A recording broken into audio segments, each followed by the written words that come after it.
All right. If you guys are seeing what I am seeing, then we have managed to fix the view. So it should be that if we, there we go. If we don't touch anything, there we go. You can see both the interpreter and myself. Last night after we finished, we did some tech testing and we found some options in Zoom that we couldn't find before. And so now we've managed to get both. This is what you were supposed to be seeing yesterday. So thank you guys so much for your patience.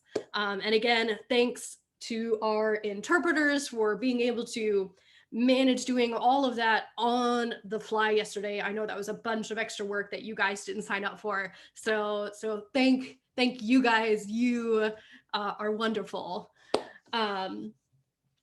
So here we are entering into day 2. I want to say thank you so much to all of the amazing response we got yesterday, not just on social media, but in the Discord. There was actually so much conversation and talking. We had to add a very new and very important channel to the Discord. There is now a pets channel, which I think you'll find relevant for a talk that'll be happening later today. Just a few reminders that I want to give you guys before we kick it off. Please feel free to jump in on social media with hashtag GaConf for everything that we're going to be doing today.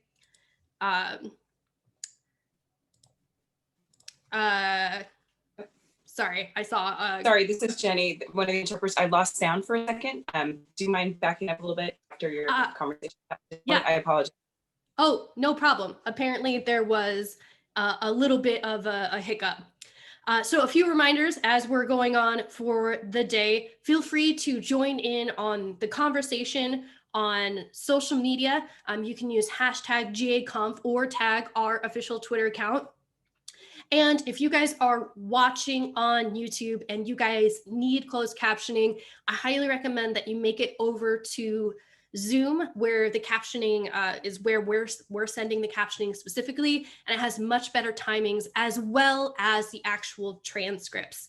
If you're not able to watch with us on Zoom, just be patient. We will be adding the videos edited in individual segments up onto the YouTube pretty soon that will also have proper captioning. Because I know that you guys are getting a little bit of less than optimal experience over there, but that's why it's our fallback. So with that, again, I'm incredibly excited to be kicking off the talks today, and we're going to be diving right in this morning with the talk, Contextualizing Research, a Method. And this talk will share some of our research into accessibility of FPS games, the challenges and approach for communicating the findings with the large and varied game development team, and how small actions towards accessibility can grow to have a large impact. In addition to insights into our research methods for evaluating FPS accessibility, key takeaways should give listeners an idea of how to begin these conversations directly with developers in production, resulting in the team being more informed and knowledgeable about where to take action. And with that, I'm going to start sharing our video. Thanks, guys.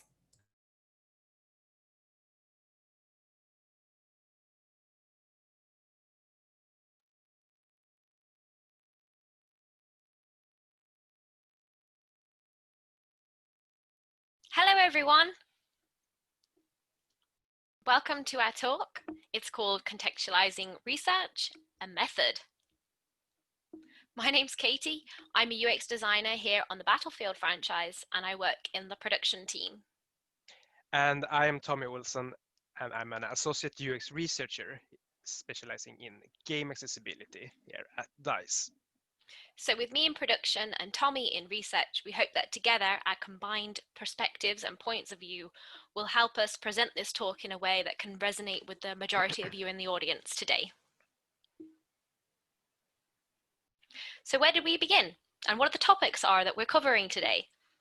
Well, we're going to talk about where we began and the challenges that we're facing, the method that we came up with, and our learning and findings that we've had from that method in what we hope will help inspire you on where to begin with improving accessibility. So where did we begin? We opened up a master thesis position, and this is where the lovely Tommy here came on board, and he helped us evaluate Battlefield 5, Battlefield 1, and Battlefield 4, and let us know, where does the accessibility stand on these games? How accessible are these games? So to learn where our games stand in terms of accessibility, the first evaluation was done by using a checklist. And this checklist was filled with guidelines that was found from researching what the best practices are. That was found by reviewing academic papers, Xbox and game accessibility guidelines, and other types of community work.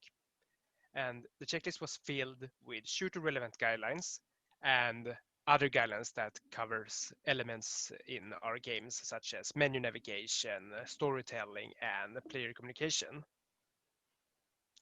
And this was done by that the checklist was then used on our titles by playing through parts of each game while going through the checklist items.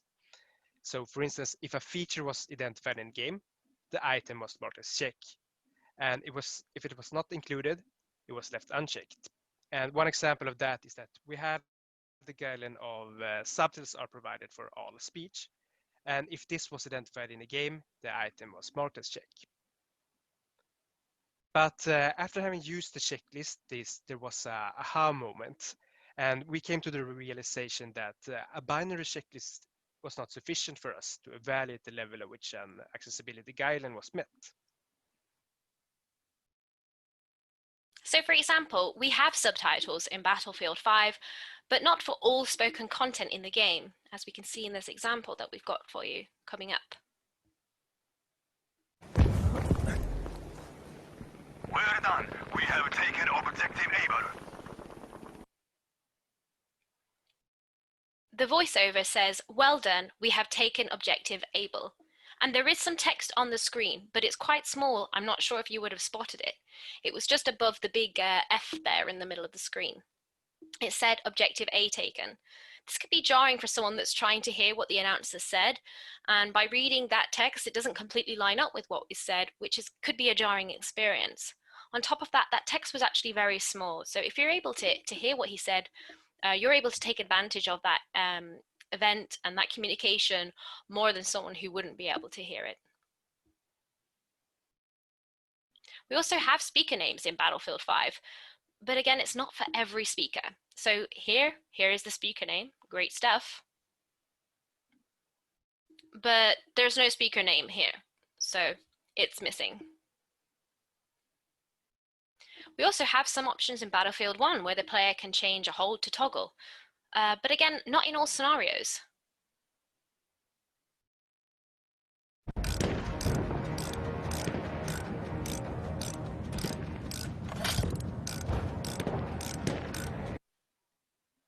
So this is the first single player level of the game, and the player is required to repair their vehicle by holding down a button.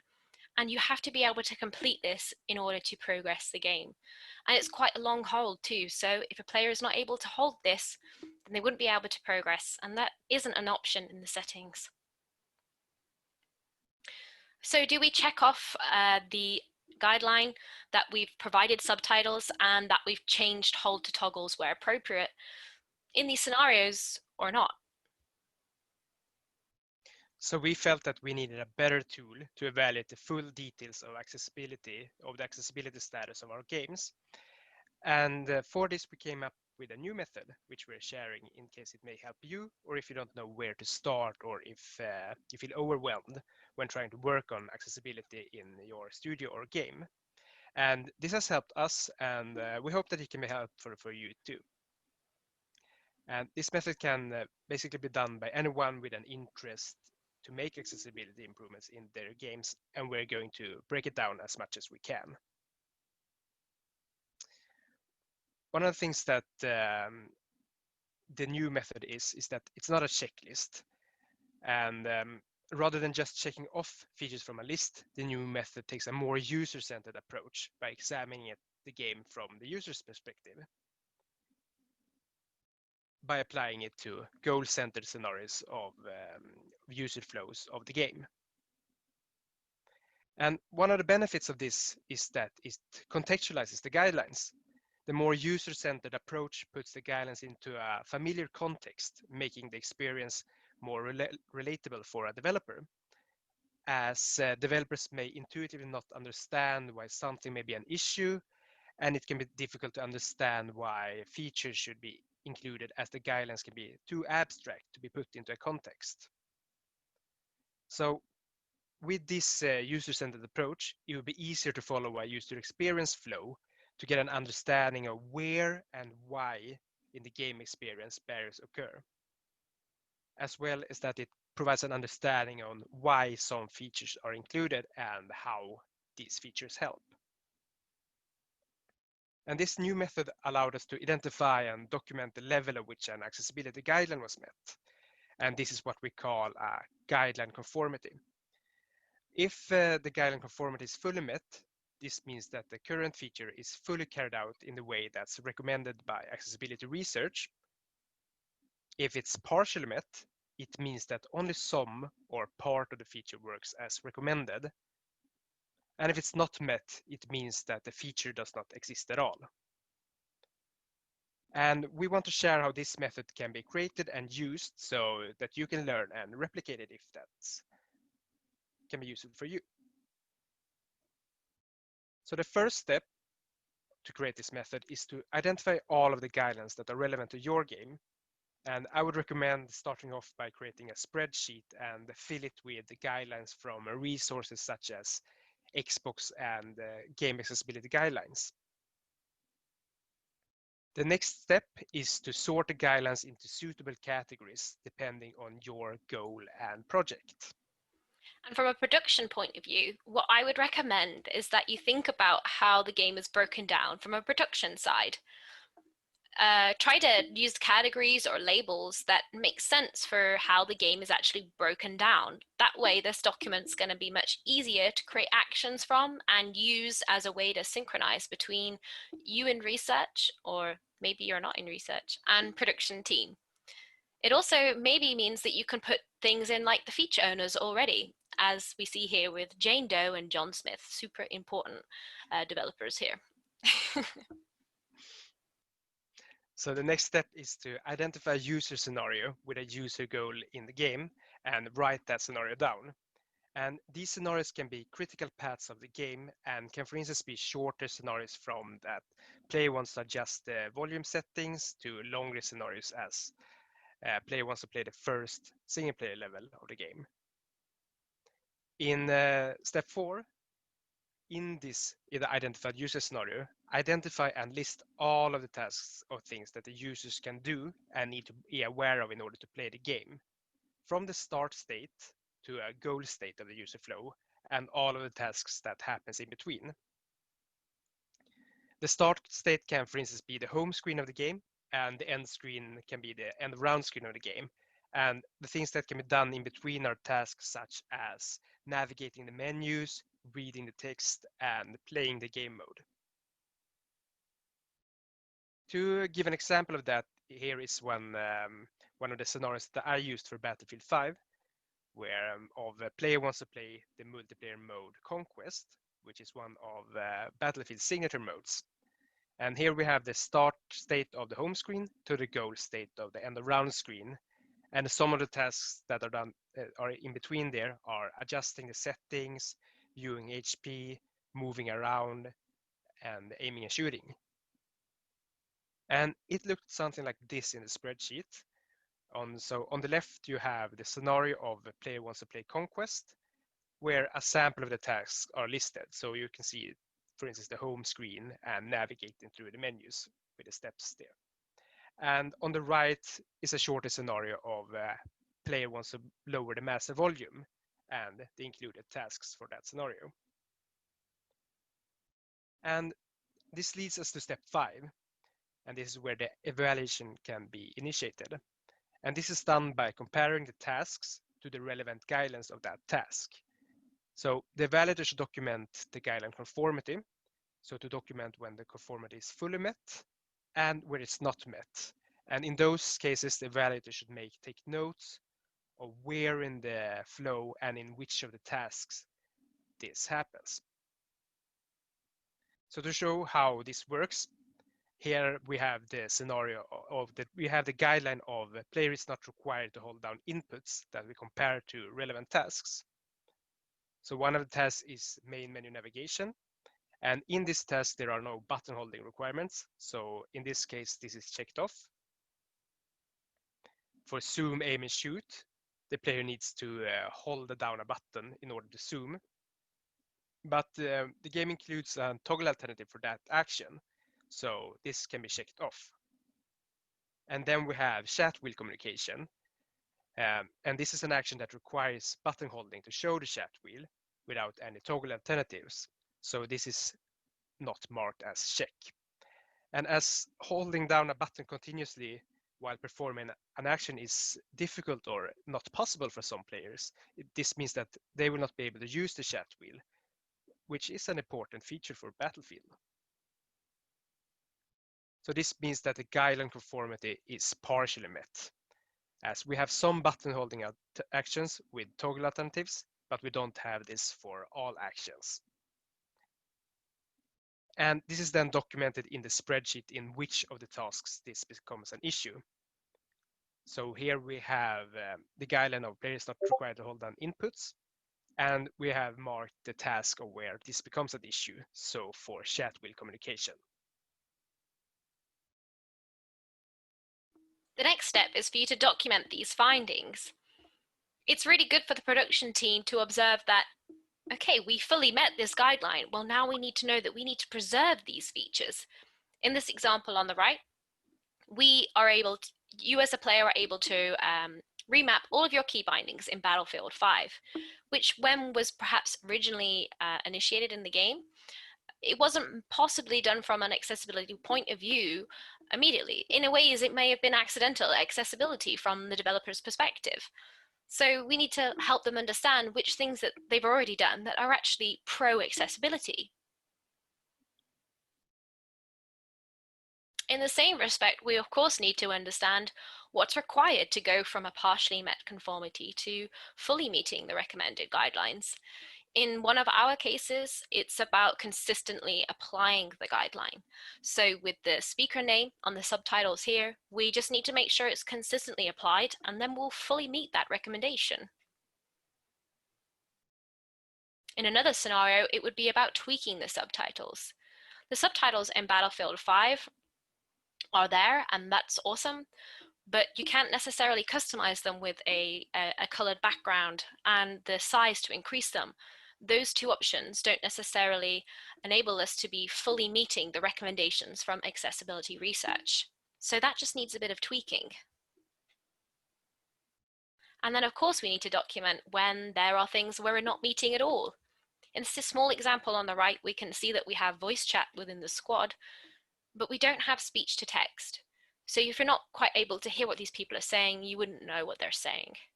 And that requires a new feature, possibly some innovation and creativity as well. So this is the kind of flowchart that you're going to go through as you document those findings. You're asking yourself, has this feature been carried out according to the guidelines? Yes, fully. Okay, let's make sure we preserve that. And that needs to be noted. We don't want to lose any awesome accessibility that we've created. No? Okay, what's the exact requirement then to meet it? And in our case, it's often been these three kinds of labels. We either needed to consistently apply the guideline, we either needed to tweak the feature just to get it up to the quality standard just a little bit more, or we actually sometimes need completely new solutions. And to validate if the identified unmet needs that were identified by using this method are actually aligned with player experiences, we have conducted user studies and plan to do more.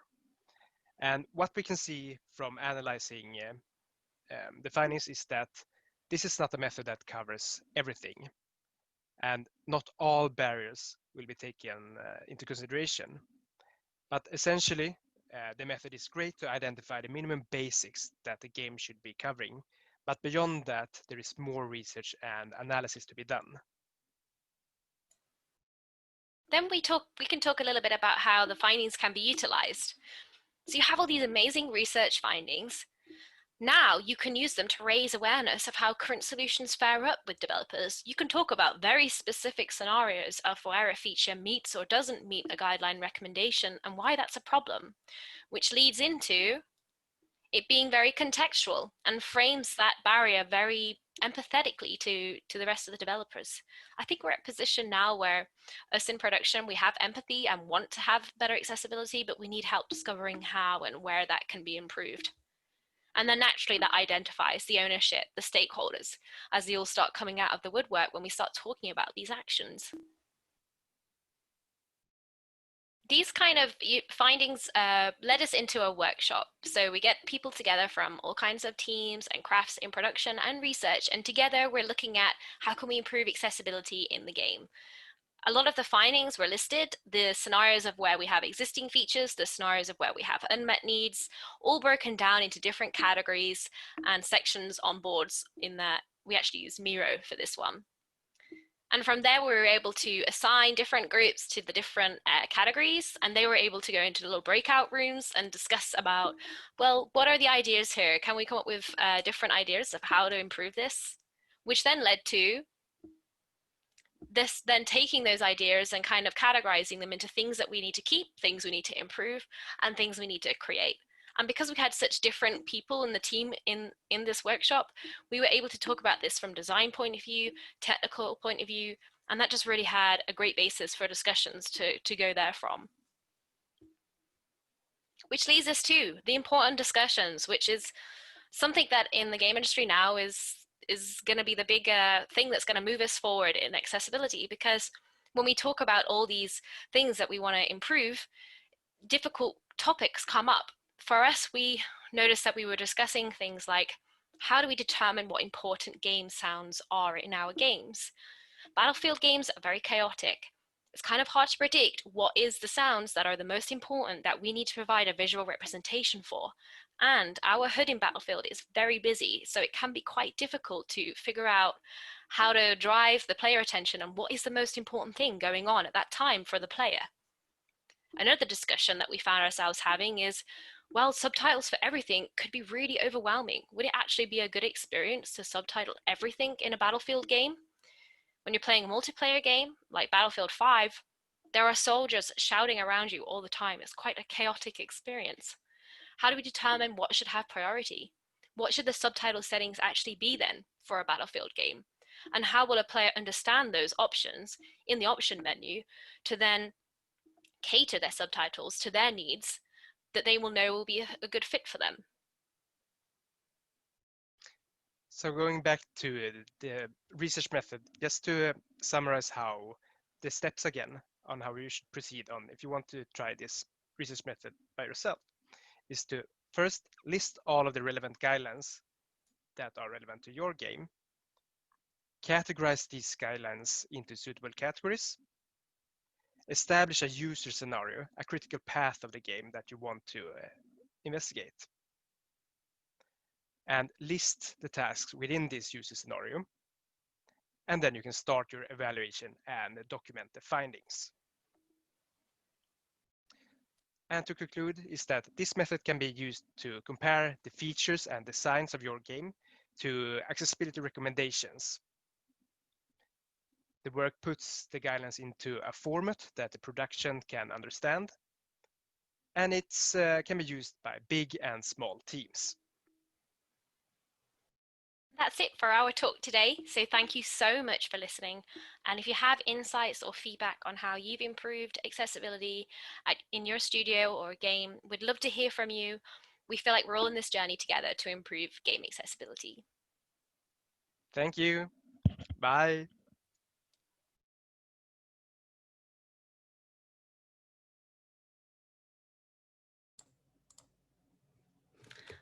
I absolutely love the practical applications of that talk. And like they were saying, taking not only the guidelines, but taking them in a way that it meant that they were able to translate it to their dev team, their work schedule, and really allow them to make these changes. And I also love the talk of, you know, whether or not something met or didn't meet a specific guideline.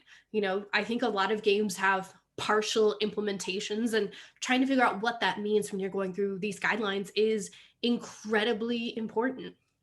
And so with that, we're going to have a short break before we come back for our next talk, Sequence Storm, a solo developer's musical experiment in accessibility. And that's going to be at 9:50. So we will see you in about 20 minutes. So go have some tea, have some coffee, and we'll be right back. Thanks, guys.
All right. Welcome back. Hope you guys had a good short break. So I'm always really excited when we have talks like this next one. I think for a lot of teams, you think that you don't have the resources for accessibility, but then we have something like this come along, a game with one developer who manages to, put in the effort and make stuff happen. So our next talk is Sequence Storm, a solo developer's musical experiment in accessibility. Sequence Storm, a PC rhythm game, was transformed from an inaccessible game into one with many accessibility features. Those include full accessibility for blind players. Developer Daniel Lemon talks about the process of turning an inaccessible game into an accessible one. I hope you guys enjoy our next talk.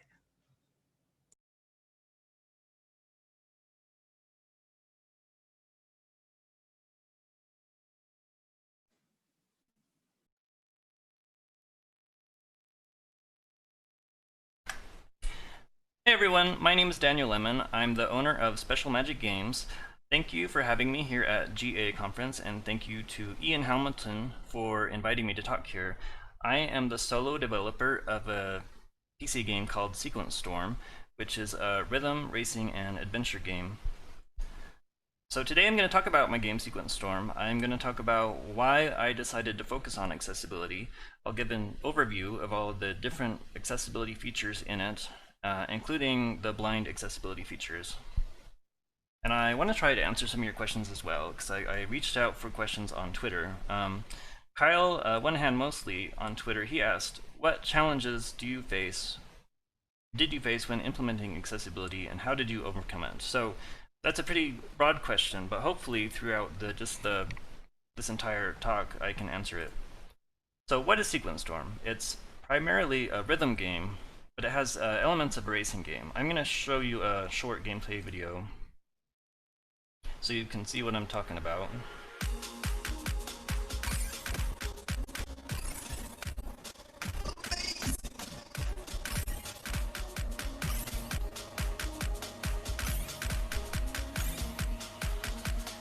Hey, what's the hurry?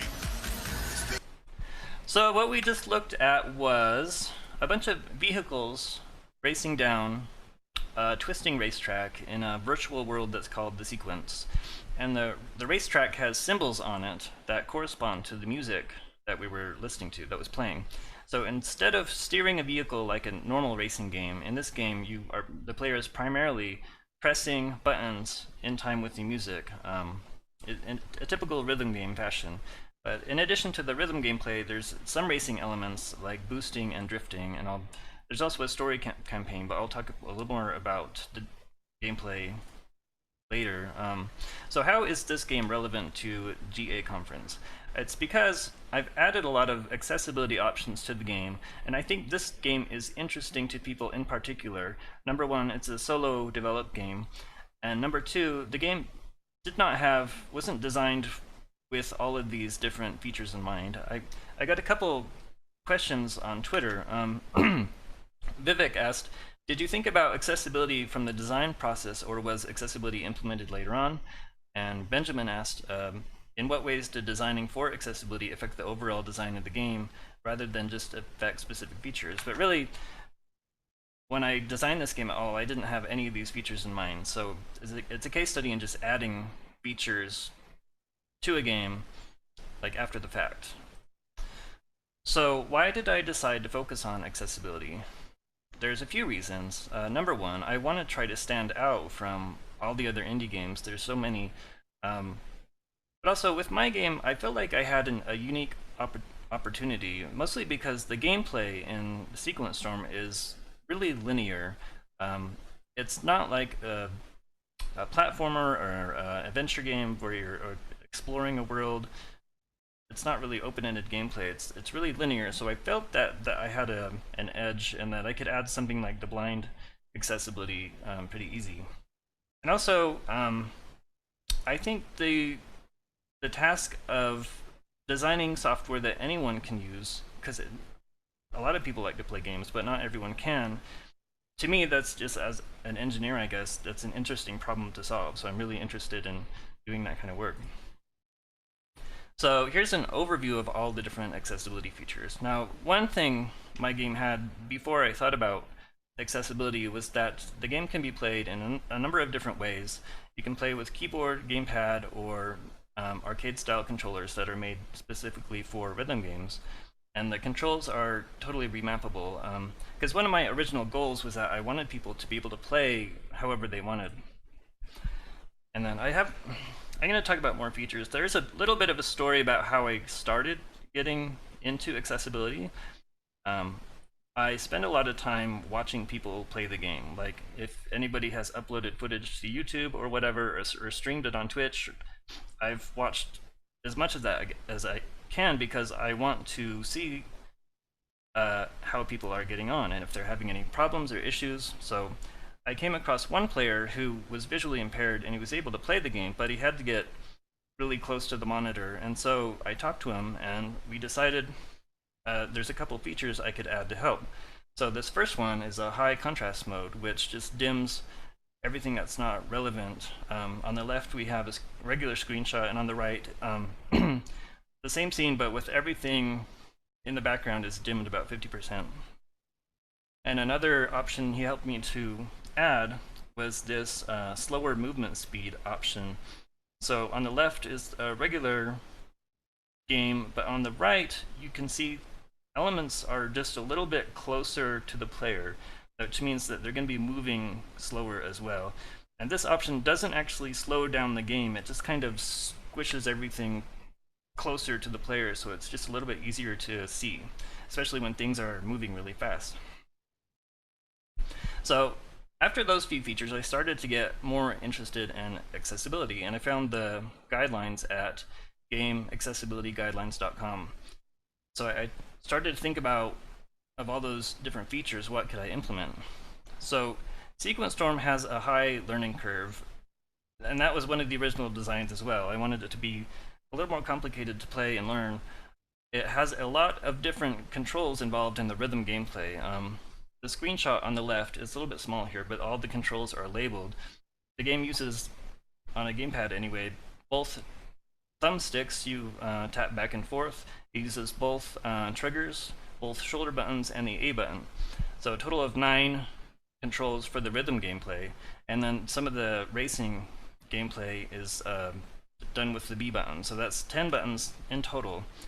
So this fewer rhythm controls button reduces it from 9 down to 4. So on a gamepad, by default, it's just the 2 trigger buttons and the 2 shoulder buttons. And then, so the entire game with this option can be played with just 5 buttons. This really reduces the learning curve, the high learning curve, down to something that's a lot more casual and fun. I've seen a lot of people like review the game and say like, well, there's so many controls that come up and they're just not used to that level of complexity. So this option makes the game a lot more playable for those players. Also for kids, you know, if you just can hand it to them and they can just play, but yeah, so the game has a much wider audience just because of this one feature. And there's a bunch of options that customize the rhythm gameplay. So there's an option called no simultaneous notes, which means that you'll never have to press more than one button at a time. There's a reduce note frequency option, which removes any like tightly packed together notes just to give you more time in between key presses. And there's a generous timing mode. I found that in developing a rhythm game, there's a lot of people who have a lot of trouble pressing a button in time with the music, and so for some people, they're just never going to get it, it seemed. And so even with 3 timing difficulties that the game already had, it wasn't quite enough. So this option, generous timing mode, by default, you have about 300 millisecond window in order to hit a note, but this option increases that to almost a full second. So it really alleviates the timing requirement, and also, just like the last slide, this option opens up the game to a lot more players that just wouldn't be able to play the game as it was.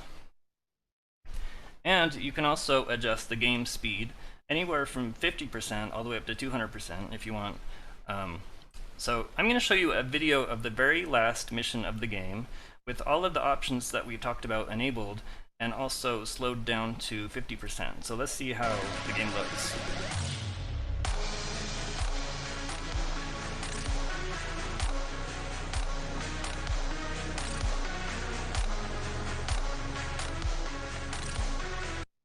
So that's pretty easy. I have some stuff to say about difficulty.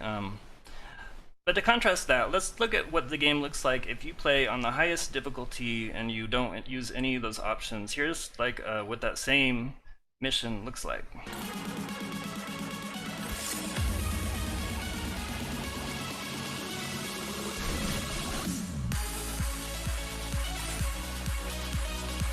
So it's quite a big difference. So you can really customize the difficulty of the game however you want. And I'm not bothered by anybody using any of these options just to make the game easier. I mean, that's what they're there for. So if you want to just, I guess, cheat, I guess, to get all the achievements, I really don't care. The only thing that is really affected is on the Steam version of the game has leaderboards. So the way I handled that is that every single option that makes the game easier just applies a penalty to your leaderboard score. So anybody can upload scores to the leaderboards regardless of what options they need to use.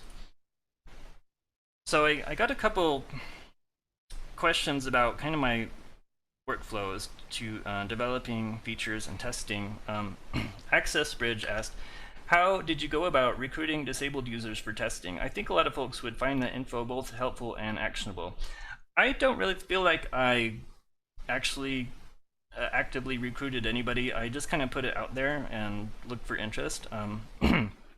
Antonio asked, how did you decide the order to implement them? Time of request, difficulty to code?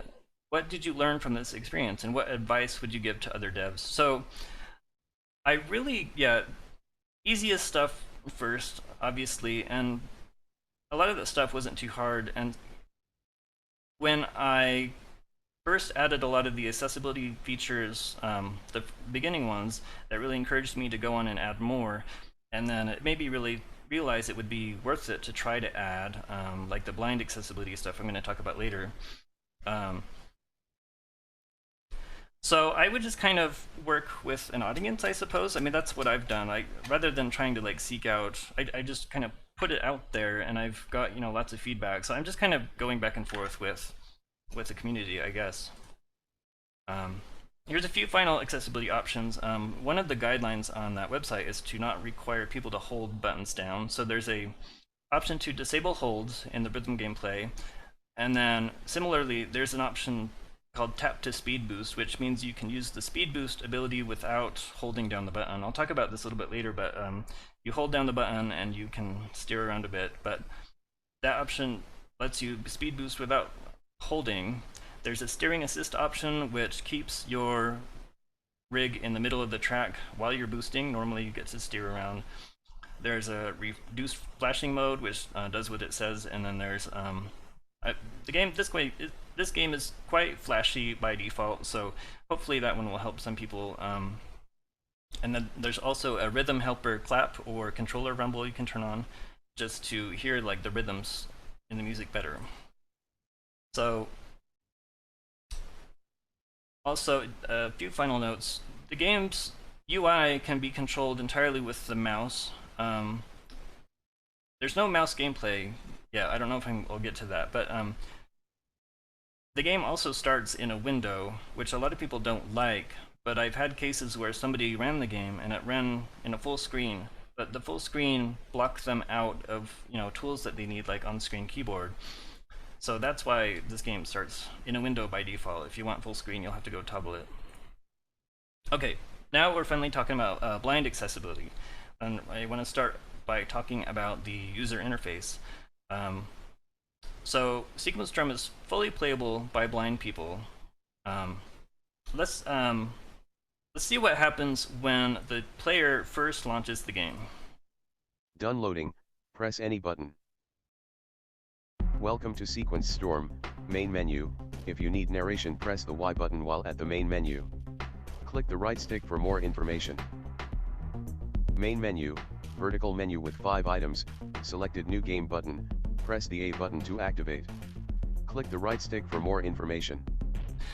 So the game just Select asks the time and user if they want difficulty. narration. This can be changed at any time in options, vertical menu with 4 items, selected moderate button, for average players, press the A button to activate. Select game mode. This can be changed at any time in options, vertical menu with 3 items, selected audible cues button. This is the blind accessible mode, press the A button to activate. Mission selection, a grid of missions. So yeah, it just goes through a few options and then we get to the mission screen. Standard difficulty, selected Elijah's last 50 credits, a tutorial, not yet complete. Click the right stick for more.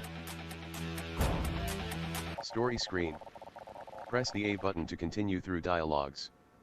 Press the B button to skip the story. So when the player is using narration, it adds a little bit of extra dialogue to the story as well, like this instructions on how to get through the or how to navigate the story screen. Inside Elijah Gale's apartment building. Elijah Gale is a young computer engineer sitting at his computer terminal in his apartment. The apartment is a bit of a mess, with tools and equipment strewn around. The computer terminal is a nest of wires and cables. Outside of the small, round window, we see a dismal cityscape of identical apartment buildings. Elijah says, "Computer, connect me to Midori Raceway." So there's just all this description of the scene is just added in whenever you're using the narration. The terminal displays neural link activated. Connecting. Bio-authentication for user, Elijah Gale. Complete. Connected to Midori Raceway. An animated avatar appears on the screen. He is a small pink cartoon of a man wearing a racing suit and helmet. Jelly says, "Welcome to Midori Raceway. I'm Jelly, your personal concierge." So, sorry. So the game just, at the main menu, it just asks if you want narration, just press Y. And so you press Y and then you can play the rest of the game. So here's just an overview, fully narrated user interface, scene descriptions, and also the game has a track editor, which is also pretty much fully accessible as well. Next, let's talk about the rhythm gameplay. So I went into this having no idea how I was going to do it. My first idea was to just play cue sounds that would precede the button presses, to tell the player what to press. So I came up with 9 different distinct sounds for all the different rhythm controls. That turned out to be pretty hard to play. I mean, it would just play the sound like 1 beat ahead of when you're supposed to press the note. It kind of works. That is an optional mode in the game, but it's quite difficult. So my second try at making the rhythm game accessible was to do it in a call and response way.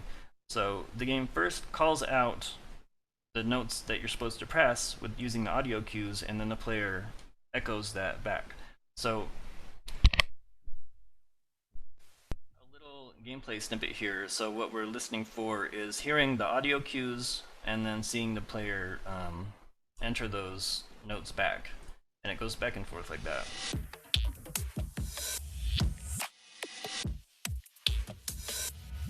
Good job!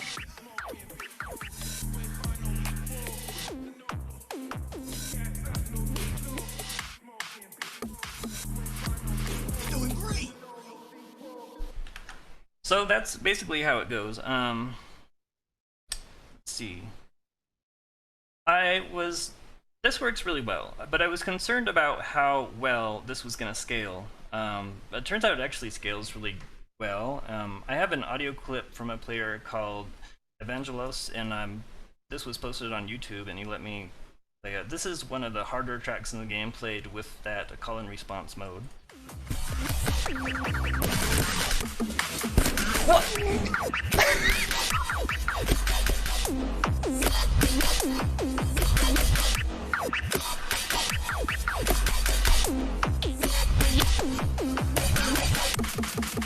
What?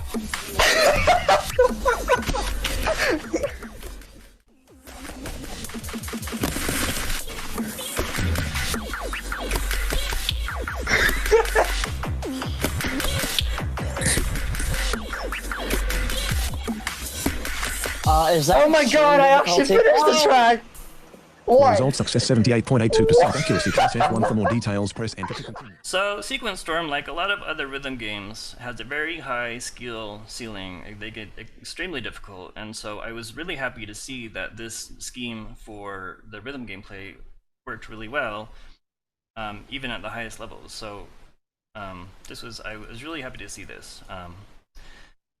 So aside from the rhythm gameplay, the other part of the game is the racing gameplay. So normally, as we saw, the player's normally on autopilot and doesn't need to steer, but the boost mechanic that I mentioned before, when you hold down the B button to boost, it lets you steer freely on the track. And this game mechanic is used in a lot of different missions where you need to like dodge or pick up something. This has been a lot more challenging to get right. There's been a lot of work to get the right kind of audio sounds to make it work. Well, it kind of works. This is still difficult for a lot of blind players.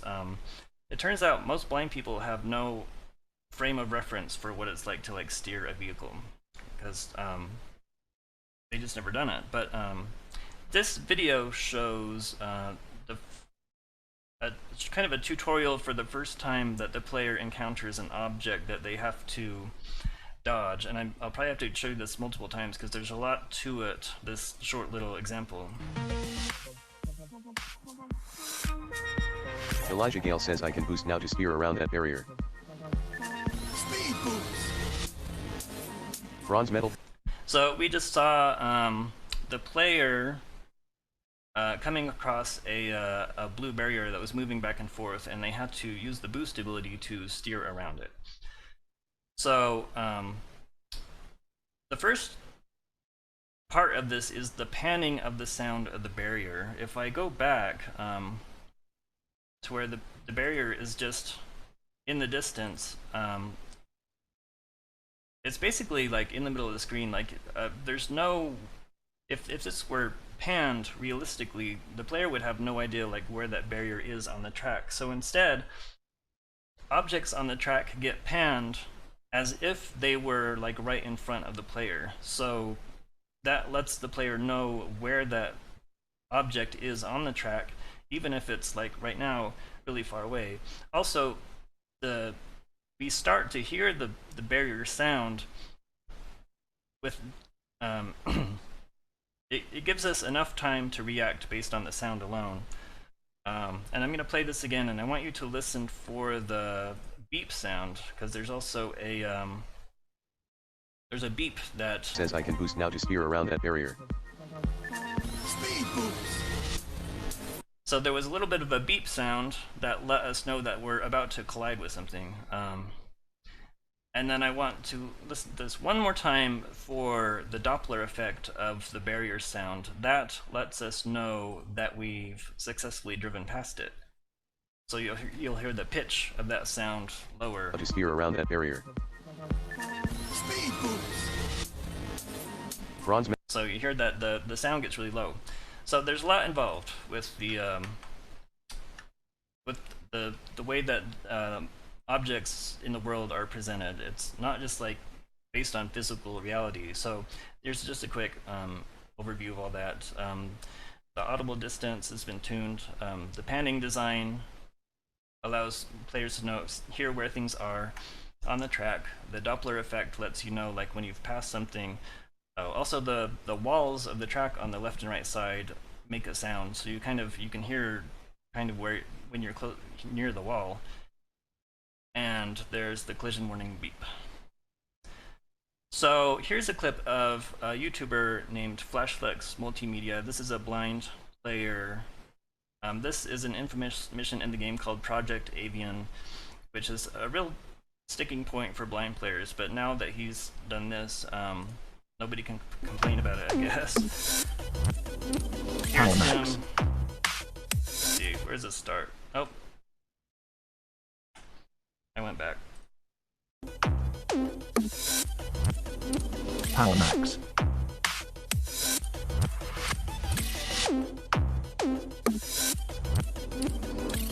So there's a barrier coming up.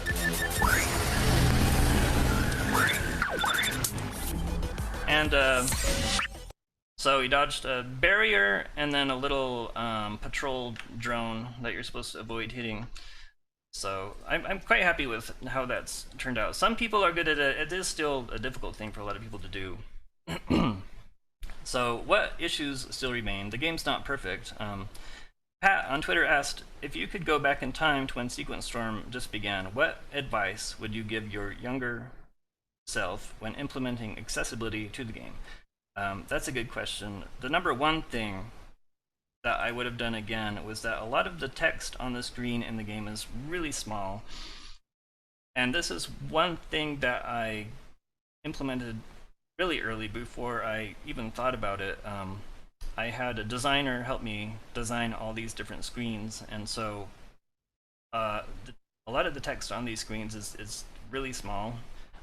It's kind of tuned to, you know, a regular player sitting, you know, right in front of their monitor. So in order to change that, it would be pretty difficult. I'd have to like redesign, re-implement, you know, this stuff. It took a lot of time and energy to get it this way, and then now I find this text, a lot of it's just too small. So that's something to watch out for. Also, this mission screen where the user selects a mission, it's like a big grid, and that's really difficult for a lot of blind people to navigate. So I would like to implement maybe a new interface for selecting missions that's just like a linear list that'll be a lot easier to navigate. A couple of remaining issues. The game still requires that, you know, at least 5 different buttons or inputs. Maybe that could be tuned. There might be people out there that would appreciate something even simpler. I don't know. And also the Microsoft SAPI narration that I've used, it's been a little bit problematic. Something about narration is that what I didn't even realize is it allows people who don't speak English to play the game because they can translate the narration. So that's interesting. There's now people playing the game all over the world because they use the narration to translate to their language. But people use a lot of different screen readers that interpret the narration different ways. So some people have, like, they're getting messages skipped and stuff. They're having to like scroll back.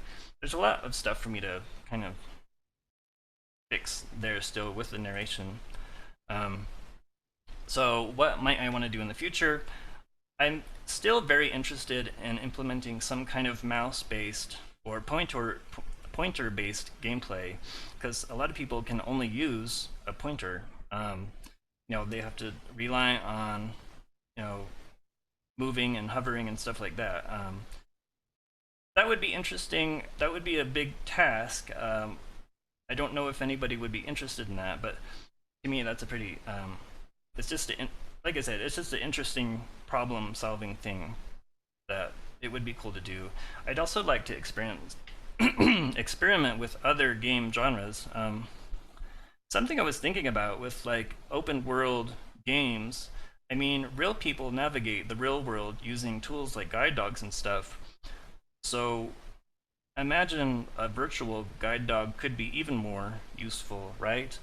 You know, if you say like, who's here, and your dog can actually tell you their name, something like that, or you say like, walk me to, or even like drive my car, you know, something like that. So I feel like there's a lot to explore to do with blind accessibility in games that nobody's just done yet. So I'd love to have an opportunity to kind of explore, you know, those kinds of things. I think it would be, again, it's just a really interesting problem. So that's it. That's everything I have to talk about. Thank you for inviting me to talk here. If you have any questions for me, I'm at @sequence_storm on Twitter. And my game is available on both Steam and itch. So that's it. Thank you so much for having me, and bye.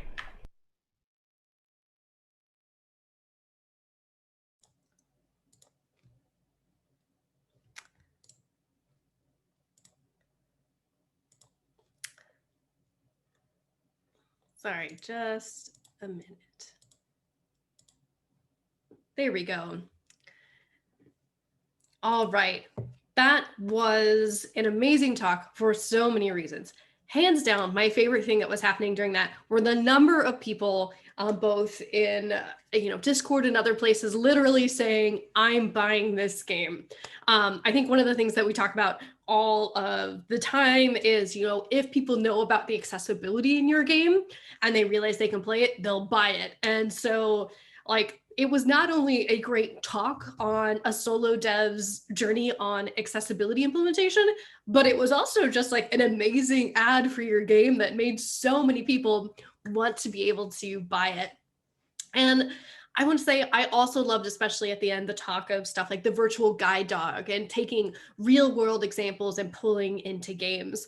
I think that a lot of the time people try to snap web accessibility to video games when I think we have the opportunity to learn from other sources as well. If you think of an accessible crosswalk, for example, how can we use the accessible crosswalk experience to help someone navigate an in-game world as well?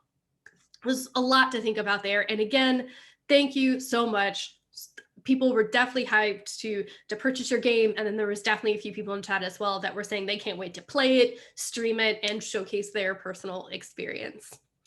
Now with that, we are going to be taking our morning break. It's going to be a half-hour break, and we will be back at 10:50 with the talk Games Accessibility User Research, Learning from Xbox Research and Design. So go, take a break, dance, stretch your legs, and we will see you back here in a half hour. Thank you.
All right.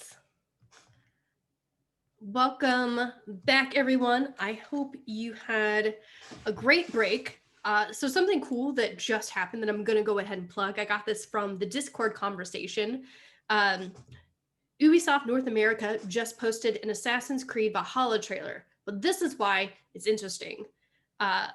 There is now an audio description track on the main video. So according to David Tisserand, this is a brand new feature on YouTube, which is going to increase inclusion by allowing audio description trailers to be the same as non-audio description trailers. Basically, no need for two separate videos anymore. This is the first time I've ever seen this feature used. Again, apparently it's brand new. So I highly suggest everyone check that out. And so we can see how it's working, and if it's going well, like that's definitely something like I would love for us at Xbox to pick up, but I literally had no idea it was a thing that existed. So, all right, talking about Xbox actually. So we're going to be moving into our next segment. So this is Games Accessibility User Research, Learnings from Xbox Research and Design.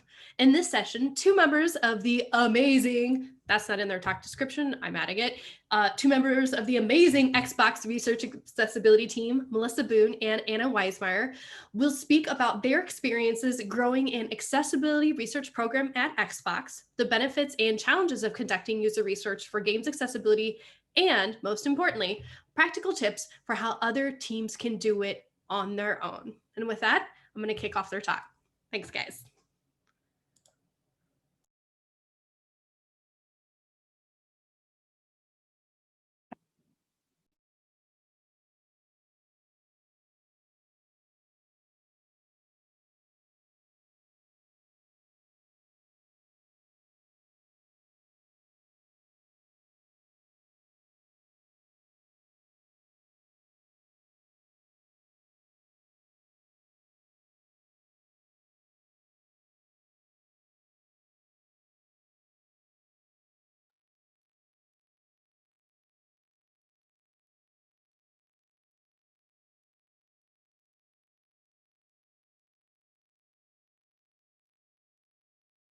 Hello, everyone. My name is Melissa Boone. I'm a research manager on the Xbox Research and Design team, and I'm the research lead for accessibility across Xbox. Xbox Research and Design is a team of behavioral researchers and user experience designers. We center the user experience of players in our first-party games, franchises, and products. We work directly with all of Microsoft's gaming development teams to enable the magic of gaming for every person on the planet. Our team has got over 20 years of experiences centering ourselves around the user experience that we at Xbox want to give to our players. Inclusion is at the core of what we do at XR&D. Xbox's mission to reach every gamer on the planet to play, watch, communicate, and create together isn't just a set of words to us. We really do mean every person on the planet. And through our research, we've learned that players with disabilities constitute 20 to 30% of our gaming audience. Our research has uncovered that these gamers also hold a deep passion for and engagement with games and gaming, as well as the ingenuity to surmount the challenges that we as game developers often unintentionally present them with. Like everything we do at XR&D, our work on accessibility and inclusion is a team effort. I'm the research lead for accessibility, and Anna Weismeyer and Franklin Graham are the primary user researchers for accessibility on Xbox Research and Design. But we're not the only ones doing this work by any means. As I said, inclusion is at the core of what we do here, and we learned pretty early on that the best way for us to ensure our games and experiences are more inclusive is to get our whole team involved in the effort. In addition to the three of us, we have an Accessibility V team of researchers and designers across XR&D who dedicate their time to investigating accessibility and inclusion. And every researcher across our team has a pulse on and influences the accessibility and inclusion of the products that they work on. The three of us consider ourselves the nexus point for coordinating and directing accessibility research on our team. We work to enable and empower everyone within XR&D to center the voices and experiences of our players with disabilities across our entire ecosystem. And Anna is going to tell you a little bit about how we do that. Hi, I'm Anna Weismeyer. And as Melissa mentioned, I'm one of the primary user researchers on the Xbox Research Accessibility team. Today, along with Melissa, I will be talking to you about some of the work that the Xbox Research Accessibility team has been up to. We will be covering two topics today. The first is going to be some learnings that we have about how to conduct games accessibility user research, from strategies on how to find players with disabilities, to invite to your research studies, to how to improve the accessibility of your research methods. The second topic we will be covering will be some of the top-line findings that we've collected from those research studies. Okay, so let's start with the first question I mentioned. How do you conduct research with players with disabilities? Honestly, pretty much the same way we do for anyone else. We're just careful to make sure that we provide any accommodations necessary to ensure that players participating in our studies have a good experience. The first thing we had to do to begin conducting this research was to figure out a good way of identifying players with disabilities to invite to our studies. To do this, we created a set of demographics questions, including a question about a respondent's disability status that could help us identify people with disabilities to reach out to and include in our studies. And another thing we did is we decided to ask these questions on all of our surveys and playtests, not just our accessibility study ones. This way we could be collecting information about disability status across all of our studies. However, we wouldn't be a user research team if we didn't pay attention to what our users are saying. We noticed that in our initial question that we had developed, we were getting a lot of other responses. This suggested that our response options were not adequately capturing the experiences of our respondents.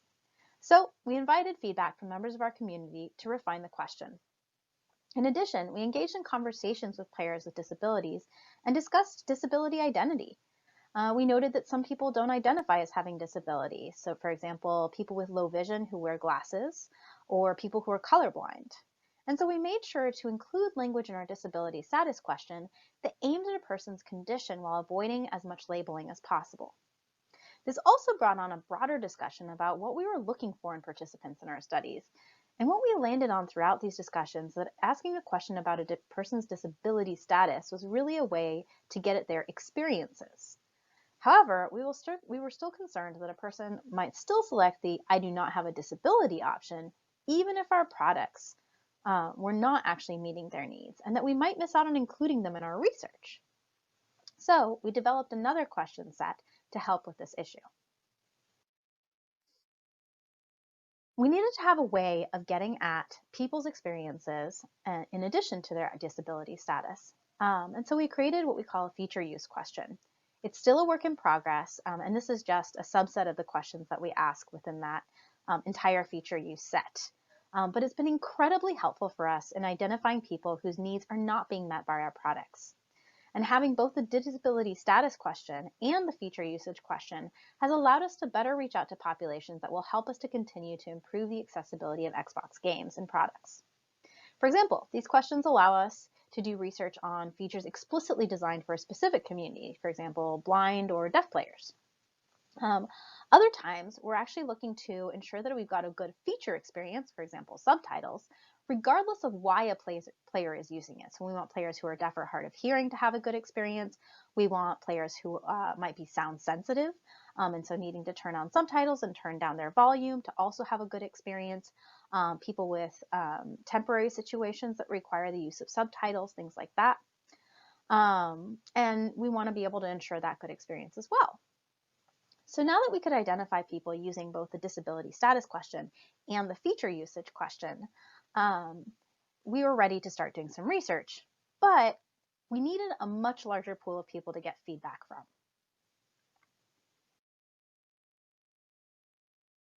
So we started reaching out to the community. We reached out on social media, through community connections, and through our studio's connections to their players as well.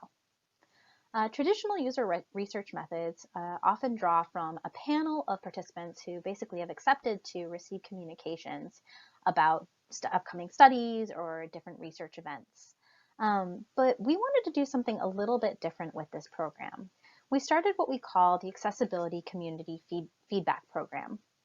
We're still growing this program and it's still very new, but one of the potential future directions we really want to take this in is to actually get our players more involved with us and to make it feel like more of a co-creation process. For now, the program gets invitations to studies across Xbox to try to ensure that everything we do is informed by feedback from the community. And because of this program, we have been able to push accessible design and planning out to more and more product teams at Xbox. Okay. So I've covered a little bit about how we identified people to ask to come in for studies, and some of the ways that we've been able to reach out through the community program to actually contact people about studies that we have ongoing. Next, I'm going to talk a little bit about how we're actually conducting research when people come in. We were able to do a little bit of this work in lab before COVID hit, and of course, since then, most of this has been remote through video conferencing or other kinds of research activities. So to get people into the lab, one of the first things that we have to do is actually ensure that they're able to sign what we call a participant waiver form or a non-disclosure agreement, or NDA. And one of the things we decided to do was to actually start sending those ahead of time so that people would be able to use their own assistive technology to both read and sign the forms. It also just allows participants more time to read, understand, digest, and ask any questions that they might need to in advance of signing the form. Another thing we did is we started to pay attention to our font size and to whether things were screen reader compatible. In fact, we increased the font size and we added some FAQs just to make sure, or frequently asked questions sections to ensure that people were able to understand them better. And we also started to test both our study email templates and our screeners with screen readers to ensure that those were accessible as well. In the future, we're hoping to have both large print waiver versions and audio waiver versions to increase the accessibility and to ensure that we're getting as many players as possible into our studies. Another thing we've been doing to try to ensure the accessibility of our methods is to actually improve our accommodations request process. So we actually now put it on all of our screeners as a standard question, whether it's an accessibility study or not. And this allows us to ensure that research participation for all players is accessible and a good experience. We've also started to form partnerships with providers such as an ASL provider. We provide them with jargon lists, and we're building relationships with specific interpreters with that provider to ensure, again, the best experience possible for the participants in our studies. In the future, we're hoping to be able to form partnerships with other accessibility providers, such as folks who provide accessible transportation to ensure that people are able to travel safely to and from our labs. Another thing we've been doing is testing the accessibility of our own research tools and looking to see, for example, if in our surveys, there's ways that we can improve the accessibility experience. So we've discovered things like low vision mode and trying to ensure that we limit ourselves to only question types that we know are accessible to screen readers and high contrast users and things like that. In fact, we're conducting our own usability testing with our surveys with people with disabilities. We figure, you can't test with the community, you can't test your products with the community if they can't get into and participate in your studies. So definitely one of the things that we're trying to do is make sure that we have a constant feedback loop and that we're constantly improving the research methods, the accessibility of our research methods. Another thing we've been doing with our team is actually taking advantage of remote research.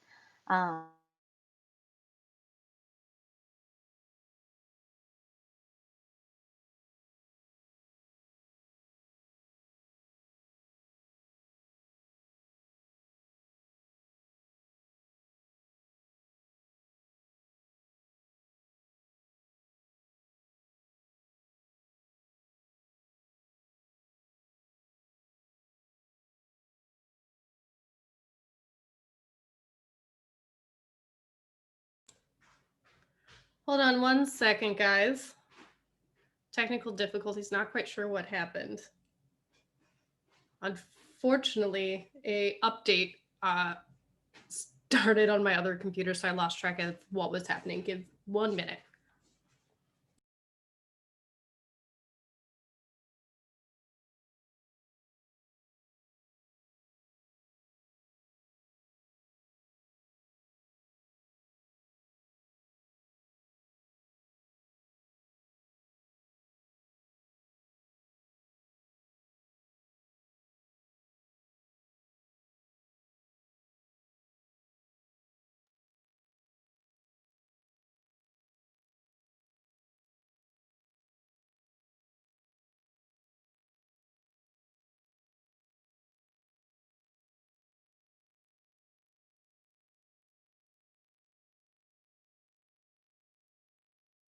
people with disabilities. We figure, you can't test with the community, you can't test your products with the community if they can't get into and participate in your studies. So definitely one of the things that we're trying to do is make sure that we have a constant feedback loop and that we're constantly improving the research methods, the accessibility of our research methods. Another thing we've been doing with our team is actually taking advantage of remote research. So one of the things we've been able to do is actually use the fact that we need to work remotely with all of our participants across Xbox. And we actually leverage that for trying to reach out to the accessibility community. And we pioneered some new methods that help to better integrate the community in our research and design process. So one of the things we've been doing is what we call community expert reviews. So rather than just a user researcher looking at unreleased content or a product, we're able to actually invite members of the community to also take part in that review and give us their expert thoughts from their own firsthand experiences. We've also been conducting something we call product experience surveys, in which a member of the community is able to experience a product, whether unreleased or already released, and answer survey questions about their experiences with that product. And then we're able to take that feedback back to the teams to get changes made or improvements made. And one of the huge benefits of this is that we actually get to have people at home using their own technology, using their own assistive devices where they are most comfortable. We know that coming into the lab can already be somewhat of an anxiety-provoking experience, and we really don't want to be limiting who we're bringing in to get feedback from. And so one of the advantages of remote research is that we're really able to reach out from as many players as possible from the community. So now that we've talked about how we do research with players with disabilities, let's talk about what we've learned from our players. So first, you want to make sure that you just market the accessibility features that you do have in your game. It's not a good experience for anyone to pay money for your game, only to find out partway through that they can't play it or they can't progress any further in it. So help players know up front whether or not they can play your game.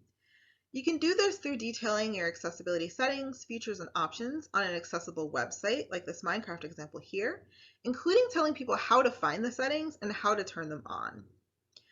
Other ways that you can do this is through partnering with the community. There are many streamers, journalists, and reviewers with disabilities who would love to be able to communicate the information that you have about your accessibility features to their audiences. So partner with the community and provide review copies to these influencers so that they can communicate that information out to their audiences. Subtitles was one of the most widely asked for accessibility features. They help people with a variety of different kinds of disabilities, not only people who can't hear game audio, but also people who need the subtitles in order to make sense of the game's audio, dialogue, and narrative. So here are some best practices for good subtitles. 1, make sure that your font size is large enough. That is by far the most common piece of feedback that we got from our players, is that our subtitle font size is usually too small. Also, make sure that you're displaying the font against a high enough contrast background so that people can actually read and distinguish what the words are. And make sure that you're including any information that is already included in the game's audio dialogue, like speaker names, and also any emotional or contextual info, like the tone of voice that someone is using, or musical cues that maybe set the tone or emotion for a particular scene. Allowing people to remap or change the controls in your game is also a really important accessibility feature. Full controller remapping is the gold standard here because that allows people to customize the control scheme exactly the way that they need it for either the way that they hold controllers or the type of input that they use. If for some reason you can't do full control remapping in your game, at least consider offering a variety of different default control schemes for different play styles. Also, where possible, test your game or experience with different peripherals like the Xbox Adaptive Controller, quad sticks, and other peripherals and assistive technologies that players use. If you want to find out more about what kinds of inputs and peripherals players use in order to play your game, that's a perfect opportunity to actually ask players with disabilities what different inputs they're using for your games and then use those in the testing. In addition to allowing players to remap controls, it's also important to allow players to adjust the sensitivity and the precision of the controls and assists in your game. Some players will be able to move mouse or thumbstick or other inputs within a very narrow window of movement, whereas others will need a much wider range of movement in order to play. So allow for both high and low precision when you're allowing people to adjust the precisions of their assists and also the sensitivity of any controls.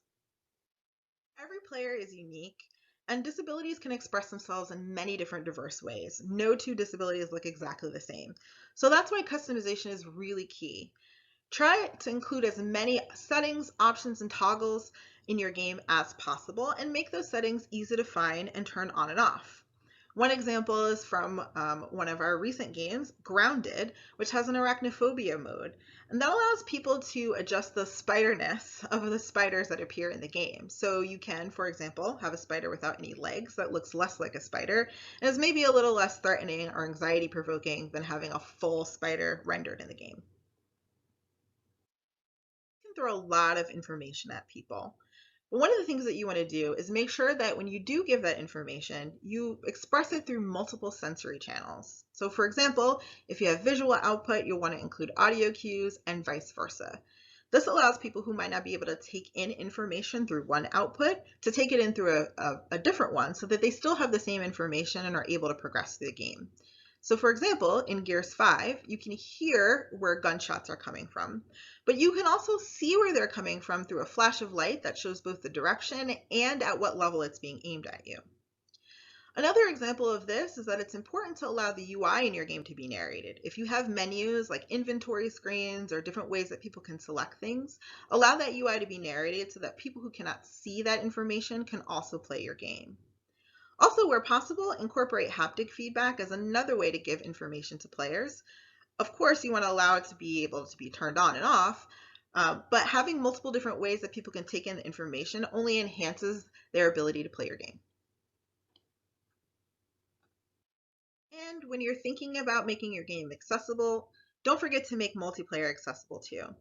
We got a lot of feedback from our players with disabilities that they often face outsized levels of toxicity and harassment online because of the way that they choose to play or the assistive technologies that they use while they're playing.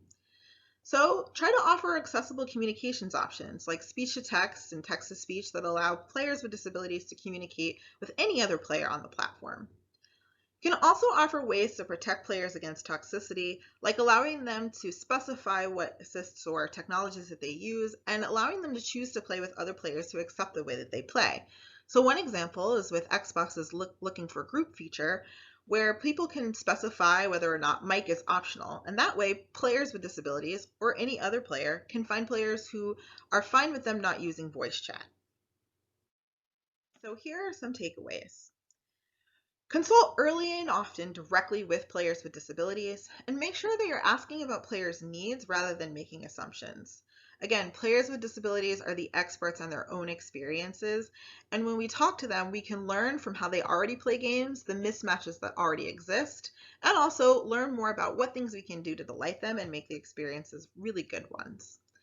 Remember that accessibility requirements are a good start, but adhering to laws and standards alone does not ensure a good player experience. If we're really listening to our players and hearing about what their pain points are, but also their delighters, we can make sure that we're going beyond just requirements and thinking about what's going to make a really joyful experience for our players with disabilities. So thank you so much for listening to our talk, and feel free to reach out to us if you have any questions.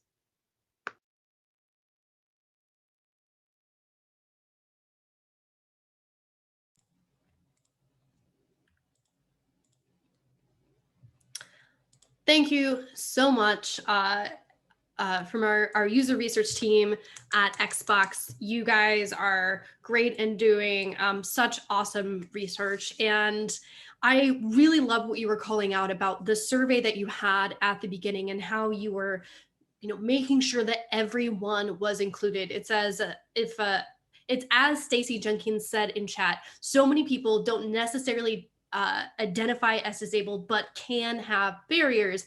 And you guys worked really hard to make sure that anyone with barriers, whether or not they felt or labeled themselves as having a disability, was included. And it's also great that you guys have been able to take something that initially a lot of us weren't comfortable with, working from home, and turn it into such a positive, being able to have the community expert reviews, but really having the silver lining of allowing these people to do the testing in a place they were already set up and already comfortable. And as Melissa said, players with disabilities are the experts in their own experiences, and you're able to get that information. And of course, I want to repeat, and I'll shout it from the mountaintops. I definitely haven't ever had a slide with this kind of message. Requirements is not the same as a good user experience. So, you're not going above and beyond when you hit requirements. You're making a better game. All right? All right, good. Glad I got that out of the way. So, we're going to be taking a 10-minute break when we will be coming back with our professional panel of the day, from sideline to full time. So I will see you guys then. Go walk, stretch, grab a tea, maybe something stronger, or whatever you need. All right.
Yeah.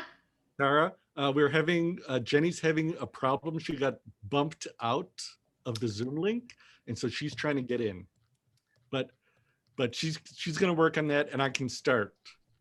Perfect. Well, this is just a short intro anyway, so we can, kind of get this rolling and then get her added back in. So sorry for her tech issues.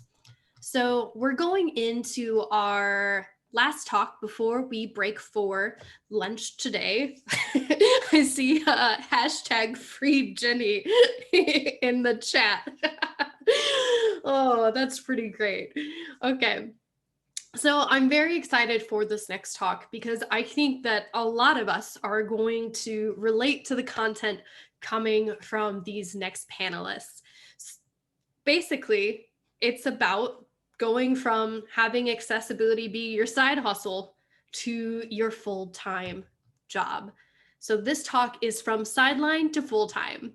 This panel brings together accessibility full-timers from around the game industry to share their experiences, starting as inclusion advocates to creating official programs with teams with organizational-wide impact. So I will get that kicked off. Thanks, guys.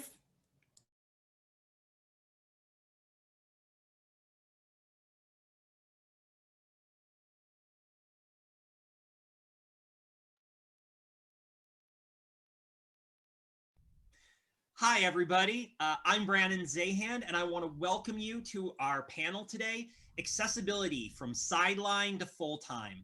We have some great panelists here today to talk to you a little bit about how they made their passion a full-time gig. And with that, let's get right into it. David, you want to introduce yourself? Yes, with pleasure. Hi, I'm David Tisrand. I'm the Senior Manager of the Ubisoft Accessibility team. Hi, and I'm Emiliane Chiasson, and I'm the Accessibility Lead for Square Enix West, and I'm based out of IDOS Montreal. I'm Karen Stevens. I'm the Accessibility Lead for EA Sports, and I'm based out of Orlando, Florida. And again, I'm Brandon Zahan. I'm a Senior Program Manager in Gaming Accessibility at Microsoft. And to kick things off, to just kind of, get the thoughts flowing, I'd love to know how you all got interested in accessibility. Everyone's always got such a unique and different story. Like, how did it become important to you? And why don't we start with Karen first?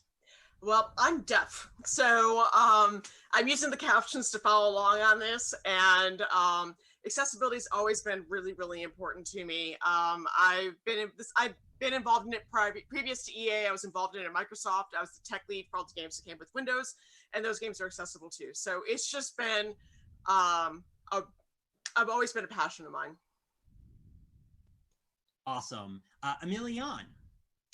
Yeah, so for me, it was kind of like, a lot of little things that happened both in my personal and professional life that led me to become more and more interested and involved in a very gradual way throughout the years, and it all came to a more culminating point, during my user research years, where I was more and more exposed to player feedback and actually, being more focused and interested into user experience, and getting more exposed to what players were saying and stuff. And I think that's when I really started to like realize, like, oh, we can actually like have an impact within the gaming, video gaming field, which wasn't necessarily something that I had thought of before.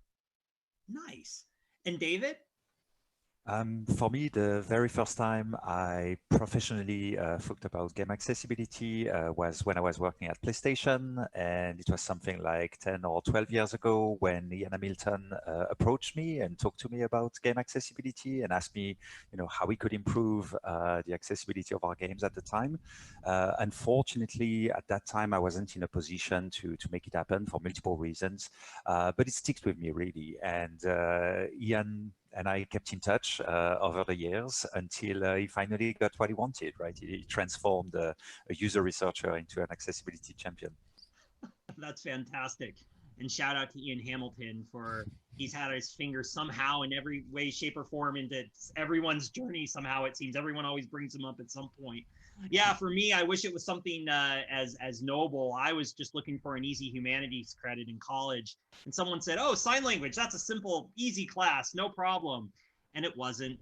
It was really hard, and I didn't do very well, but I loved it. I met some great friends in the deaf community. I got my first TTY, which I still have in the closet. And yeah, like all of a sudden, I was being introduced to accessible technology and the need for it. But, just having an interest, that's not really enough, right? There's obviously these moments where you decide to go from, kind of on the sidelines, passerby, kind of watching it happen, and then actually getting involved, right? So I'd be really curious to kind of hear how you all kind of took that next step to become a champion, to become somebody who is really advocating for accessibility within your companies. David? Yes, so in my previous life as a user researcher, I was always, in and out of development teams, but very quickly, often for a matter of weeks or months maximum. And it didn't leave me a lot of time or opportunities, to infuse huge changes. But in 2015, I had the opportunity to spend 2 years on Assassin's Creed Origins. So this is when I started talking about accessibility around me, and I made friends in the UI team, the localization team, and just started talking about, hey, can we increase the size of the subtitles? Can we add a background? Can we add speaker names? Just simple things like that. And all the things that Ian and other advocates had been saying for years. And it worked to an extent, right? We didn't manage to do everything we wanted, but the community really praised the quality of the subtitles at the time. And that's when I realized I was becoming an accessibility champion. Yeah, I think for me, it was this moment when it's funny, I always knew about accessibility and thought about it from a deaf perspective. And when I was in Windows and in Office, but it never even occurred to me until I got into gaming, like that gaming, and even for a few years into gaming, like 4 years into my gaming experience, I didn't even occur to me about game accessibility. And it wasn't really until I worked with a kiddo at Seattle Children's who was not impressed by the fact that I worked at Xbox because, and I quote, "You don't make games I can play," right? She told that to me, and that's why she didn't like video games. And I didn't even occur to me, right, that the video games were something that needed to be accessible, and that was kind of a humbling start to my journey. Emilian, what about you? Yeah, so it's a bit like similar to what David was talking about. It's kind of like these things where you start to do little things, within your role, and you start, networking with other people who are interested in accessibility as well within the company, and then you start like talking together and doing like different presentations and events, and starting connecting more and more with the community, who are sharing, the different, barriers and feedback, that they want to share with the teams and stuff. And so, getting more and more involved in that way as well. And a bit similar to you as well, I had a bit of a realization when I dated someone, who actually, we were talking about video games and stuff and like what I was doing in user research and whatnot. And he also said the same thing. He was like, I would love to play video games, but I can't, because he has reduced mobility. And for him, it was just a matter of like, I love to watch my friends play, but I don't think I can, and but he like accepted that. And I was like, that's unfortunate. I was like, it could be fun, to play together, and stuff. And so it was kind of like, one of those things, that kind of like just stayed in my head, also. And I was like, like what impact could I have in my industry, and kind of like started like that, and little things by little things, you start to do more and more and more and more until you're like, okay, like I'm doing a lot now. I'm stretched thin, so it was kind of like that as well. Again, it just, I love how we all have different stories, but there do tend to be some similarities here or there and some of those crossovers. That's really fascinating. Now, Karen, I'm interested in your response because, as you mentioned, you're deaf. And so was game accessibility always something you were like, yes, I know it's a need, and yes, we have to go tackle it? Pretty much. I mean, my first game accessibility experience was the games that shipped with Windows 7 and working with like Minesweeper and Solitaire and stuff, because they have to be, you can be blind and deaf and you can still play those games. So like, I'm aware of accessibility. I've always sort of been aware, and I'm always interested in that sort of thing. Before then I was in the medical industry, and that itself is super accessible.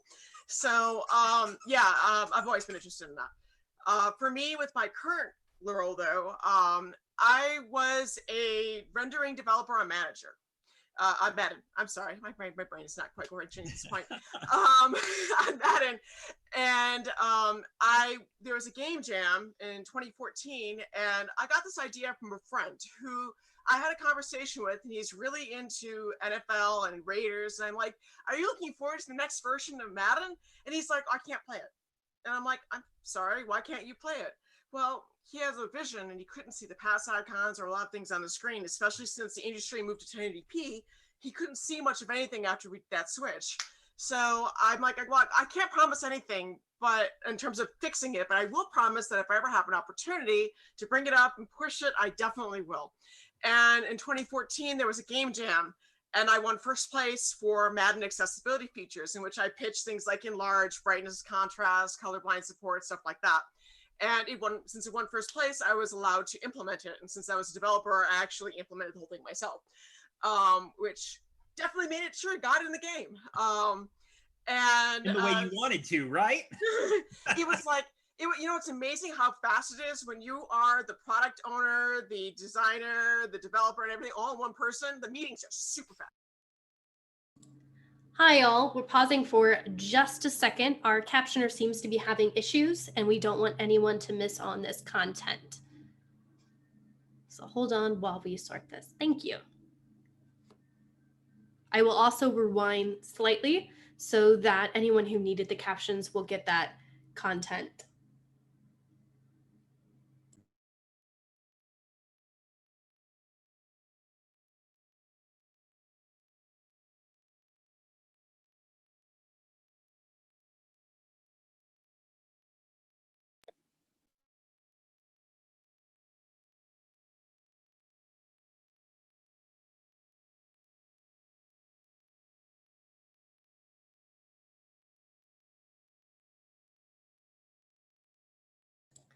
All right, it looks like the captions have been fixed, so I will resume. Thank you guys. After that switch. So I'm like, well, I can't promise anything, but in terms of fixing it, but I will promise that if I ever have an opportunity to bring it up and push it, I definitely will. And in 2014, there was a game jam, and I won first place for Madden accessibility features, in which I pitched things like enlarge, brightness, contrast, colorblind support, stuff like that. And since it won first place, I was allowed to implement it. And since I was a developer, I actually implemented the whole thing myself, which definitely made it sure it got in the game.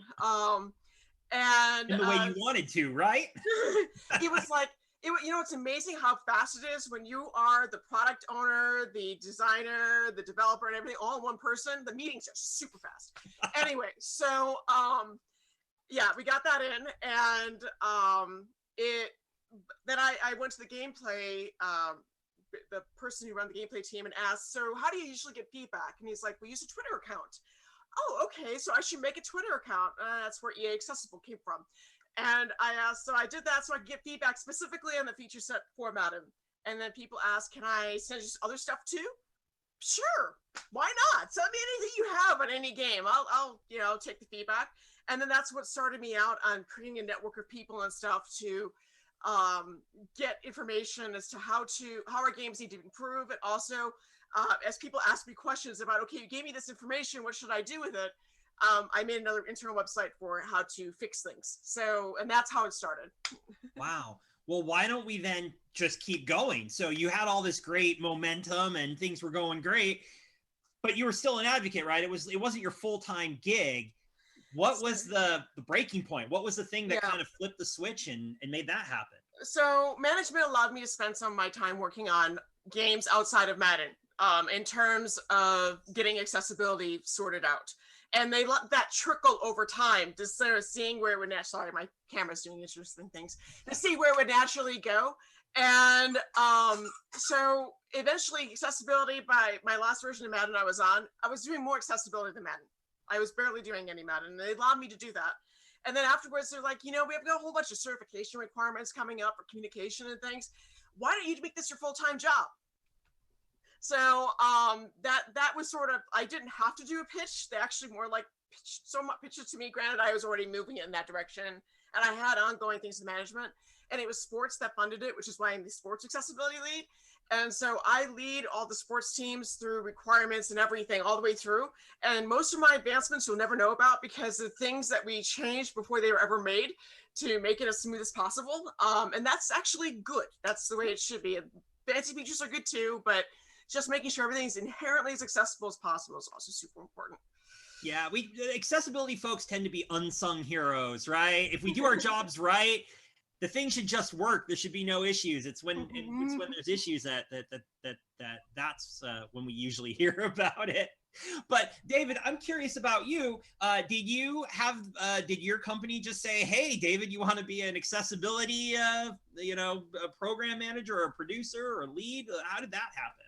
Well, it didn't happen as suddenly. It took something along the lines of 2 years. So to try to condense it in the shortest way possible, it all started when I was at the end of my contract with Assassin's Creed Origins. It was around 2017, and the corporate social responsibility team, or CSR for short, wanted to push for our games to become more accessible, from HQ level.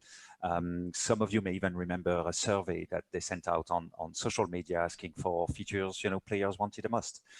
So when I saw that survey on social media, I wasn't aware of the initiative. I got in touch with them, and then I realized that they were already collaborating with the QC team, who was responsible at the time to ensure that the games didn't cause epileptic seizures. And that's the team, by the way, that became the official QC accessibility team a few years later.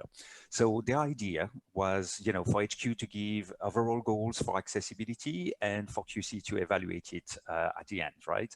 So having experience with production teams, I realized that this would probably not be enough, to profoundly change the way, developers were thinking about accessibility and implementing it.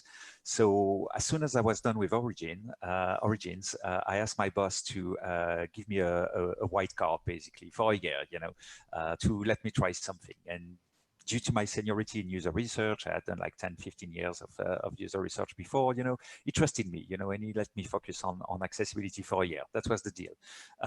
So I did two things. The first one is I teamed up with corporate social responsibility and QC, and we toured the company, with presentation about why accessibility matters, what are the company objectives, what are the best practices, these kind of things. And the second thing I did was I took the programmer, some designers, and a producer friends from Origins, and we toured the studios with our story, exactly, how we tried to make Origins more accessible, what worked well, and more importantly, where we felt, what we could have done better now that we knew, and what we could do better next time. So the trick with the second presentation here was really bringing like-minded people to talk to like-minded people. So, designers could talk to the designers we were meeting, asking questions. Producer could ask questions about, cost and resources, etc. And they had like-minded people to answer in the same meeting. So at this point, we're in 2018, and we've got clear objectives from the CSR team. We've got lots of dev teams interested by our accessibility story, and they want to reproduce that on their own title. And we've got the QC team ready to evaluate that at the end of the process. But we've got more than like 55 studios and 18,000 employees around the world. So there was no way a single person could support them on their day-to-day. But they needed detailed support, right? The tailor-made support. It's one thing to know how to implement subtitles, but it's another thing to know how to implement them well.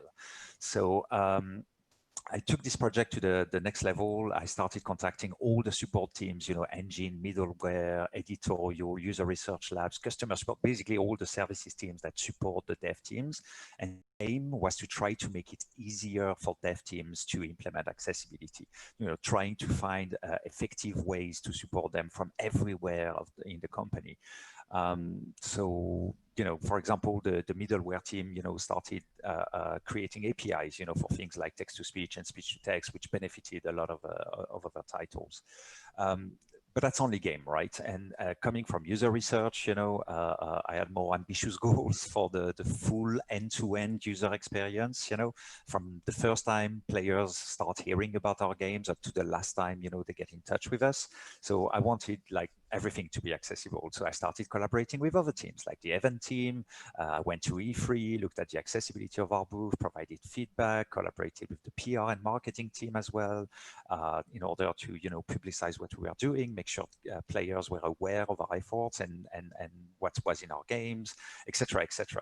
So I got in touch with everyone, applied the same process, evangelize, present the challenge, but more importantly, offer solutions, tailored solutions for all of these teams. All of these teams are part of the cogs that moves and make things accessible, and all of them need tailored support. And at that point, my boss looked at me and realized that there was no turning back, right? So we both went to CHR and we said, look, this is a new job, first time at Ubisoft, let's call it accessibility project manager, and make it happen. So that's it. That became a full-time gig.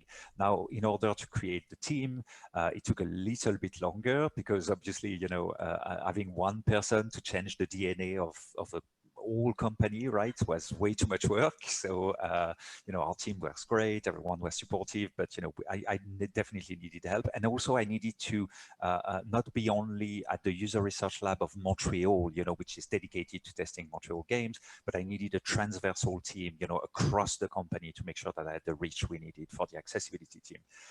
I'll be honest, I had no idea how to do that. So I went to CSUN and I met awesome people like Evelyn Thomas from Microsoft, well, Gareth Ford Williams from the BBC. I listened to talks from Jenison Ascension from LinkedIn, etc., etc. So I left CSUN with a plan, and that plan was to talk to my CEO. Long story short, we can keep it for the social later. But a few months later, I was talking to Yves Guillemot and about what I did under the radar, without budget, without a clear mandate, and how we needed support and we needed a team. And he just said yes, and this is where we are now. We've got a team. We recruited Cherry Thompson, and this is just the beginning. That's incredible. Here's to the leadership who are open-minded and willing to take chances and invest and give you those opportunities. I mean, what a great program to be able to go and spend a year, exploring this space. I mean, that's cool. I love that kind of hack mindset.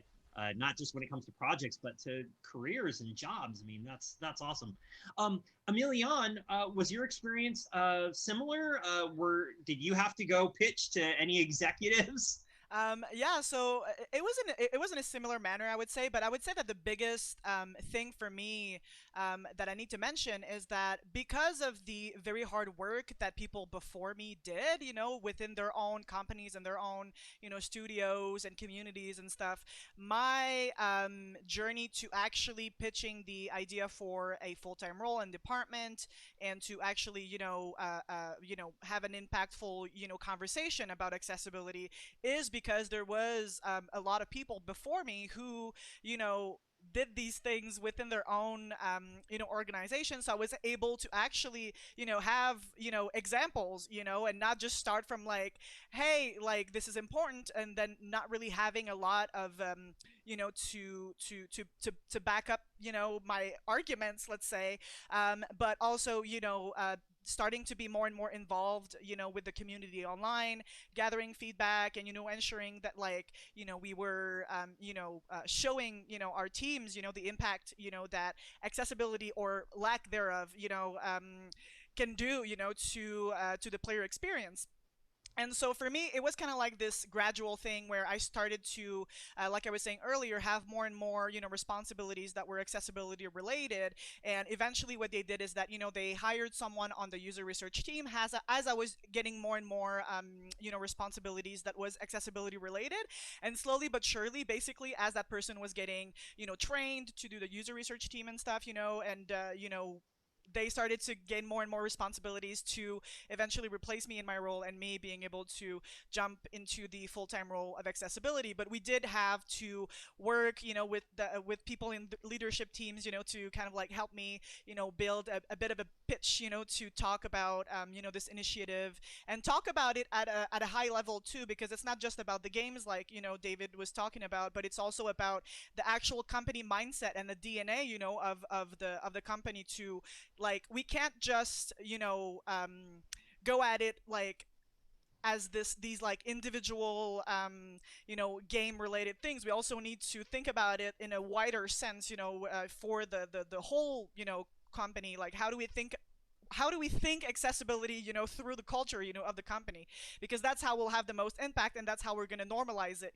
at a bigger scale in the industry, later on. So basically, I was lucky to have a lot of support, because I think I was lucky to be in a position where there was a lot of people who did a lot of hard work before me. So I was able to actually, use that background, and those examples to say like, hey, like, this is something that's really important in the industry, and that's, we can't just like not do anything about it, because we want to make sure that we're in it with the rest of the industry, because we would be lying to ourselves to not, talk about the fact that, like, hey, like, accessibility is something that's getting more traction, and I'd like to carefully assume that it's not a trend, but it's actually something that's starting to be really, really, important, and it always was important. It's just that people were not necessarily super well well informed. But I think now people are getting more and more informed and more sensitized. So I think that now it's going to be easier and easier to pitch those ideas and pitch those initiatives as time goes on, I'd like to assume. Oh, I hope so. I really do. And it gives me so much hope hearing your stories, right? Because I think, I've been doing this for a little, I started working in Xbox in 2001. I really started working on accessibility though in 2005. And, the culture was different in the industry. And just socially in general. I mean, let's just call it for what it is. I think just societally, where we weren't in the same place thinking about people, from diverse backgrounds, right? And so I had a lot of really hard conversations back in the day with leaders who just wanted to see like how many extra units was going to sell and how much it was going to cost, and it was really hard, and it could be really demoralizing. And I would like to think, and I hope that there aren't companies like that left out there that are left out there. But what I will say is that if you are, to anyone who's listening, if you are somebody who's at a company or a place in the industry where you feel like you're just not getting the traction you need or want, or people aren't paying attention, just know that we've all experienced it in some way, shape, or form, right? And the good news is that the industry, to your point, Emilion, I do think it's going in the right direction. I don't think this is a fad. For me, it took some leadership changes within our organization. It took a number of years of advocating. It took some projects like Microsoft Connect, which kind of forced the issue from an accessibility standpoint, because it raised some really good questions like, what happens if you're missing a limb, or if you're in a wheelchair? Can this device work for you? Like, it took a lot of things to really finally get people's mind shift to change to the point where they could even consider having a team that focuses on accessibility, because I had pitched for a number of years to have a team and just could never get traction.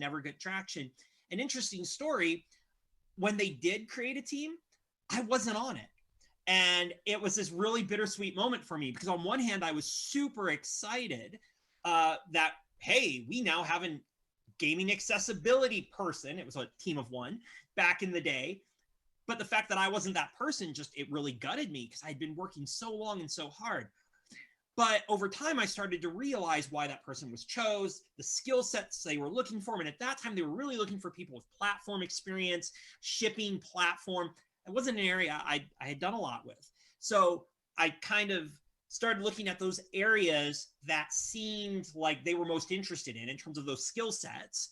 And I started adjusting my career trajectory to start learning a little more on the PM side and on the RM side, and, you know, worked a little more with user research, got over into a game studio to get that experience so that when they did decide to grow the team, I was in a natural place to be able to you know, compete for that position.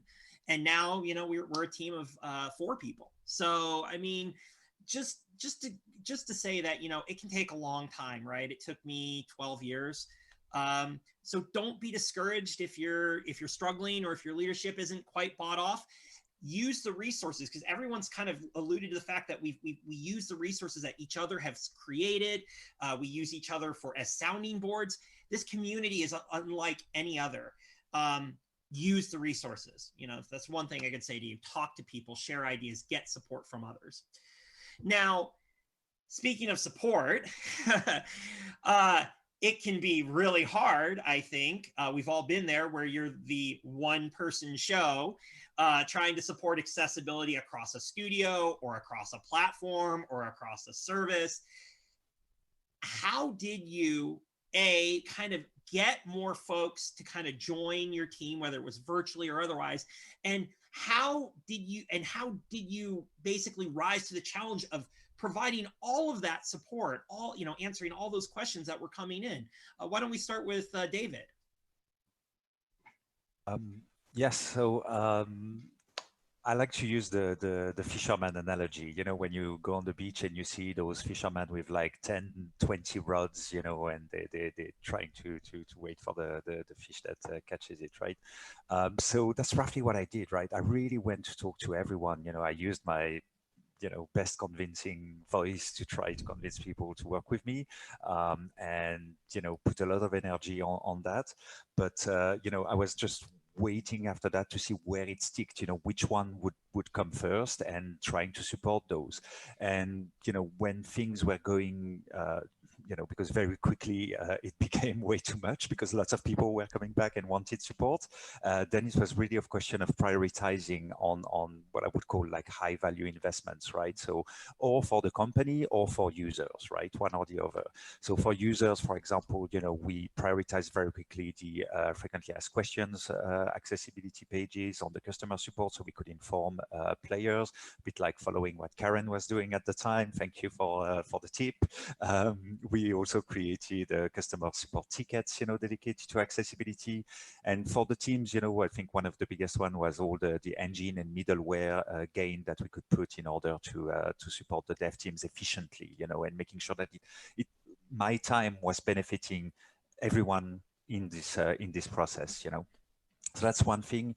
The second thing, and it's no secret, right? All the accessibility teams in the biggest companies are using a champion program. So once again, we've got a lot of people passionate about accessibility at Ubisoft, and in all the teams, services teams, dev teams, websites, everything you want. And the accessibility team is positioned as a hub, basically, where we've got the knowledge, but we try to spread it to the champions. We make ourselves available when they have questions, and when there are new information or new guidelines or new best practices, we try to spread it out to them as well. So they act as the accessibility representative on the dev team. So, those are two ways to try to support as many teams as possible with limited resources. Yeah, I mean, we're using a hub and spoke model too. We have a champs group at Microsoft and Xbox, and there is no way I could do my job without them, right? Cannot stress that enough. Karen, does EA use a champs program? I mean like a champion program? Yes. Yeah. We do have something like that, where especially in sports, we have a contact per team. So I could go through them to get things done more efficiently, so I don't have to hunt down, like, I can say that this is an issue in the game and I bring it to this one person and they can find from there, because their game teams are huge. So yeah, Madden's hundreds of people, so trying to find the right person is not necessarily very easy. So that's what we do for there. other strategies though for providing that broader support? Like, you know, again, you have how many people on your team now? I have three. I currently have three. So when we started doing this, it was just me, and I managed to like work with legal and because they were interested in a lot of this stuff, and I got funding from them to work on some of the ea.com/able website. And then I got more funding from sports to continue that work. And we have it expanded out to nearly every game that comes out. We are still having some pipeline issues of getting things out quickly enough, but we're working on it. So yeah, that's where all the documentation comes from. That contractor became full-time and is now helping an internal and external type of things. So she also is one of the people who helps gather the information together as answers so we can have other people reach out. We also have like the concept of a virtual team. So I have a database that I use to gather up anytime anyone emails a request in, it gets sent out to this database.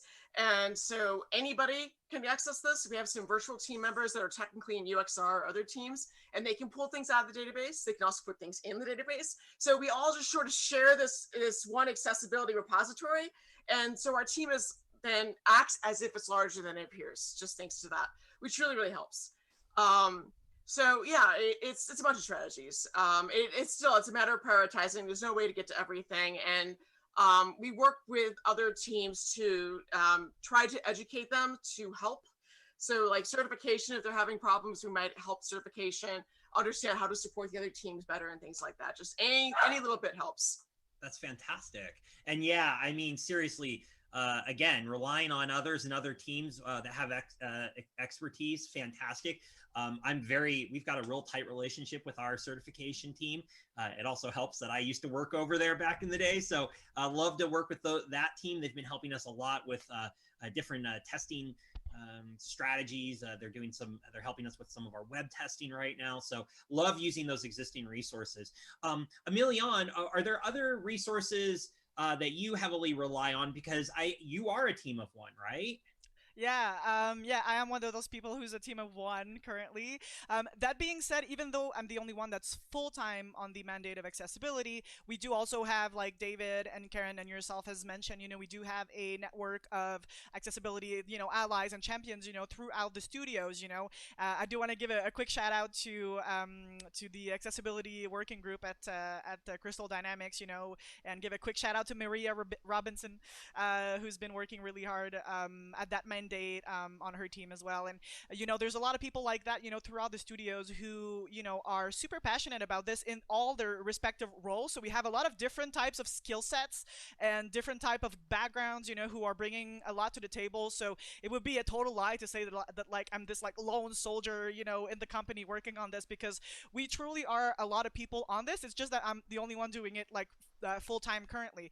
That being said, it definitely can be overwhelming because accessibility touches a lot of different aspects of video game making. It's not just the games, but as David said, it's from the first time someone hears about a game until they, don't think about that game anymore, right? So it's like that thing where, it can touch, marketing, PR and community management, customer support, websites, events, so it touches on a lot of things, right? So you can become stretched thin really fast if you don't prioritize, properly. And it's important to accept that you're gonna have to choose some battles, and you're gonna have to accept that like this is a journey, and to not feel too beat up if you feel like you're losing some of those battles, because you have to understand that there's a bigger goal at stake. And I think that for anyone who's maybe watching this, I think that accessibility and activism and things in general can become very time consuming and energy consuming. And I think that everybody can relate sometimes to that feeling of feeling overwhelmed, because this is something you're so passionate about and you want everything and everyone to listen. And sometimes that's not always gonna be that way. And I think that the earlier you start to kind of like learn how to know yourself and know who you work with and know the different languages that people talk as well, because not everybody is as well informed, not everybody is talking about the same things or has the same background. So I think that's a really important thing to know, is to, you know, manage your time well, manage your energy well, and also understand that all the teams are different. So, you know, sometimes you're going to have to talk about different things. You know, if you're talking about, you know, budgeting or financing, you know, are conversations that are less, you know, fun maybe than others, but this is still something that you have to learn about and that you have to talk about, and, talk to those people who can actually have an impact on the resources and, you know, financing of this initiative and this mandate. So I think that that could probably be maybe my advice. That being said, I'm still very early in this initiative. I started only full time in January, and we had a lot of plans, you know, on visiting all our different studios and doing this like accessibility tour kind of thing, you know, and meeting with all the different executives and teams and stuff. And then COVID happened, and so a lot of, you know, the energy was, you know, thrown into, you know, making all this remote working thing happen and everything. So it did change a lot of our strategies, right? And I think for some of it was in a good way, and some of it, you know, did put a bit of a wrench into some of our plans, but you know, we just have to adapt. And I think that's just something to realize, is that sometimes, you know, not everything is going to go as planned, you know, as you had it planned out and mapped out in your head, but you just have to adapt, and that's normal. Absolutely. And, you know, COVID really did throw, I think, all of us for a loop. And so that actually leads really nicely, I think, into my next question, which is, all of this being considered, you know, everything that's going on, how do you spread awareness and some of that passion, you know, that enthusiasm for accessibility and inclusivity within your studios? How do you spread that around? Because you know, frankly, it's different. I used to rely a lot on just going up and knocking on people's doors and sitting down and having a conversation. And, you know, how's that changed for you? Karen, you want to start? I mean, how COVID has changed things for me, or how to raise Well, just accessibility? how you are spreading. Well, I know. Trust me, COVID's changed everything for all of us in a lot of different ways, but specifically with spreading awareness through the company, your company now, and spreading some of that passion, enthusiasm. What are the strategies you're using now to spread awareness throughout EA? So it pretty much the same strategies I was using all along. I work with certification, and they help spread the word when things aren't going quite right from that aspect. I work with legal. They give my team contact information to all teams. I work with the Accessibility Employee Resource Group, and that spreads information about my team too. And then we have the Twitter account, which lots of people are following, including people who are internal. And all that together is all multiple ways of spreading awareness. So that all helps. In terms of COVID, it actually didn't make much difference because my team was almost entirely Zoom based anyway. Oh. And most of us were at least partially working from home before all this happened. So it didn't really matter. In my building, we're overcrowded. So all of our meetings are Zoom, even if you're meeting with people in the same building, because there's no meeting rooms. So this really made very little difference. Wow. So really different then. Yeah, I've had a very different experience. David, is the same for you? Do you tend to work more remotely, and do you have any strategies that work well for spreading that awareness and that passion remotely? Yeah, you know, as soon as you know, I finished Assassin's Creed Origins, I started working with studios all around the world, right? So there was no choice but to find a solution that would work remotely, right? So things we're doing, just, you know, in a nutshell, to be short, is like adding accessibility as much as possible into our internal daily newsletter that every employee receives. So, or about what we did, or about what the competition did, for example. We created knowledge sharing platforms, you know, such as Teams or Slack, where people can ask questions to us, but also to each other. You know, sometimes devs help other devs, you know, so it's a way to communicating there. And the accessibility team also populates it with things they see and find interesting. We invite speakers as well. You know, Hannah Milton did a talk in Montreal, Brandon Cole as well, Cap Game in France, etc.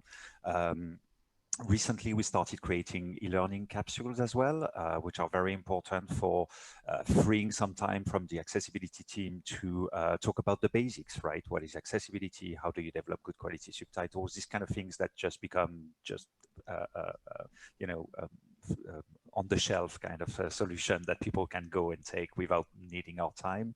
And as Karen was saying, you know, every service we're talking to is a service that's going to take accessibility as part of its DNA, of its processes, and then they're going to talk to the teams they are collaborating to, and they're going to talk about accessibility too and bring more knowledge there as well. So yeah, this is all coming together.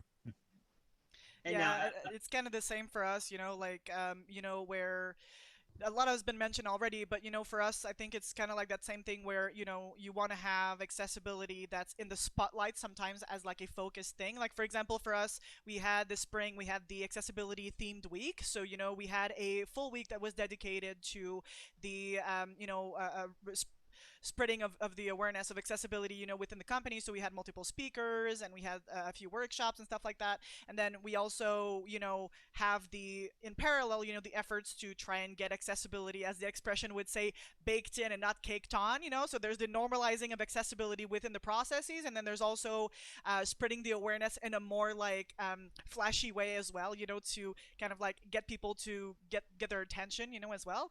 But I think that one of the most efficient way I found to really have an impact in terms of awareness is to, you know, empower the voices of the community. You know, I think there's not a lot that's more efficient, I find, to really have someone pay attention than to, you know, show actual player feedback, you know, and say like, hey, here's the barriers that I'm encountering, or here's what works for me, you know, and really getting devs to look at it and say like, okay, so yeah, so I can really, you know, connect this to an actual experience. Because sometimes, you know, when we talk about games and features and stuff like that, it can become something that's really abstract for some people, and they don't necessarily look at it in the way that we wish they would. You know, they could look at it as features or things, you know, that are a checklist or something, which is not what accessibility is, you know. And I think that it really adds more impact when we can say like, oh, here's the community, you know, and here's what they have to say.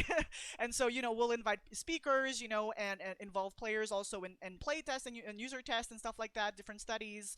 And then also, you know, I think that it's really important, again, to ensure that we have customer feedback forms, you know, for different games and customer support and stuff like that as well, so that, you know, those feedback can get sent in to the proper teams and stuff. And for us, accessibility is actually part of the production support team. So basically, you know, we're under this umbrella. So I work, you know, in tandem with, you know, the QA teams and stuff like that, and different, you know, production support teams, you know, so that way, and we meet regularly. So that way, you know, accessibility is always kind of like part of the conversation, you know, at different department and different levels. So I think that's like how we spread awareness in different ways in the company. But yeah, I mean, it's not anything that's super that's sorcery or anything magic, right? You just have to really, you know, talk about it and not shut up about it. And, you know, you just have to make sure that you're not just giving feedback, but also providing solution, like David says, because it's one thing to say like, hey, this doesn't work, but then if you don't provide any solution or any kind of like, you know, useful, you know, criticism, then that's not really going to go anywhere except make that person feel bad. So, to jump in, I think you nailed it on the head there, and I think it's a great place to close our conversation today. Is that, you know, accessibility isn't just about making a feature in a game; it's about making an entire experience accessible, all the way from the game itself to the websites, the social media tweets, that sort of thing. When we're thinking about you know, teaching people about accessibility, it's more than just telling them there's something wrong. It's giving them tips and ideas on how to make it better, but it's also letting them understand why that being wrong has an impact, building empathy. And I will say that's one thing that I think COVID has afforded us in a positive way, is that the one area that I find works really the best for just getting people to understand is talking one-on-one or in a group with members from our gaming and disability community. So I would certainly encourage everyone here who's listening, if you haven't, reach out to the community, invite them in, get them on a Teams call or a Zoom call, you know, get them face-to-face, talk, learn about why it's important to make products accessible, how to make those products accessible, and what resources are at their disposal to make those experiences as inclusive and delightful as possible. I want to thank everyone on our panel. I'm sorry, go ahead. I said to jump in one thing, feedback really does matter. Please send it in. That's how blind accessibility was added to Madden in the first place, where like the kick meter and things, is because I had like literally a couple dozen blind gamers email me all within one weekend, which made it super easy to push it through. Please send your feedback. And I think you see, it's a fantastic call out, and you'll notice we're all nodding our heads, right? Everyone will tell you that your feedback's heard, it's sent to those teams, it's used to drive things. And even if you don't get a response, even if you don't get, you see that thing happen right away, know that we use all of it. So I'm on Twitter way too much. Weren't we all? Thank you, David, Emilion, Karen, for your time. It's so appreciated. Thank you to everyone who attended and to watch us. And again, best of luck in your accessibility journey. Don't give up. And we look forward to seeing all the great things you're going to do. Take care, everyone. Don't Bye-bye. hesitate to reach out. Bye-bye. Bye-bye.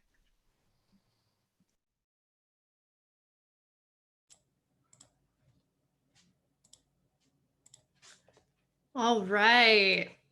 So I first want to say, I think we can all agree that that was an amazing panel, and that as the moderator, Brandon was serving some seriously infectious energy. I absolutely love it. And, you know, following the chat, I'm so engaged. Cherry said in chat, and I absolutely love their comment.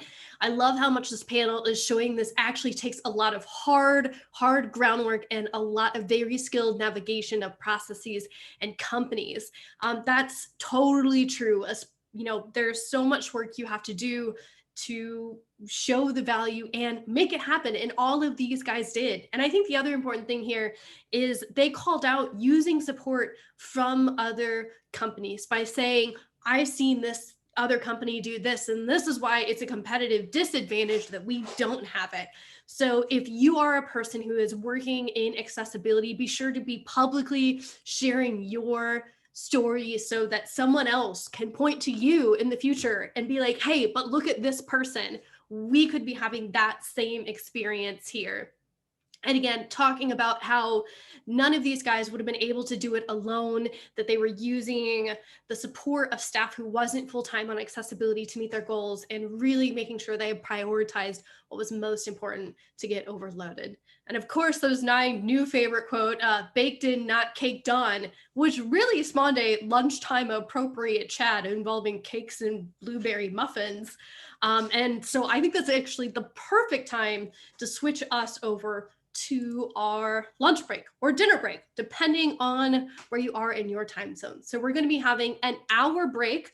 We will be back at 1:15 Pacific Standard Time, where we will be kicking off our next call to action, marketing accessibility info. So please go eat, and I will see everybody then. All right. Thanks, guys.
Hello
Hello, everyone.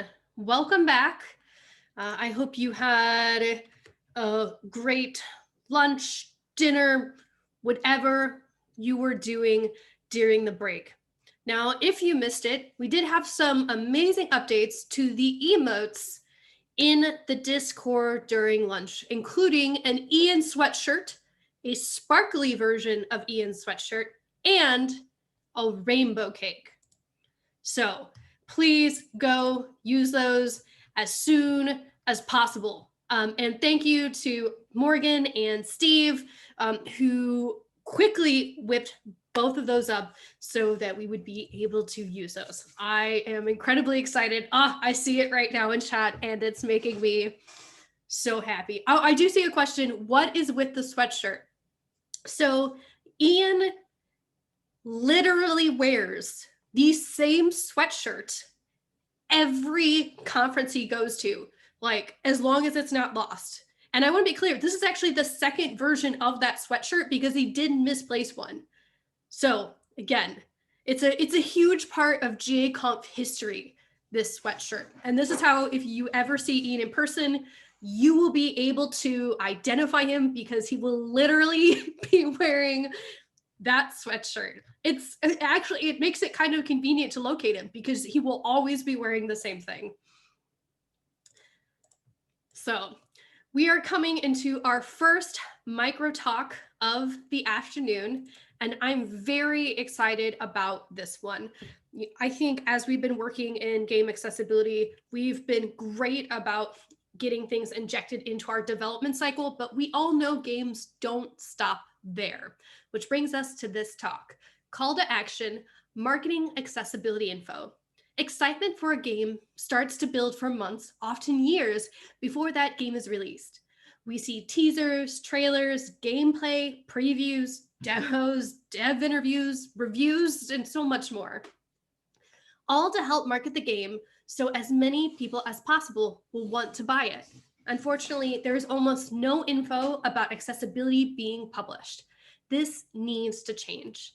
And this talk, accessibility advocate Steve Saylor will offer suggestions on how and when info should be included in marketing your game. And with that, I'll kick off our next talk.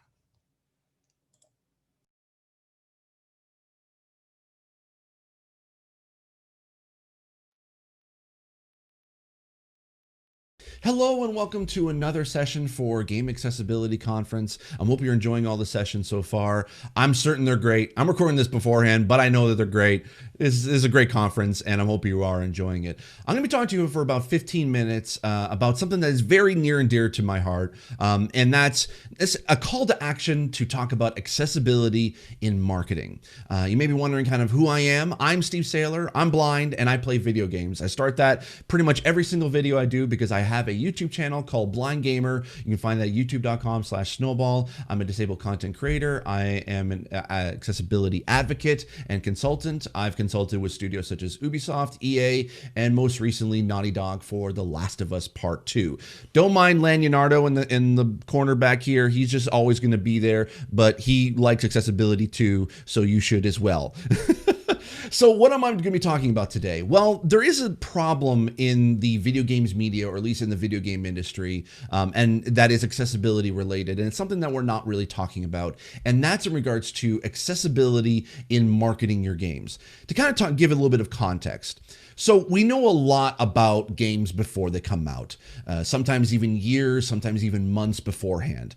And we get a lot of marketing materials for that. We get trailers, we get reviews, we get gameplay reveals, we get preview events, we get demos, we have interviews, and we just have a lot of marketing material to try to be able to convince the players and gamers to be able to purchase your game. And I understand that, and that's perfectly fine. However, there is almost no information about accessibility pretty much across the board. To kind of give an example, and I'm not pointing this game out or this studio out in particular, it's just using this as an example, Cyberpunk 2077. We've known about this game for going on 8 years. We heard about it in 2012. We've had events, we've had trailers, we've had demos at E3. We've had so much marketing material towards being able to want to be able to get people to be able to play this game. But you know how much accessibility information has been given? One small tweet.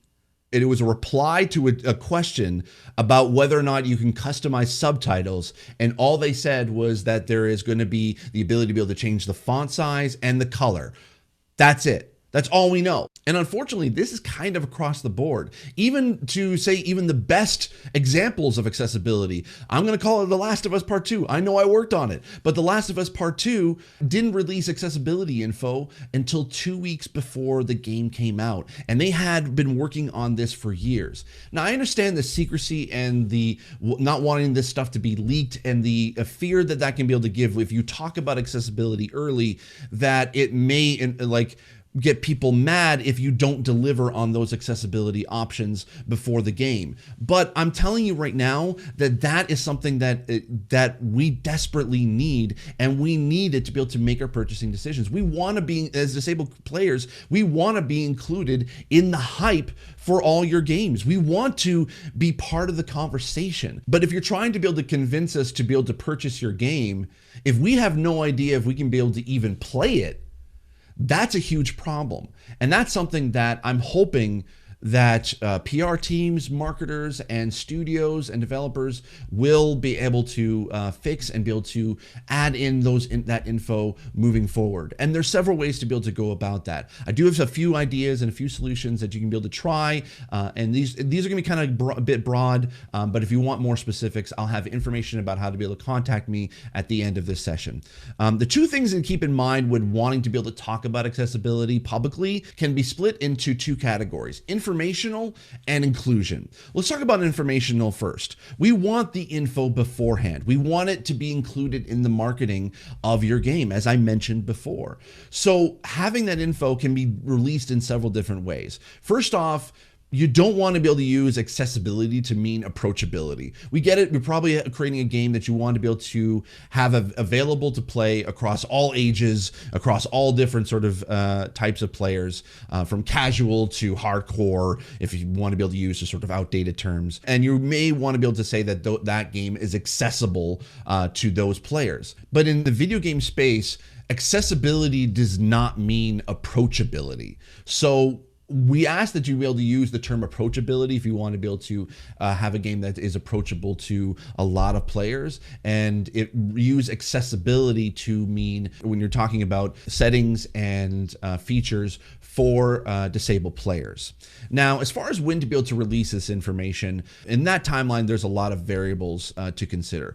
I used to be able to say, of course, like when a game goes gold, that's a perfect time to be able to talk about accessibility, because you know what you have beforehand, you know what's going to be locked into the game itself. So that would be a great time to be able to release that information. But I understand that going gold can mean different things depending on which studio you're in, what type of game you're working on, and even whether you're an indie studio or AAA studio. So my best answer for that is, when you know 100% what features will be locked into the game, discuss it publicly. And you can do that in several different ways. You can release feature lists. When you know 100% what's in the game, it may not be an exhaustive list. You may not want to be able to sort of talk about everything in the settings, which is totally fine. You want to release features that would help most disabled players. And what core features did you know when you were designing that feature that accessibility was in mind? A great example of this is Immortals Phoenix Rising by Ubisoft. They talked about it in a recent Ubisoft Forward. They announced it, or what that game was going to be like, and they kind of showed gameplay for the first time. But on the same day that Ubisoft Forward was released, there actually was a blog post that was released on the website and on the official channels talking about the accessibility that will be in the game. It didn't have a full exhaustive list of settings. It had just enough features that would basically prompt disabled players to be like, oh, this might be something that we want to check out and know more information about. So that can be able to build up the hype for the game and include us disabled players in the same marketing at the same time you're releasing that information. You can use marketing materials as a way to show off accessibility, like subtitles, resizable HUD, etc. If you have any of those settings available at that point in the build, show it off in the gameplay. As an example, The Last of Us Part 2, they released a state of play that showed a pretty extensive look at the gameplay. If Naughty Dog or Sony was able to add the subtitles or resizing the HUD or the different color options for the HUD as available, and you put that into the gameplay, it doesn't have to be showcased as like, hey, look at this, look at these amazing accessibility options. Having those included in the recording of the gameplay can show disabled players, hey, these settings are going to be in the game. This is something that's really, really cool and you want to be able to check out. And we would have been able to talk about the state of play at the same point. You can also follow up on Twitter afterwards if you want to be able to call out certain accessibility options, but do it in a way that'd be like, how cool is this? Did you notice that? Like talking about that and hyping up the accessibility options is really great. And you can be able to talk about that in depth on social media. You also want to be transparent with your accessibility, good and bad. I totally understand the fear of not wanting to be able to talk about accessibility beforehand, especially if you have to be able to remove those settings later on or change them how you originally had talked about it publicly. I understand that. And that's why I always recommend when you know a setting or a feature is going to be 100% in the game, that's going to be a best time to be able to talk about it. But also, if you know that your game is not going to have accessibility options or as an extensive accessibility options as you wanted to by the time the game comes out, we want to hear about, we understand that, and we want to be able to provide feedback based on that, because small steps moving forward and being as transparent as possible will make us become fans of you as a studio or as a developer, so that we can be able to follow along with the progress, so that you can also be able to release patches later on if you're transparent about it. If you think talking about a lack of accessibility is bad, not talking about it is even worse.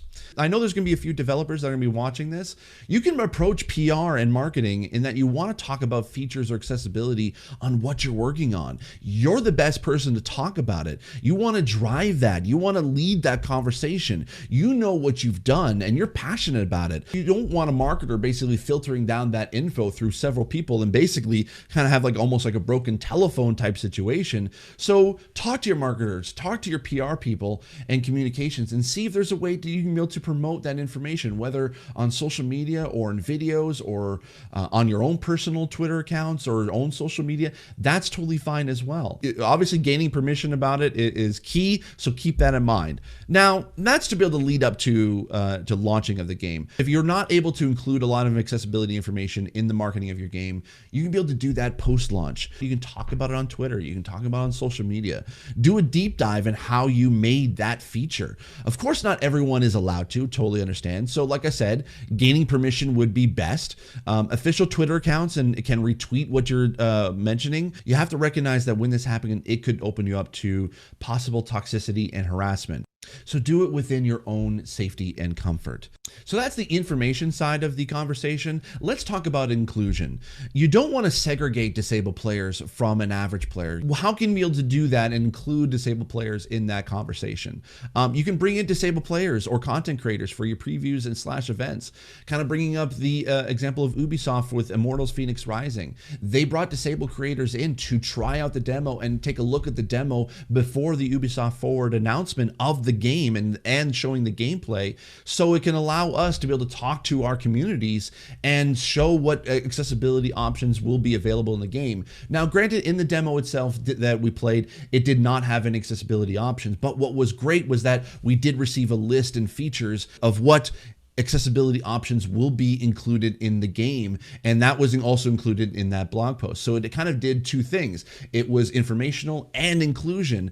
And when you include diverse content creators such as disabled players, people of color, LGBTQ+, when you're bringing them in, if you're bringing them in for a different reason than just bringing in a ninja or a Dr. Lupo for their audience, you're bringing them in to show the community that you are part of the community too. You are showing your players and not telling them that you are part of the community. You don't need to single them out as a sort of marketing gimmick. Just having us as part of the group shows inclusion. So include us in those content creator groups that you send out these demos or information or news or media to, because then we can be able to talk about the game and what is available. You want to talk to the disabled community. You want to get their feedback, especially when you're talking about information about accessibility beforehand.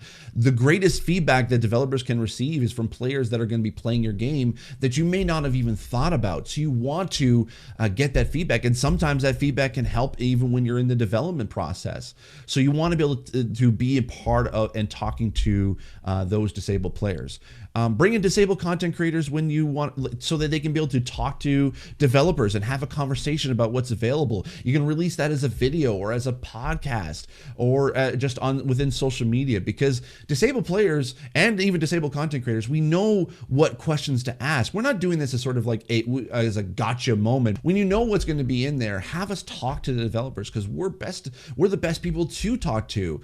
So in conclusion, basically what it breaks down to is we want to play your games. We want to talk about your games, but when we don't have the information beforehand of whether or not we can play it, that's hard for us to be able to get excited for what could potentially be our next favorite game. I used to be able to say when I first got into the accessibility community that if there was a feature that was in a game that felt like that it was created for me, I will shout about that to the mountaintops, to basically say, this game is awesome to me because I can be able to play it because of this setting. That's the feeling that we want to be able to feel when you're talking about your game. And when you include accessibility as part of the hype that you want to be able to get people to purchase and pre-order your game, that just makes us feel like we are included, that we are part of that conversation. So if you have any questions about any content ideas or what you can be able to do specifically within your studios or within your own development process, or if you want to be able to reach out for consulting on what you're working on, please feel free to reach out to me. I'm at Steve Saylor on Twitter, or you can email me at steve@stevesaylor.net. Or you can also be able to reach out to my colleagues at caniplaythat.com. We have a great site for talking about accessibility and in video games. We review video games from an accessibility standpoint. We provide news, and we've got a really great staff there that will love to be able to talk to you as well. So thank you so much for Game Accessibility Conference for having me. I hope you have a great rest of your conference, and thank you so much. I hope to be able to see you online. Take care. As always, I remain obediently yours. Bye.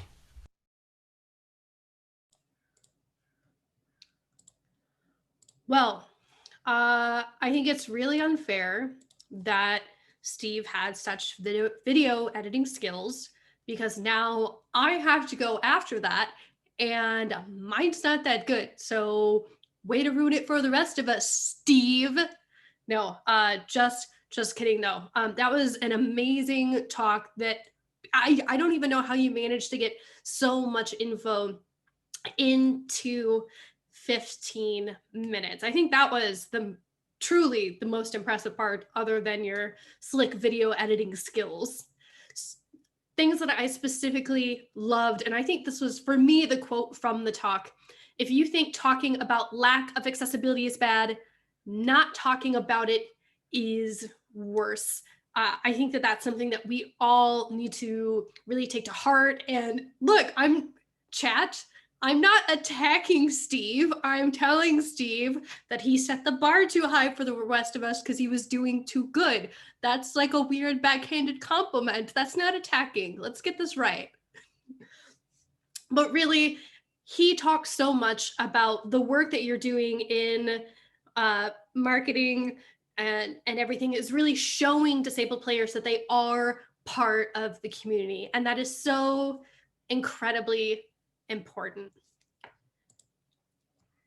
So we're going to take another short break of about 5 minutes. And when we come back, we'll have our next session, Indie Games and their unsung support of player independence. So see you shortly, everyone.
All right, and welcome back from that short break. So very excited about this next talk, especially since we've already had a couple of instances of indie games that are doing amazing work in the accessibility space. And that brings us to our next micro talk, indie games and their unsung support of player independence.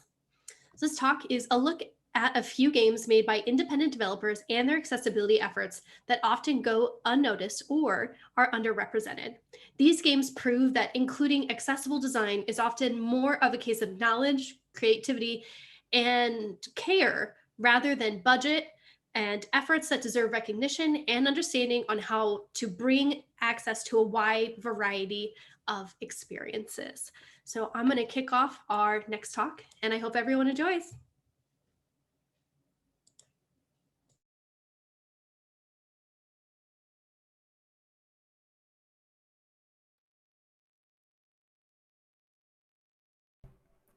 Hi folks, welcome to my little talk, indie games and their unsung support of player independence, presented by me, Clint, half-coordinated Lexa, he, him, and they, them pronouns.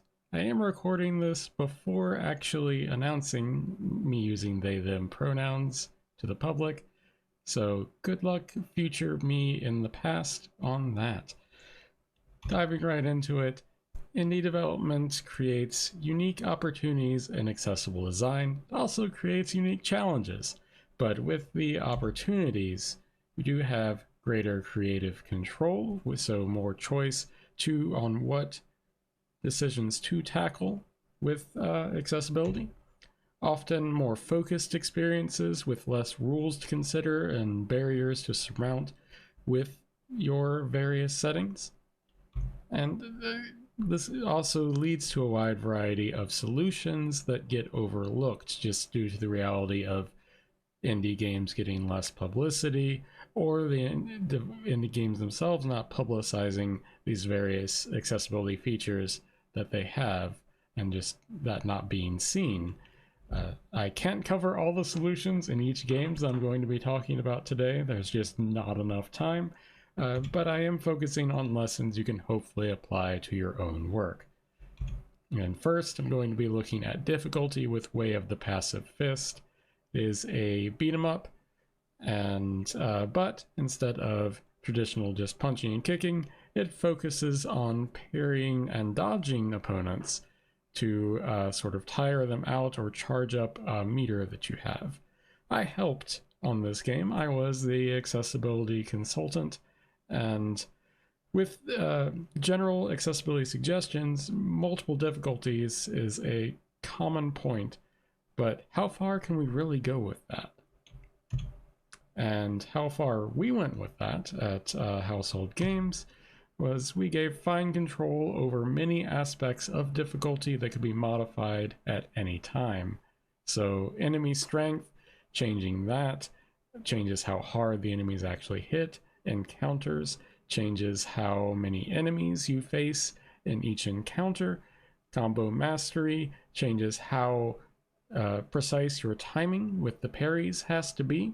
And resourcefulness changes how many items actually drop as you play, such as healing items.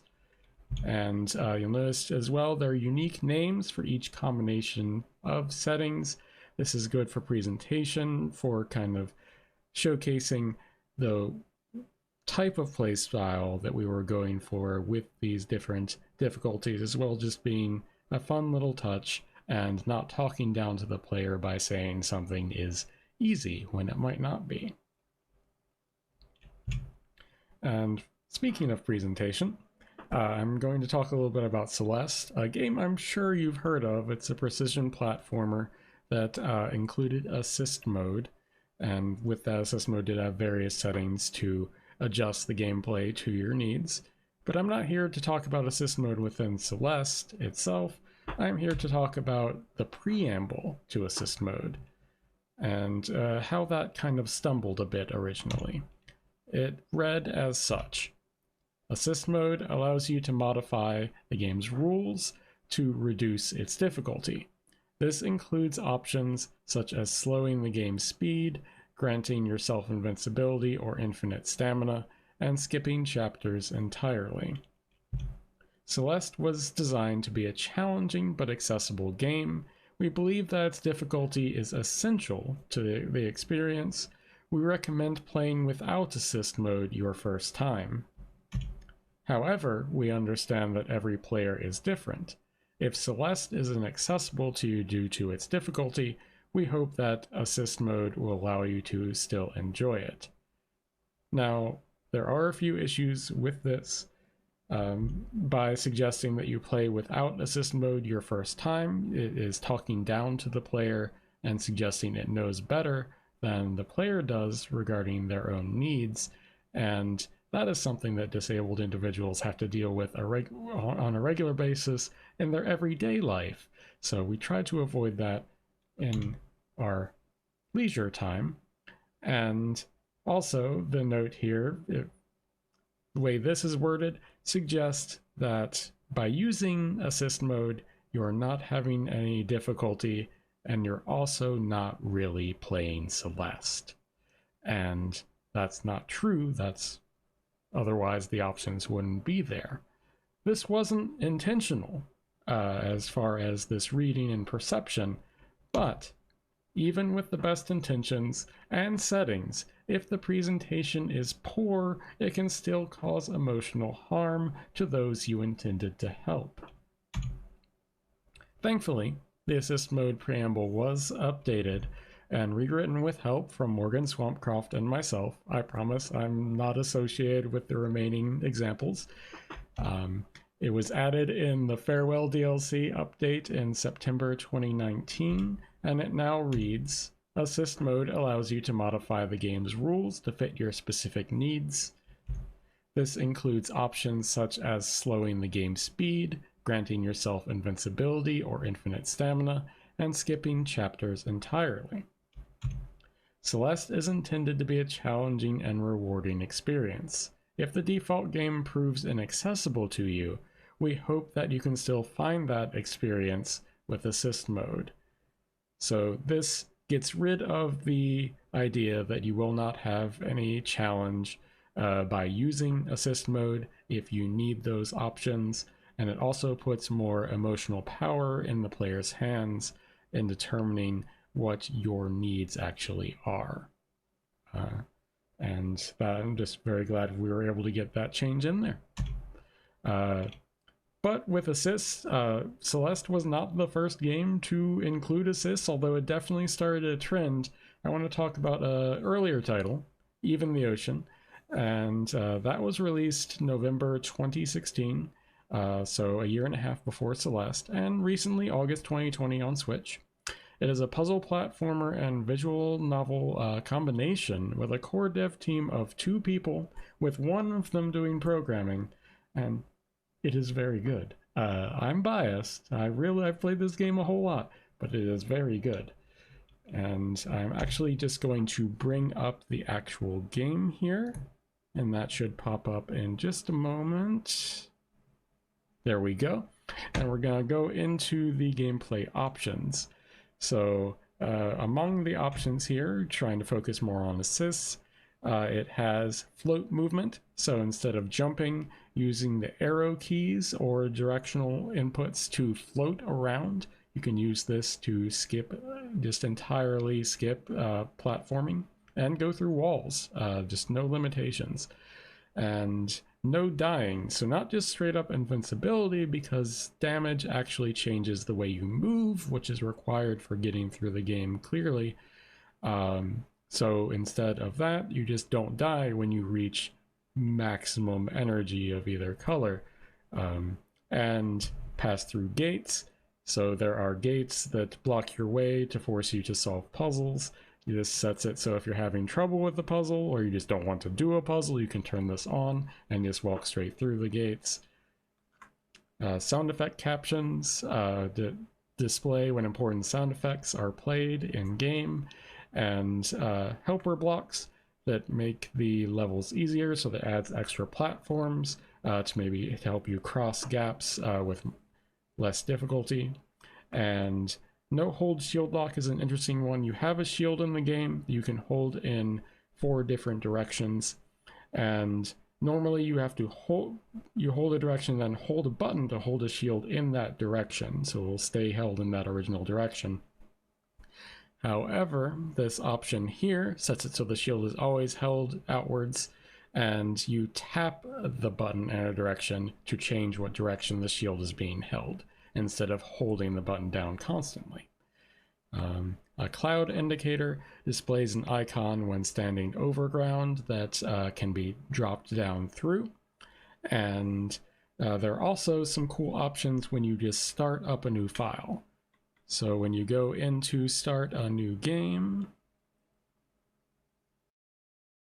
just go in here, you get a few different options for how you want to start.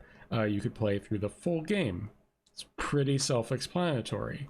Or you could just play the story. So this cuts out the puzzle platforming sections and very more intense dexterity-based levels, and just focuses on the visual novel and town exploration sections of the game.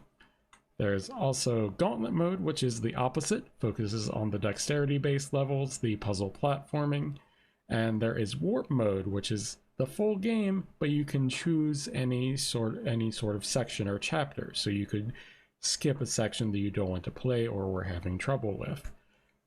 And that's a lot of really cool things. There are some other things I didn't go over, but I'm glad we got to share a little bit of Even the Ocean with you today, and just going to continue onwards to audio with Inertial Drift. This was released this month. It's an arcade-style drift racing game with time attack and 1 versus 1 racing focus, which makes it kind of very focused and kind of pared down of an experience, but it's very effective at it and has a lot of great settings, but especially audio control. And taking a look at that audio control, it gives you fine control over every type of sound in the game, not just sound effects, music, and voice if there's voices. It has 10 different parameters, and that goes through wind, ambience, impacts, drift gyro, surface sounds, tire squeal, engine, menu music, and the master volume. And you have adjustable in single digits from 0 to 100 for each of these. You may not be aware, but this sort of feature is commonly requested for many games. For example, when many sound effects might overpower others for more impact, that can be a problem for many players. So for, say, explosions or gunshots, it's commonly requested to be able to turn those down.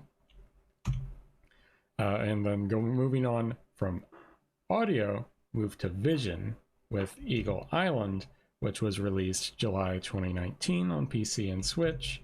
An adventure platformer with roguelite elements with a very impressive suite of features. Hopefully Pixelnix, the primary developer, will be able to come and do a talk on the overall features someday to share with you all. It is largely implemented by a single developer. And I'm going to bring up Eagle Island now. Turn on the volume for that. Now I already have some impressive visual options turned on. Once highlighting the platforms and the player character, you can turn those on individually. And I also have the background dimmed. So the background is dimmed to 80%. You can do the cutout full blackness. But this really helps with clarity of seeing both the character and the platforms that you're moving around. So those are really cool options. And also helping with low vision is that it has speed settings. It has a text reader for you. So screen reader. Yes, that's the word I was looking for, screen reader. So volume 90%. It reads off the menu options very clearly and effectively to you. So just amazing implementation of that into the game. So just very cool stuff. And again, glad I got to share that too. Just gonna move right along. So you might be looking at this, and you kind of think, well, that's really cool, but I don't have time for all of that. And with Layer of the Clockwork God as an example, you probably do. This was released February 2020. It's a mix of point and click and platformer. Sorry for all the platformers, it just turned out that way. And they added several settings with a focus on dialogue. So, for example, black letterboxing behind the dialogue, change the dialogue to white in color, and changing the font size so it can actually be quite large. And other examples of things also showing the speaker's name. And there were a few other options that did get added later, such as screen shake, interact, toggle, and platforming assist. Here's an example.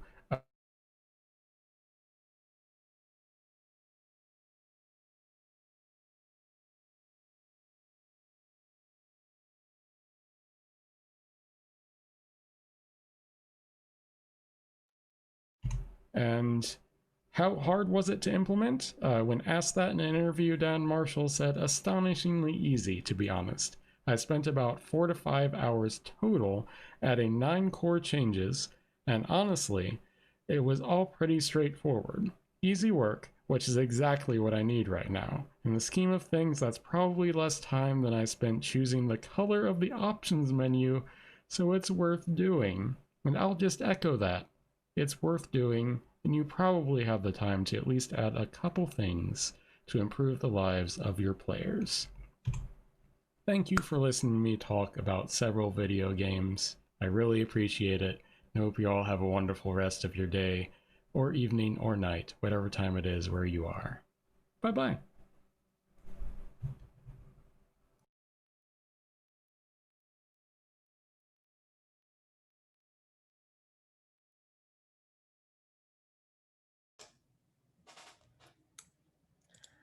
Well, thank you so much for your video. So first, I want to say, current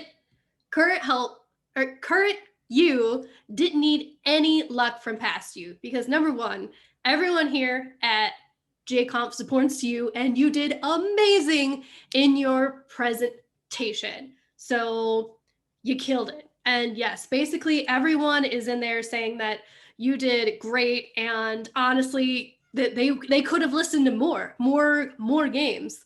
I also want to say one of the things at the beginning of your talk made me realize that was something that we lost without having a physical event. This GaConf was actually going to be the first GaConf where we were going to have pronoun markers on everyone's badges, and we'd been really excited to be able to do that.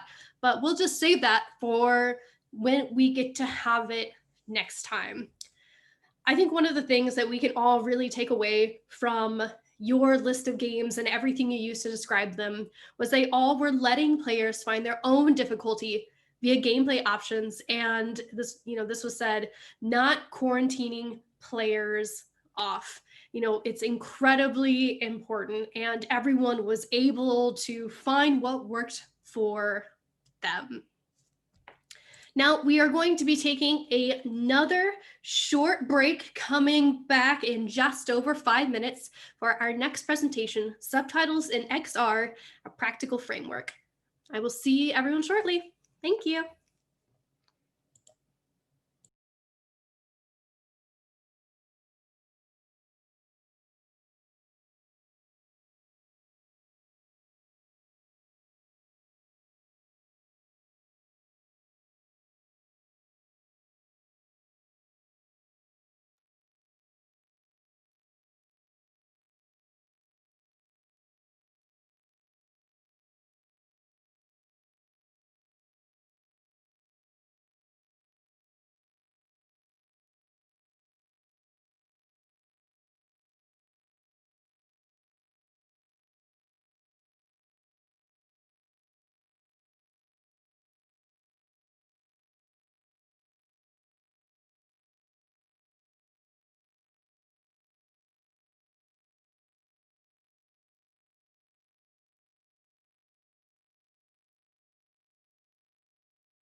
All right. Welcome back, everyone. So this next talk I think is incredibly important. I think a lot of times people go to do implementations of captions and don't know how to do it for the platform that they're using. So this next talk is Subtitles in XR, a practical framework. Alchemy Labs has devoted significant resources into the research and development of the state-of-the-art framework for XR subtitles. The framework creates comfortable and legible subtitles that perfectly integrate into the spatial medium of XR. Alchemy deployed this framework in their highly praised Vacation Simulator and Job Simulator subtitle updates. Alchemy CEO Owl and Cable Singer Andrew Ike will walk through the subtitle framework in depth, leaving attendees with a sense of how they could implement effective subtitles in their own XR games. And with that, I will kick off our next talk.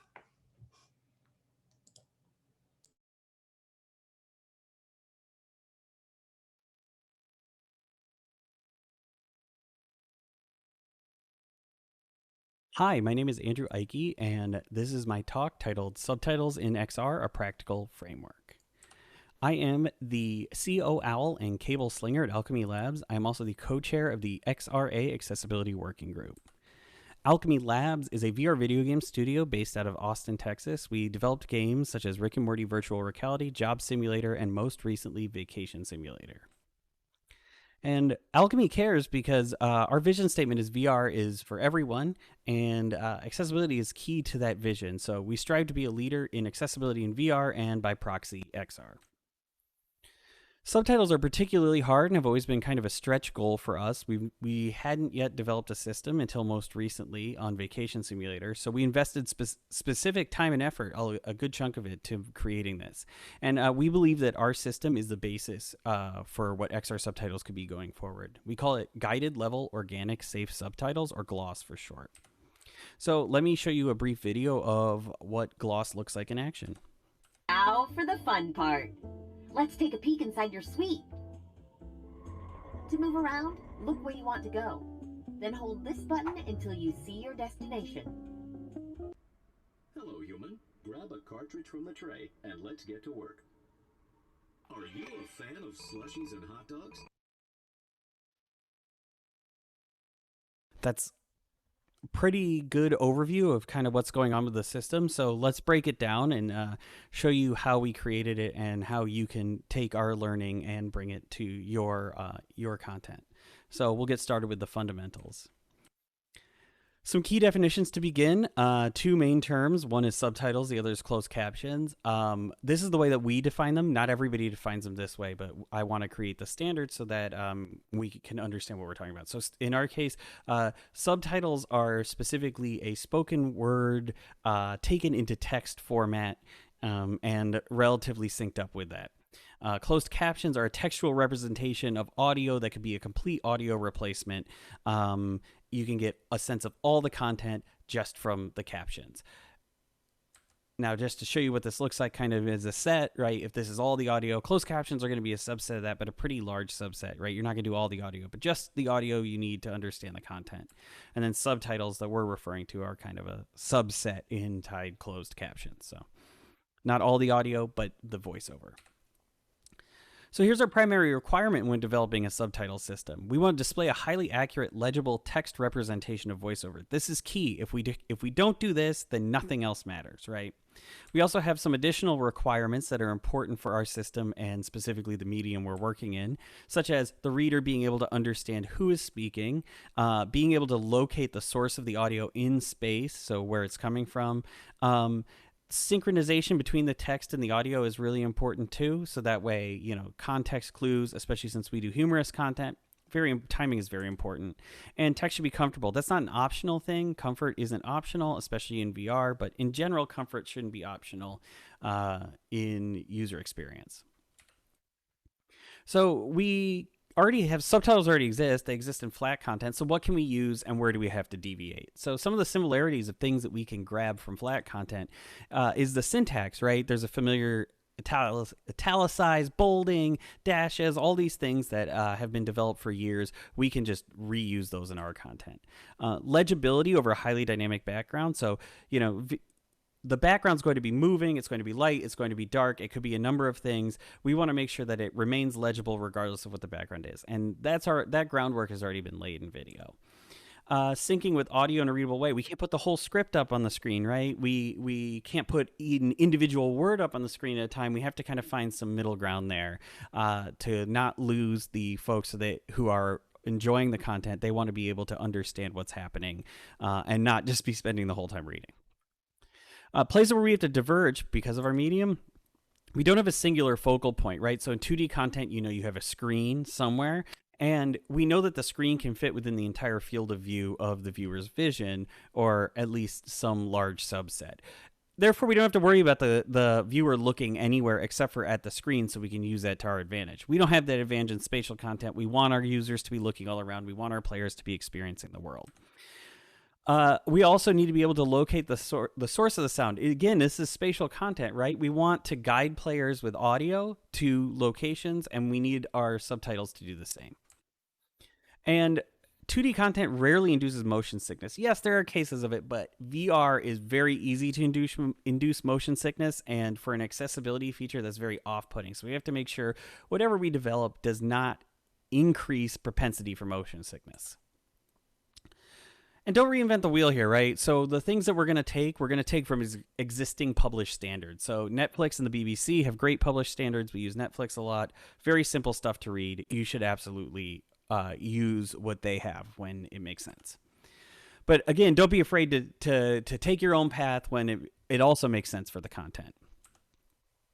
So the kind of core of everything is going to be this box that the subtitles live in our gloss system. So we need to start from the box and build out from there. So you can see a picture of the box on the right is what we're talking about. And so one of the key features is contrast, right? We use transparency to mask out content. So, the box is, very dark, as you can see, but we don't want to completely occlude the contents from, what you're looking at as a player, right? So we use transparency, not complete occlusion. And then we have high contrast letters on top of the dark box for easy visibility, and the high contrast outline too, right? You can see it in space. Length of duration, again, we talked about this before. We use Netflix, right? 42 characters per line, 2 lines per subtitle, and 1 to 7 seconds per subtitle. We just grabbed right from their spec.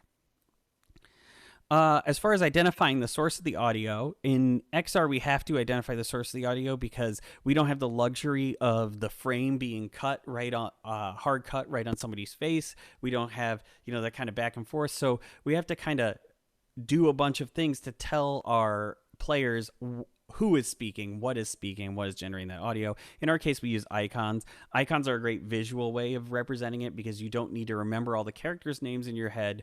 And then a point of note is we specifically drew these icons, so they are created to look really good at small format. It's not just a screenshot of the audio source. And here is the box in action, so you can see that.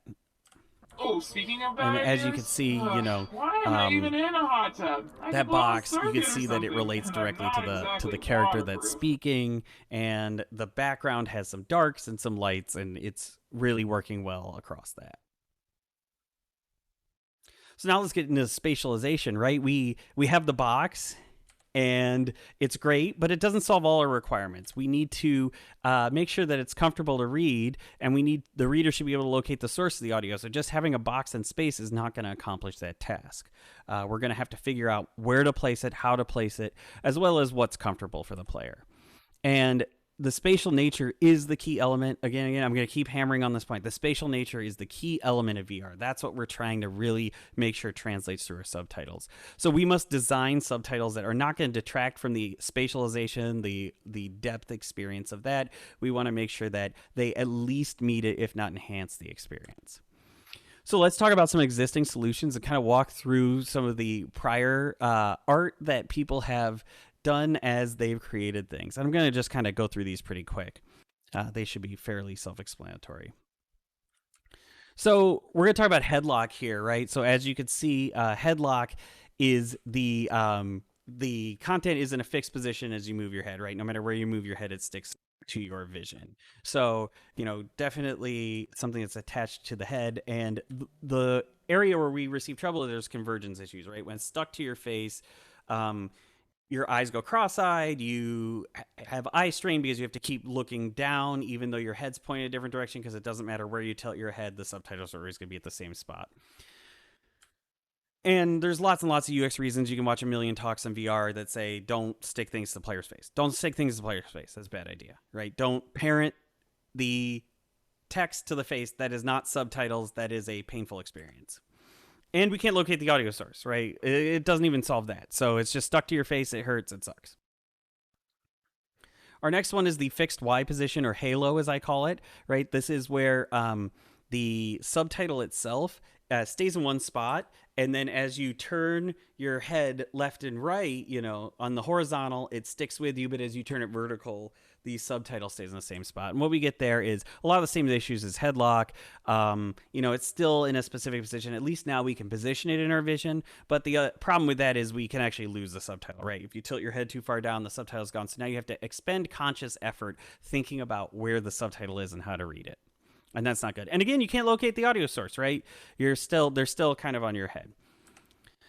The next one that a lot of people jump to is head follow. So you can see it's got like this little whirly bird thing, and it's the subtitles are independent of the head, but they try their best to follow where your gaze is, right? And a good implementation of this really allows for players to you know, for the developer to play with how this moves in and out, right?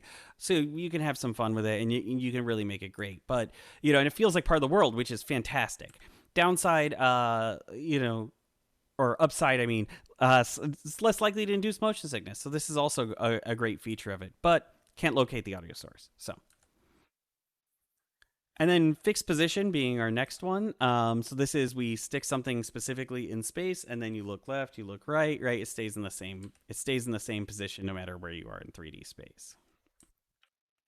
And if we use that position as the source of the audio, now we can locate the audio. This is fantastic. It's really strong ties to the world. Love it. You know, we know, hey, this thing happens at this space in the world, but now you have to figure out where the subtitle position is, and you have to keep focused on it, right? You have to keep looking for the subtitle and then keep focusing on that subtitle. So, and if you put it on the player like a watch or something, it can be fatiguing to pull that up and down, and then that loses the position. So that's kind of the ones that we see generally developed, and that was our starting point, right? Take all those and figure out where we can best chart a course. So, you know, our system Gloss, what did we do, right?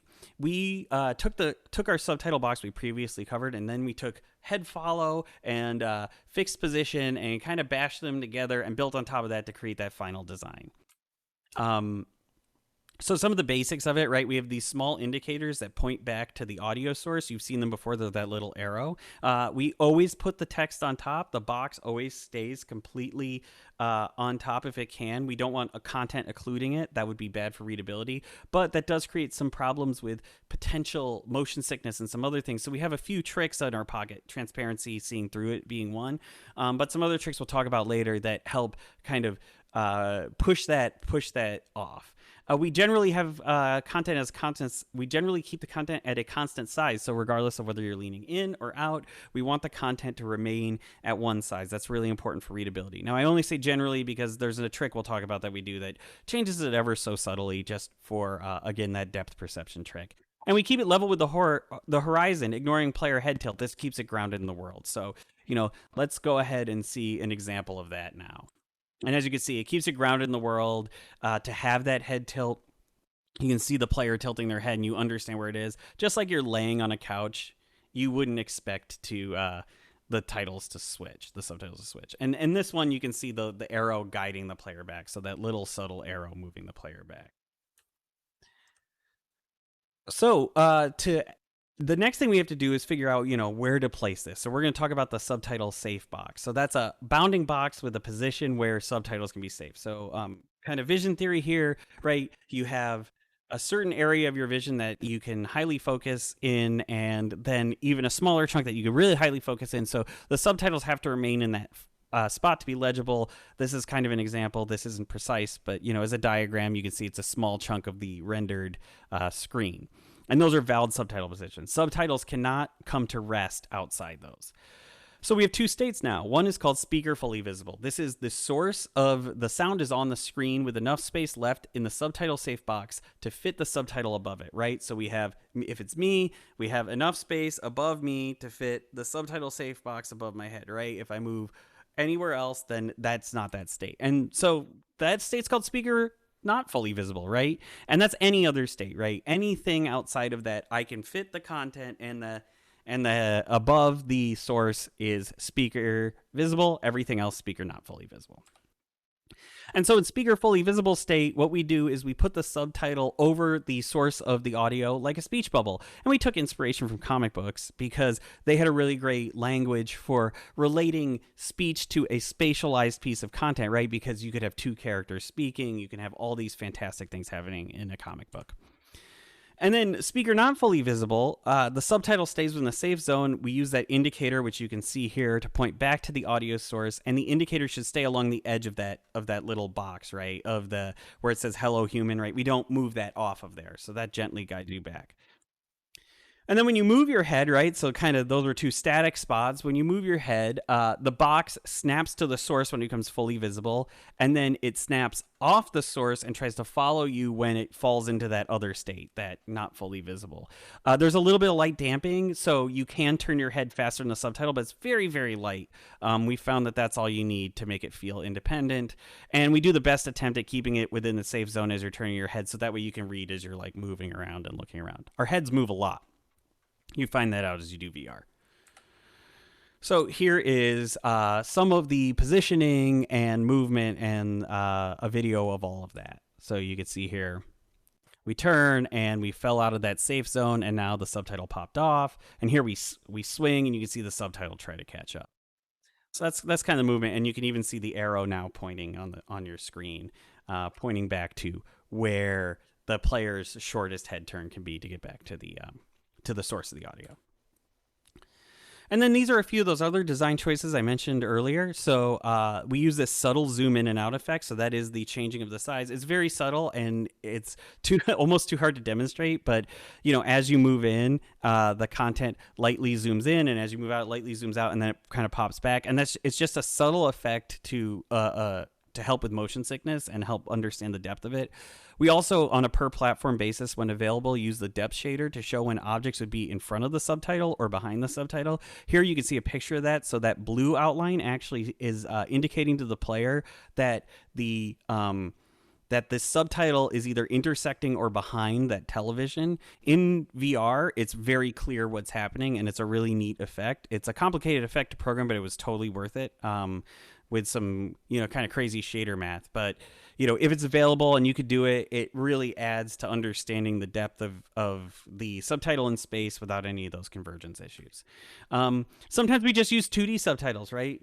Who cares? We use the 2D subtitles if it makes sense. It's a best practice. So in the case of the TV, people are already used to interacting with TVs and 2D subtitles, so why have this whole extra box when you can just put the subtitle on the screen? And our spectator camera also uses 2D subtitles because our expectation is that those people watching the spectator camera are doing so on a flat screen, and so we can use all the assumptions of traditional subtitles. So kind of coming to our end here, looking towards the future of gloss and kind of where we're going with this, we want you to steal our gloss, please. Our specific implementation that we made of gloss is deeply rooted in our systems, but the design is straightforward enough to implement in your own content. So, you could take exactly what I said here, re-implement it. We'd love to see it. And we want you to make our gloss shine, right? There's still lots of room for improvement. So just a few examples, right? Closed captions, right? We laid that out in the beginning, and then we said we're not doing it. So this is an example of what a closed caption could look like. But there's lots of issues. There's lots of sounds going on. What is a priority? What takes priority in interactive content? That's all very complicated, even in flat content. And then when you get to 3D spatialized content, it gets really difficult. Also, multiplayer, right? We're a single player company, so we don't... we haven't really done a lot of work in multiplayer. So, is this good for text chat? Like, will it work for that? Will this work for auto captioning, right? Will this work for conferences? We just don't know. So it's something we'd love to see explored. And I can't wait to see what you all do with this after seeing this. So that's kind of the talk. If you want to follow me, my all my things are Budding Monkey. You can follow Alchemy Labs at Alchemy Labs, Twitter, Facebook, Insta, TikTok. We got it all. And you can head to our website if you want to hear more about what we're doing at alchemylabs.com. Thank you so much.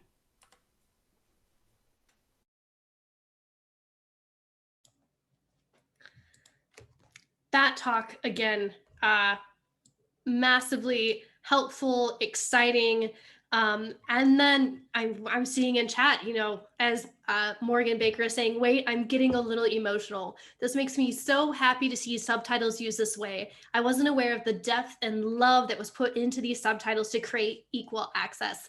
I really hope others will watch this talk. And I hope others will watch this talk too, because like he just said, they want everyone to steal their gloss. And this will help them be able to do that. I think there are some amazing learnings that definitely came out of this. I personally thought it was great how they were comparing and contrasting flat content versus XR content to figure out, you know, what they needed to do to translate everything happening on flat content to this the spatial nature of XR. And I thought the drawing from comic books also was really cool because comic books also have unique spatial challenges. But I think for me, and I think a lot of people in chat had this as well, the quote, comfort isn't optional. As someone who easily gets motion sick, I deeply, deeply appreciate all the work that you put in to make sure that people feel comfortable.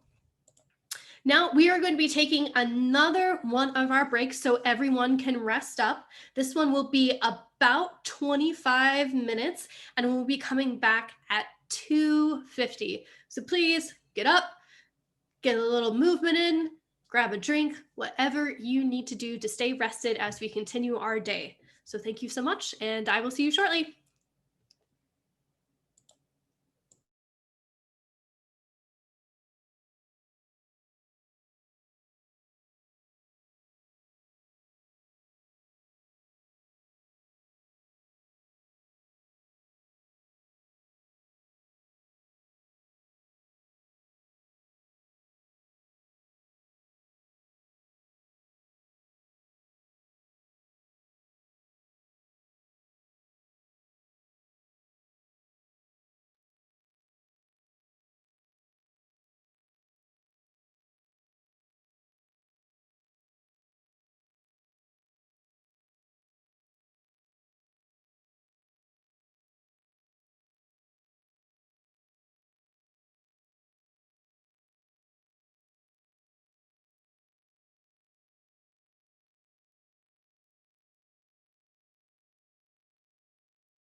I'm sorry, Rick.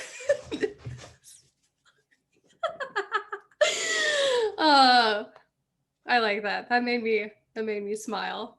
I should have waited 2 more seconds.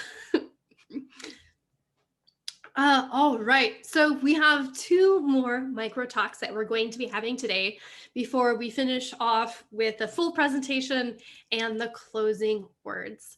So this next talk is called Learning to Adapt, a historical insight into game accessibility. In this session, you'll learn about the history of game accessibility and how one old school gamer learned to adapt in an era before adaptive technology existed. So with that, I will kick this off. Thanks, guys.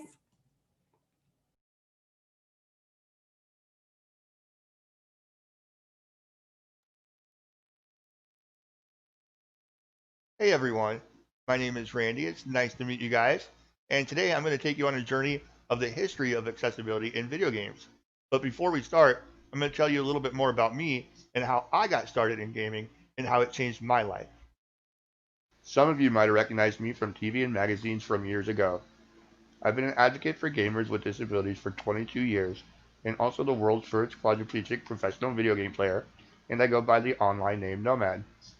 I currently work with Facebook Gaming as their accessibility advisor. I also create gaming content on their platform in the hopes to bring accessibility awareness to millions. My gaming journey began in 1982 when I was only 3 years old. My dad took me to this bowling alley and arcade every weekend in a small town in Iowa called Belle Plaine. You would see my eyes light up just being around the neon lights, animated characters on the screens, and the loud sounds of everyone just having a good time. One day, he pulled a pinball machine up to the Pac-Man machine, took me out of my wheelchair, and laid me down on my stomach on top of the pinball machine so my chin could reach the Pac-Man joystick. I've been addicted to games ever since. We would play Atari together and have so much fun in all these games. In 1985, the original Nintendo Entertainment System was released. I was only 6 years old, but I remember seeing the graphics for the very first time, and there was nothing like it before. I knew that I had to have it, but there was one problem. I went from an Atari and one joystick and one button, and Nintendo invented a D-pad and 2 buttons on the right of that. I remember thinking, how am I going to play this? I went to a friend's house who had one. He and our friends went outside to play basketball. I crawled up to the Nintendo, unwrapped one of the controllers with my teeth, and set it on the floor in front of me. I stared at it for about 30 seconds and realized if I turned the controller 90 degrees counterclockwise and used my chin on the D-pad and my top lip on the A and B buttons, I could hit all the buttons that way. My friends walked in and to their surprise, I was playing Super Mario Bros. All by myself. Soon after, my parents surprised my sister and I with a Nintendo for Christmas. My oldest sister and I were very competitive with each other. She beat Super Mario Bros. Before me, and I was so mad. But then I remembered, no one has yet beat my Double Dragon high score. How I played Nintendo back in the day is nearly identical how I play today. With the help of devices like the Titan II and the ability to remap buttons within the game consoles themselves, it's a game changer for those like me, but we'll get more into that later. Now, the history of accessibility in games has many key moments. However, we will cover the most impactful moments and the key moments of accessibility that I personally witnessed growing up. Believe it or not, game accessibility dates back all the way to the 1950s. A team of Canadian researchers, led by Joseph Cates, built a 13-foot tall computer that they named Bertie the Brain, and it could play tic-tac-toe against its human counterparts. Bertie was on display at the National Canadian Exhibition. So how could a computer game from 1950 possibly have any kind of accessibility features? Not only is Bertie the Brain one of the earliest computer games in recorded history, it happens to be the first game in recorded history to have a difficulty setting. Difficulty settings in games are very important for several reasons. Being inclusive to as many players as possible is key for a game's financial success. Whatever the reason, whether it's physical limitations, developmental disabilities, or simply easier access for young children, providing difficulty options creates a more enjoyable gaming experience for any player. Some of those players happen to be some of the greatest American heroes of our time. It's 1974 and nearly the end of the Vietnam War. Sadly, many of our soldiers didn't make it home to their loved ones, and the ones that did were either severely physically injured or suffered from PTSD. During this time, doctors and psychologists were experimenting with different therapies to help our wounded warriors. The same year, the very first video game console, the Magnavox Odyssey, was released.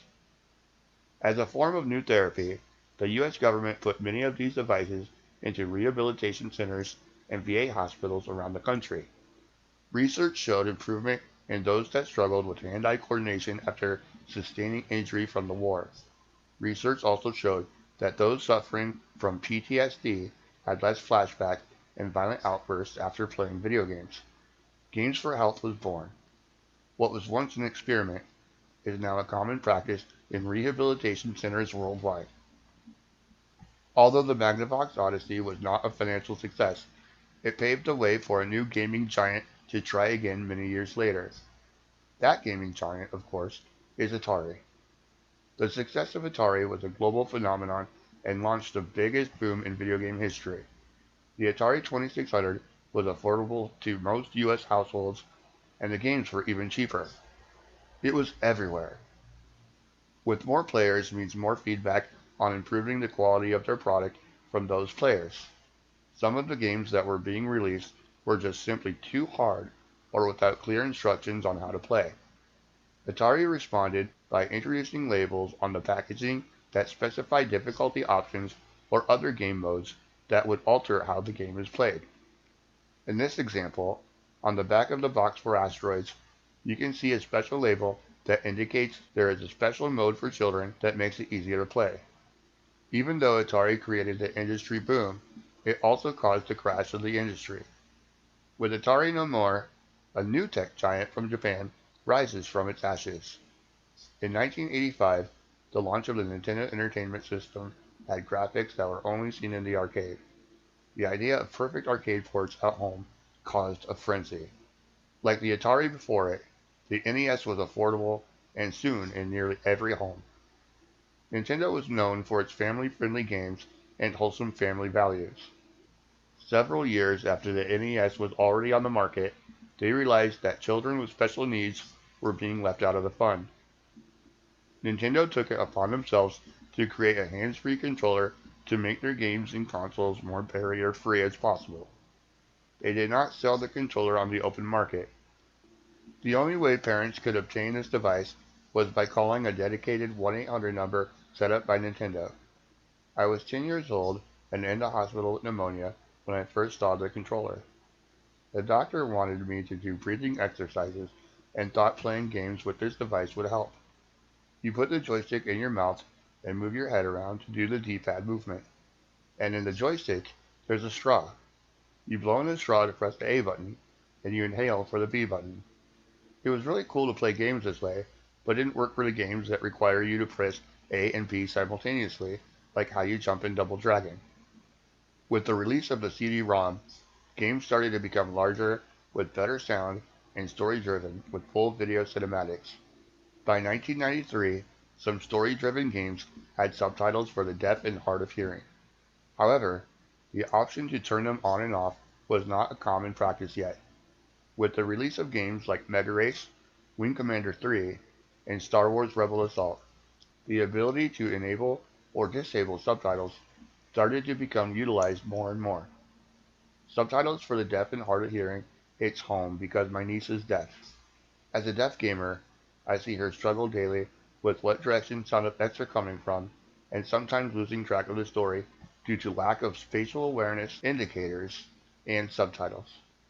Luckily, developers like Epic Games are including these accessibility features in their most popular games like Fortnite.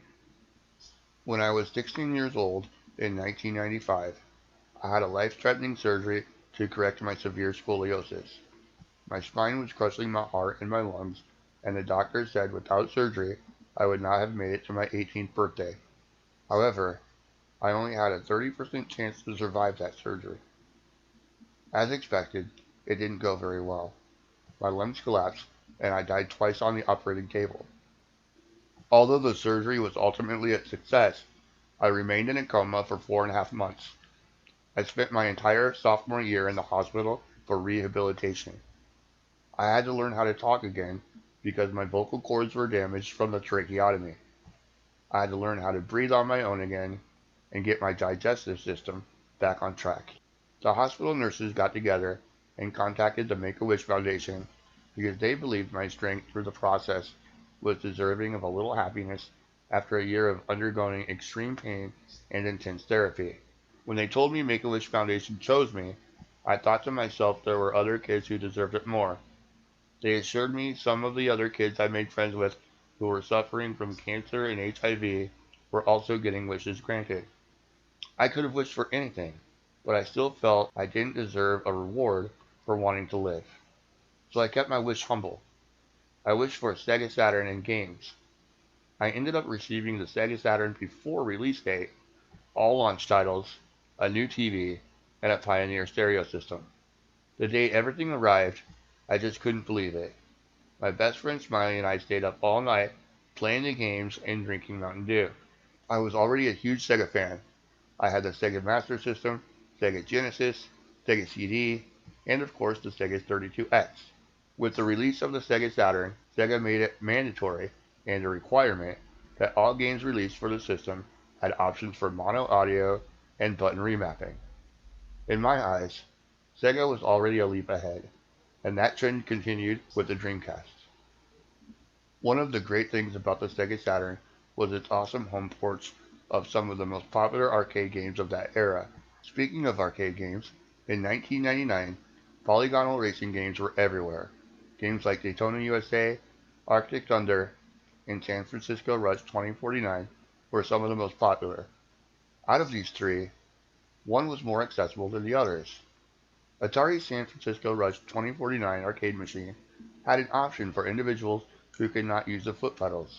The game had an auto-detect feature that would accelerate or brake depending on the action on screen. The really cool thing is, Atari continued making the game's controls even easier on console. The Sega Saturn version of the game gave you the ability to remap the accelerate, brake, left steering, and right steering all on the analog stick. It was fun to put my chin on the analog stick and not have to hit any other button. It was like driving my wheelchair, but going at the speed of 250 miles per hour. The next generation of consoles after the Dreamcast seemed to drop the ball in accessibility requirements.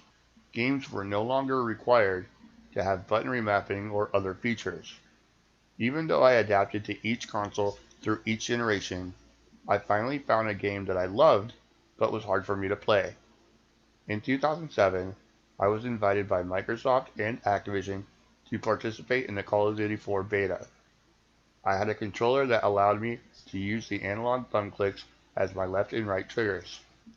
I absolutely loved Call of Duty 4, but I struggled with holding down the left trigger while trying to aim down sight and shoot.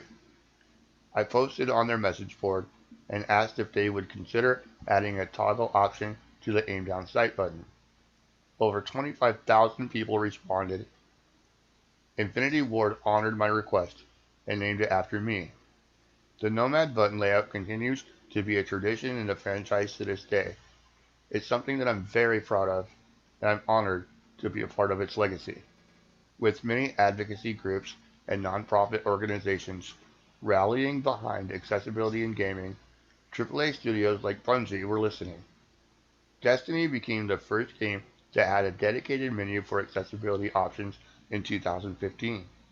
Some of these options, including controller behavior and colorblind options. The industry realized there was still more to be done. That same year, Sony launched a console update for the PS4 that added accessibility features like button remapping, zoom level, large and bold text options, and closed captions. And it set a high bar. Microsoft quickly followed suit. 8 months later, Microsoft updated the Xbox One with their own accessibility features similar to Sony's. With accessibility gaining traction in video games, it was more important than ever to have an outlet to voice ideas and collaborate in future inclusive initiatives. both Microsoft and Sony hold summits to specifically discuss the importance of accessibility. Inclusive design teams are becoming common practice in game development due to these important discussions. Microsoft's Inclusive Tech Lab, led by Bryce Johnson, is a great example of a company wanting to do better for their customers. Microsoft tests new products with people of various special needs to come up with ways that their experience can be better. The greatest thing to come out of that tech lab is the birth of the Xbox Adaptive Controller. I was lucky enough to participate in this project and give feedback based on my own experience. When the Super Bowl ad aired, everyone I knew went crazy because they knew I was an early tester for the project. The ad didn't just show a product, it showed why accessibility needs to exist. And on that note, I see a world in our future to be truly barrier-free. I hope you enjoy the rest of the conference, and hopefully next year I'll get to meet you all in person. Thanks so much for watching.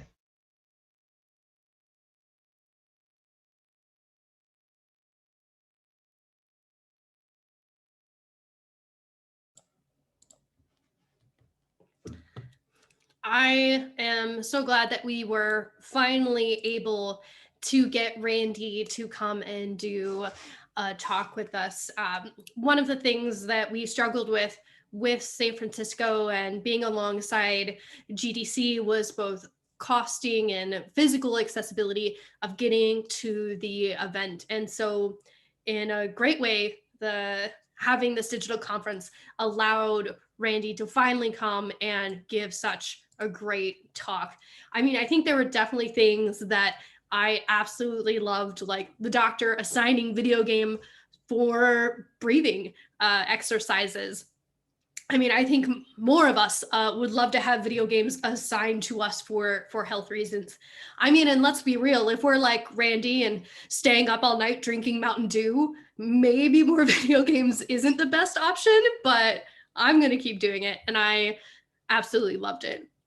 But I think at the same time, there are questions that we need to ask after listening to Randy's talk. When he talked about there previously were requirements on consoles, for options for mono audio and button remapping.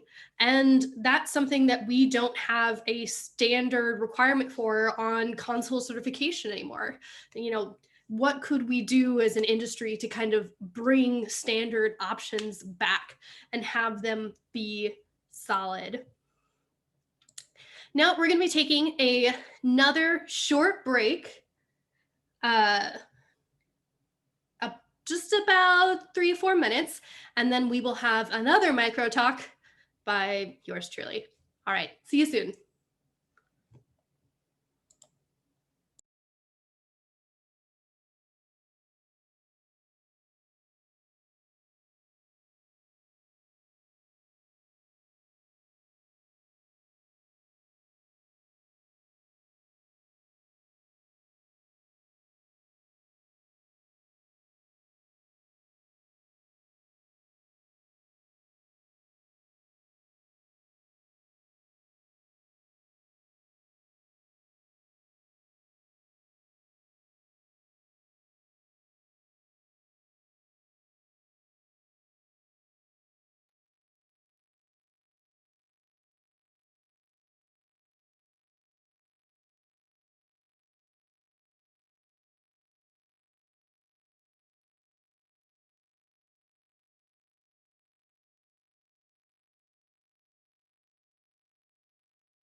All right.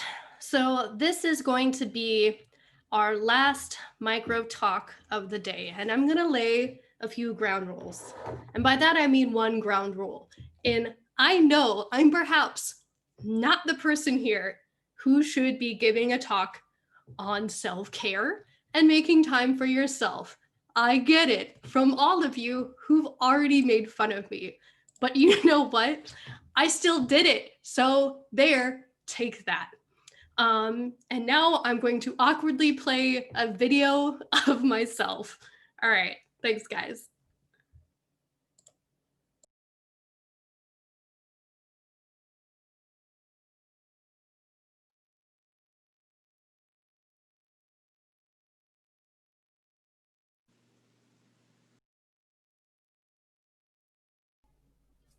Hi, everyone. I'm Tara Velker, co-director of this conference with Ian and program manager at Xbox on the accessibility team. And I'm very excited to share with you my talk today.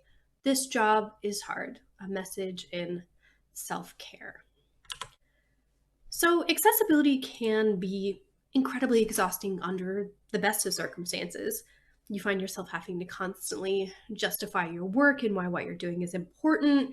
You end up answering the same questions over and over and over. Some of them are kind of stupid questions or offensive, you wish weren't even being asked.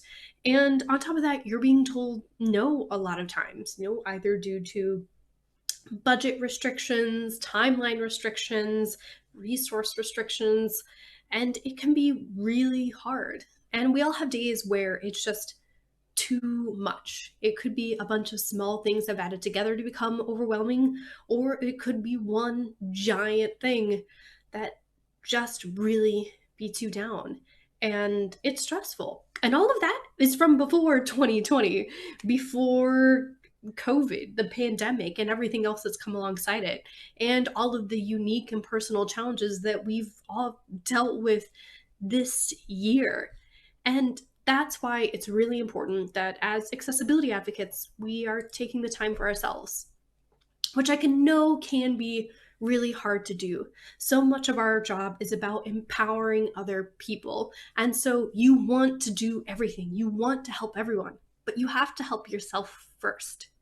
So actually, in a 2019 study, it was found that student nurses who began neglecting their own health and wellness while training to care for others actually had their effectiveness reduced when providing care. So because they weren't taking care of themselves, they weren't taking care of others as well. And we could fall into the same trap. If we aren't helping ourselves, we won't be able to effectively help others. So that's why I'm here to challenge you today to take time for yourself and to take your health seriously.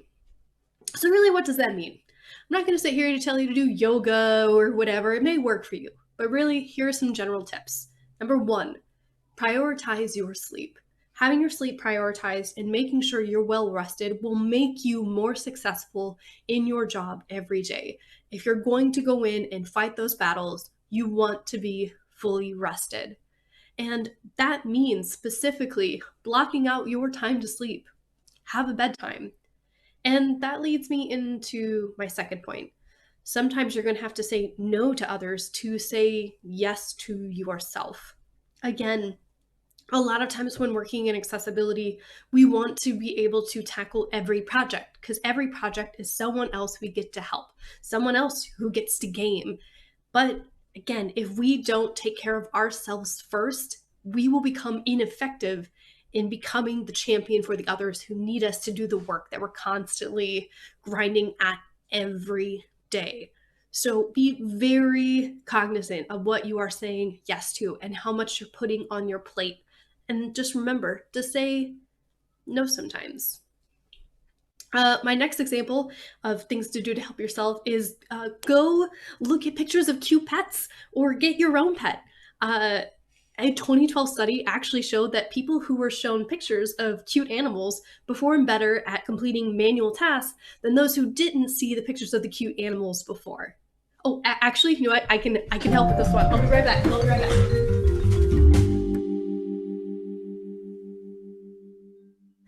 First up, we have Leon, my orange tabby. He's a cute guy. He's named after Leon Scott Kennedy from the Resident Evil series. Yeah, you hate this.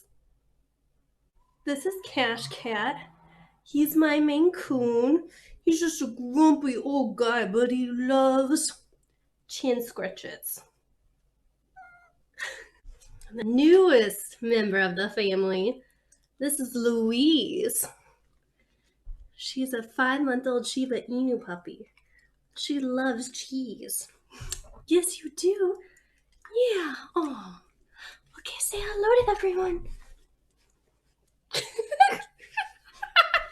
Okay. I'm sorry. Have some more cheese. Yeah. Good girl.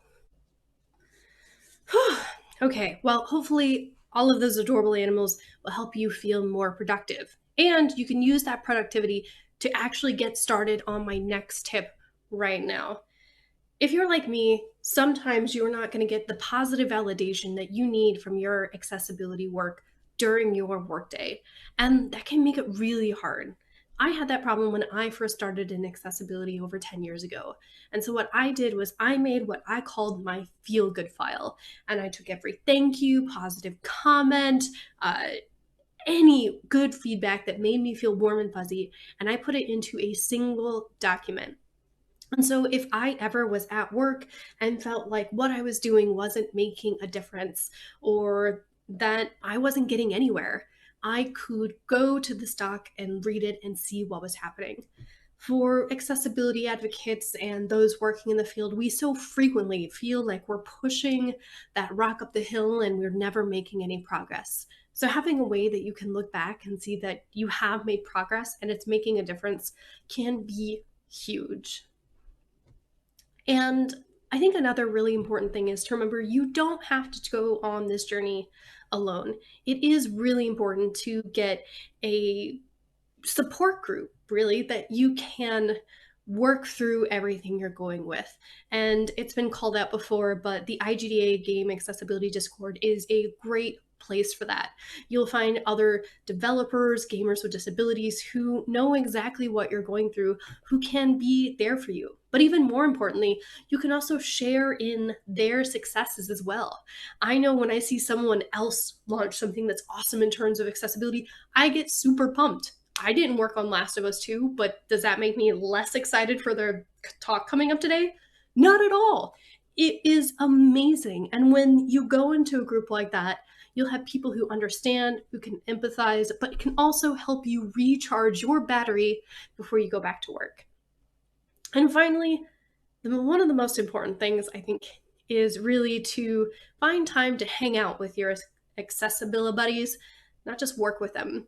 I think that both workers with disabilities and people with accessibility all the time, we get together so we can accomplish a goal or advocate for ourselves, and we never take the time to just hang out. And I know that especially now during COVID and the pandemic, this can be really hard, but I think it's important to at least try. Just interact with other people to be friendly. You don't have to be on and working all the time. Just make some friends. I mean, I know that there's talk of soon to be, beer Zoom calls coming up soon. Just find that group and make sure that not only are you there to support and work, but also have a release and be friends. So, really, to recap, self-care is more important than ever in 2020. And to fight burnout and continue with our accessibility works, we have to take care of ourselves and take breaks. What I challenge you to do is to go into the Discord channel for this talk and share with others one of your pro tips on what you're doing to have self-care during 2020, and share one of your successes so that other people can start feeling recharged off your positive energy. And with that, I hope you guys continue to have a great GaConf. See you soon.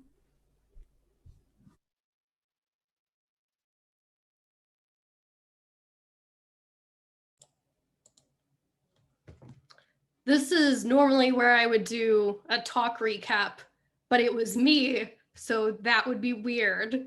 So instead, we're just going to go into our break before the last talk of the day. So we're going to be back in about 8 minutes at 3:30 for accessibility in The Last of Us 2, a 3-year development journey.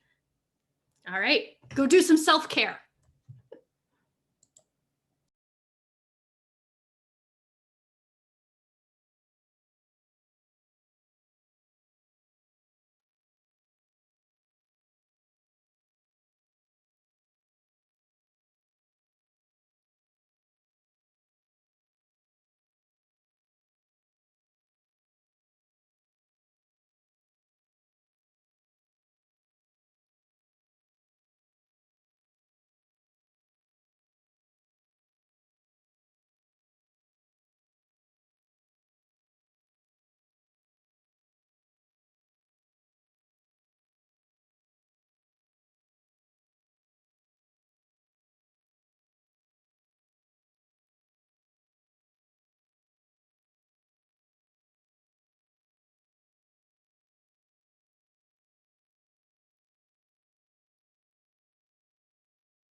And welcome back, everyone.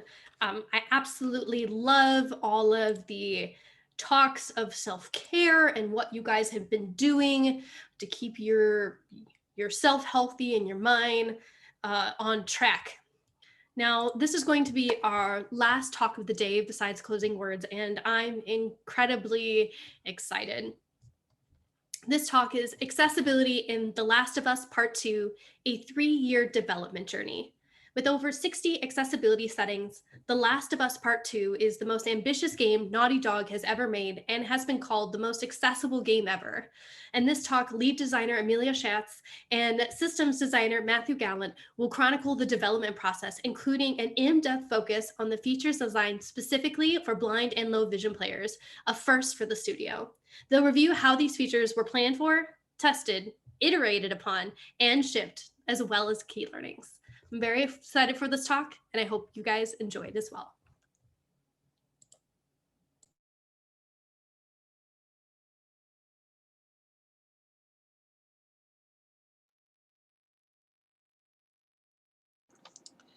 Hi, and welcome to Accessibility: The Last of Us Part 2, a 3-year development journey.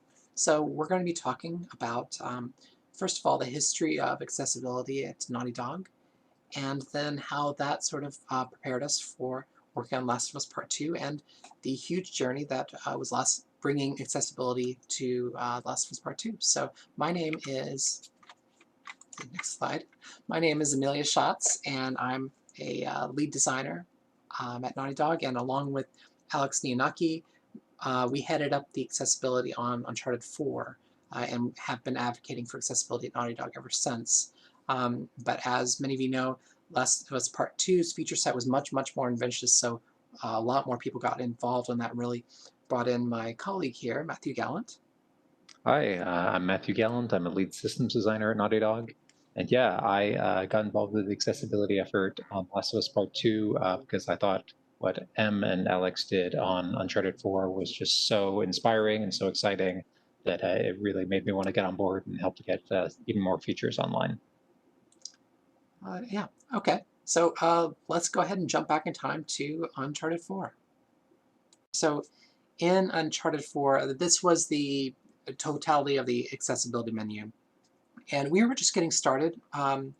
We were primarily focused on motor control issues because that's where we got some player feedback about certain things, especially like repeated button presses was a request that we had a little bit of trouble, like players not being able to get through those.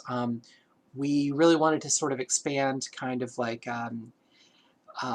how much players could sort of like just jump in and play our game, because it really does require a lot of proficiency to use all 17 sort of buttons on the controller and 2 analog sticks, and so things are getting really complicated, and that's where we thought we could really sort of start paring things down. And I think that for my own goal, what I was really hoping to sort of achieve is to make Uncharted 4 playable with just one hand, and I figured if we could sort of get options enough to be able to do that, then we would be in a good position. So here is sort of a quick test room of me playing Uncharted 4 using a number of different accessibility options: lock on aim, auto camera. As you can see, when I snap into cover, the camera pops behind me like that. You know, this really sort of like just was sort of getting just things started, and the thing is, we really didn't really have very many focus tests throughout Uncharted 4. We just had one at the very end, but it was really clear that once we had the focus test and we got this in the hands of real players, that a lot of our efforts were very successful, and we broadcast that out to the studio. I remember our director, Bruce Straley, was particularly moved and emailed the whole studio about how important accessibility was and what we accomplished, and that really gave us a lot of headwind coming into Last of Us Part 2. So let's start talking about that. So 2017. We had started pre-production in 2016, and we actually announced the game in late 2016. So, but we really wanted to get accessibility started very early in the project, and So 2017 started with, first Alex and I went to GaConf in March, I believe. Here's a clip of us. We were on stage with Josh Straub, who was consultant for us on Uncharted 4. And during the talk, we gave a Q&A, and Brandon Cole, who was in the audience, asked us if we had any thoughts about blind accessibility for T2, since Last of Us Part 2, since we had just announced the game. And we hadn't really thought about it before, and it really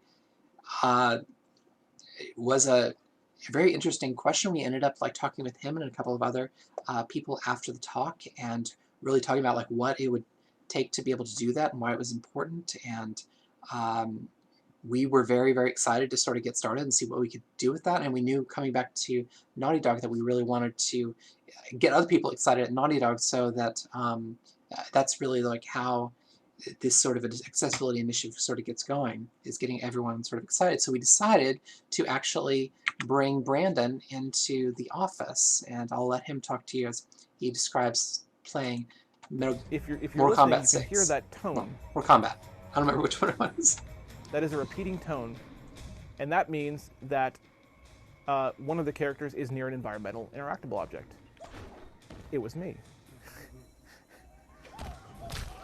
See? Yeah.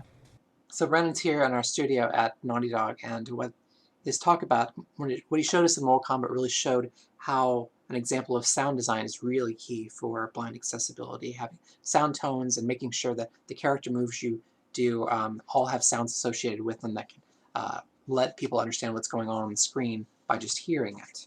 But we were really especially interested in Brandon's experience with Resident Evil 6. About to happen right now, because Resident Evil 6 especially, well, specifically actually, is mostly accessible to blind people.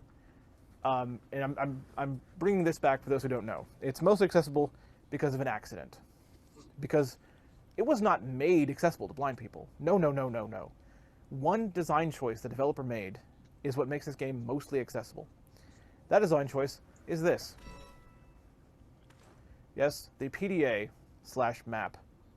The reason that makes the game accessible is because when you activate the PDA/map, the arrow, of course, will show you where your next objective is, but it also turns the camera in that direction. And as it happens, movement happens to coincide with the direction of the camera, which means, effectively, if I do this,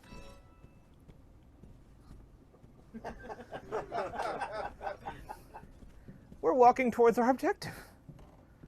So this was really a eureka moment for us, and we realized that we could actually design that feature instead of it being an accident, and we decided to use a button press. So L3 would actually do that same thing. It would turn the player towards the position you needed to go. And it really got us brainstorming, if that small thing can really unblock Brandon in playing or getting through the game, what else can we sort of add it? And he really sort of opened the door for us to help us believe that sort of accessibility for the blind was absolutely possible for The Last of Us Part 2. And although that was the sort of biggest, sexiest feature we were really looking at implementing in Last of Us Part 2, there was plenty of other things we were wanted to get into, and we started doing a lot of research on.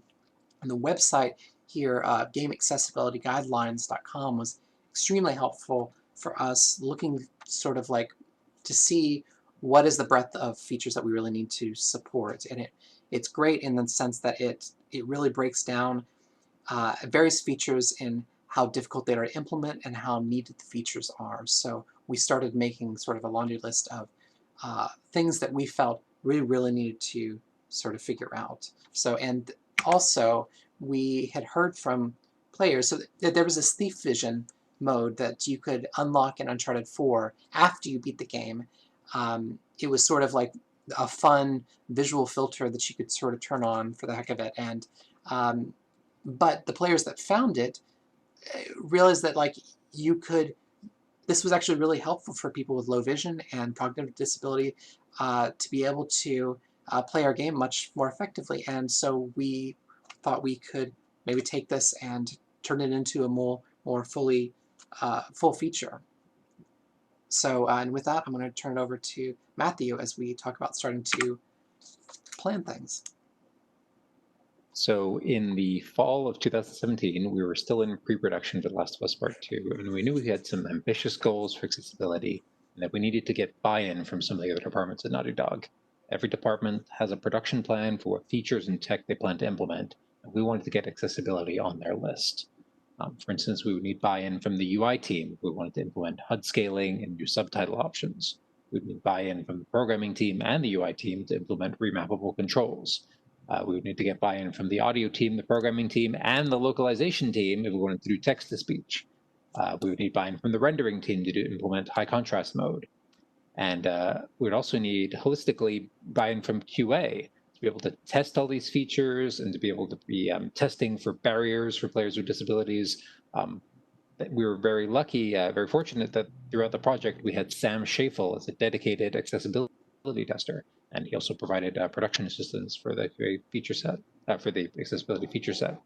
So in this meeting, we had all the stakeholders in the room, and we were able to work out a plan to get all of these features into the production schedule, and we began milestone planning for accessibility features.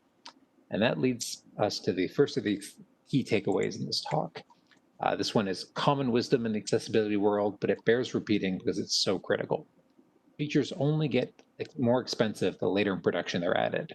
So we were having this meeting in 2017. We're still in pre-production. We're 2 to 3 years out from release. We could not have realistically asked for a feature like text-to-speech in 2018 or 2019 when production was really taking off. So if you want your game to be accessible, start planning for it early. So with that, let's talk about how we developed the text-to-speech feature. We started by looking at the PS4 OS, which we knew had some TTS for menu navigation. Unfortunately, there is no API for games to be able to use it. Furthermore, it's only available in US English, and we wanted to support as many of our localized languages as possible. From there, we started looking into dynamic TTS generation, either through embedded software or from a cloud service. And unfortunately, those came with 2 huge drawbacks. Firstly, we found them to be prohibitively expensive to license. More importantly, they were simply not efficient enough to use in a real-time video game environment. We wanted a solution that could feel extremely responsive to user input without putting a heavy load on the CPU. We also started to realize that for our purposes, general-purpose TTS is overkill. At the end of production, we would have a limited known quantity of strings that required synthesis, and we could simply generate our TTS audio files offline and ship the synthesized sound with the game. And that's what we did using the software from the company ReadSpeaker. Using ReadSpeaker, we were able to synthesize TTS audio for 24 unique languages. That's every one of our localized text languages, with the unfortunate exception of Thai. We shipped around 8 million characters of synthesized text across all languages. We know that roughly because we were built by the character. Our TTS audio is separated into individual language packs on disk, and our English language TTS pack was about 134 megabytes. Other languages were a similar size.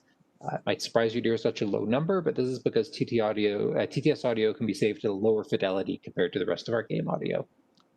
All of the TTS audio shipped on our second game disk. We were fortunate to be able to have that, but we only shipped certain languages on the disk, and it varied per SKU. For example, on our American SKU, we had English, French, South American Spanish, and Brazilian Portuguese on the disk, and other SKUs had different languages included. So once we had this tech rolling, it was generally fairly straightforward to implement it across the game. There were some nuances that I don't have the time to get into, unfortunately, but it's stuff like when you're writing a script for TTS, making sure that the important information is first, so that if players need something timely, they can hear that first. We had a markup language that was included in ReadSpeaker that let us adjust the pronunciation of certain words. We have a bow in our game. If this is bow, we can go ahead and change that. We had to deal with priority of TTS coming in. Our first implementation just enqueued every new TTS request to the end, but that ended up being insufficient for kind of high priority TTS requests coming in, like tutorials and stuff. So we had to make different priority levels for our TTS. And then we also had to work out, we got feedback from our focus testers that they didn't like it when TTS spoke over the characters. That if the character was speaking, they really wanted to hear that story context was much more important than anything the TTS was saying. So we developed tech to duck the TTS when a main character was speaking. But unfortunately, even that needed individually marked up exceptions, where sometimes it was really critical that TTS be heard. So for vision accessibility, TTS is great for handling text on the screen. What about the other information that's available visually to a sighted player? What about when there's a triangle prompt on screen, or a gap to jump over, or an incoming melee attack to dodge? Brandon had showed us how Mortal Kombat added this non-diegetic audio cue to represent when a character was near an interactable background element. We decided to take a similar approach. Justin Mullins was the sound designer for the audio cue system. And because we have multiple actions mapped to the same buttons, he decided to create a unique audio cue for each of the main buttons. This created a smaller audio vocabulary that was more realistic for a player to be able to learn. The sounds were designed to play in-world in 3D, giving additional spatial information for blind players to orient themselves. He also created variants of the base sounds for things like hold triangle or a distant triangle cue that's nearby but not active currently. However, we knew that we had the same audio cue sounds for like a triangle for buddy boost or a triangle for mounting a horse. We started thinking, could we provide players with more context? The solution Justin came up with was the concept of sweeteners. There's these small diegetic sound cues to play directly after the button cue. For example, for mounting a horse, the player would hear the triangle audio cue, followed by a mount horse sweetener, which sounded like a horse whinny. So here I'm going to show you some of the sound cues playing in the audio glossary. The audio glossary is a reference that players have access to from the menu, and they can listen to these audio cues in a stress-free environment. And they can refer back to it whenever they'd like. Sounds for interact, for crouch, for melee, for jump.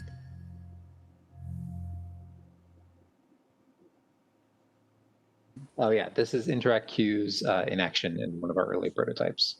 So you can hear the distant triangle sound, and then when the player gets closer, you'll hear the triangle sound saying that a buddy boost is available. The player hits triangle, and they get boosted over the wall.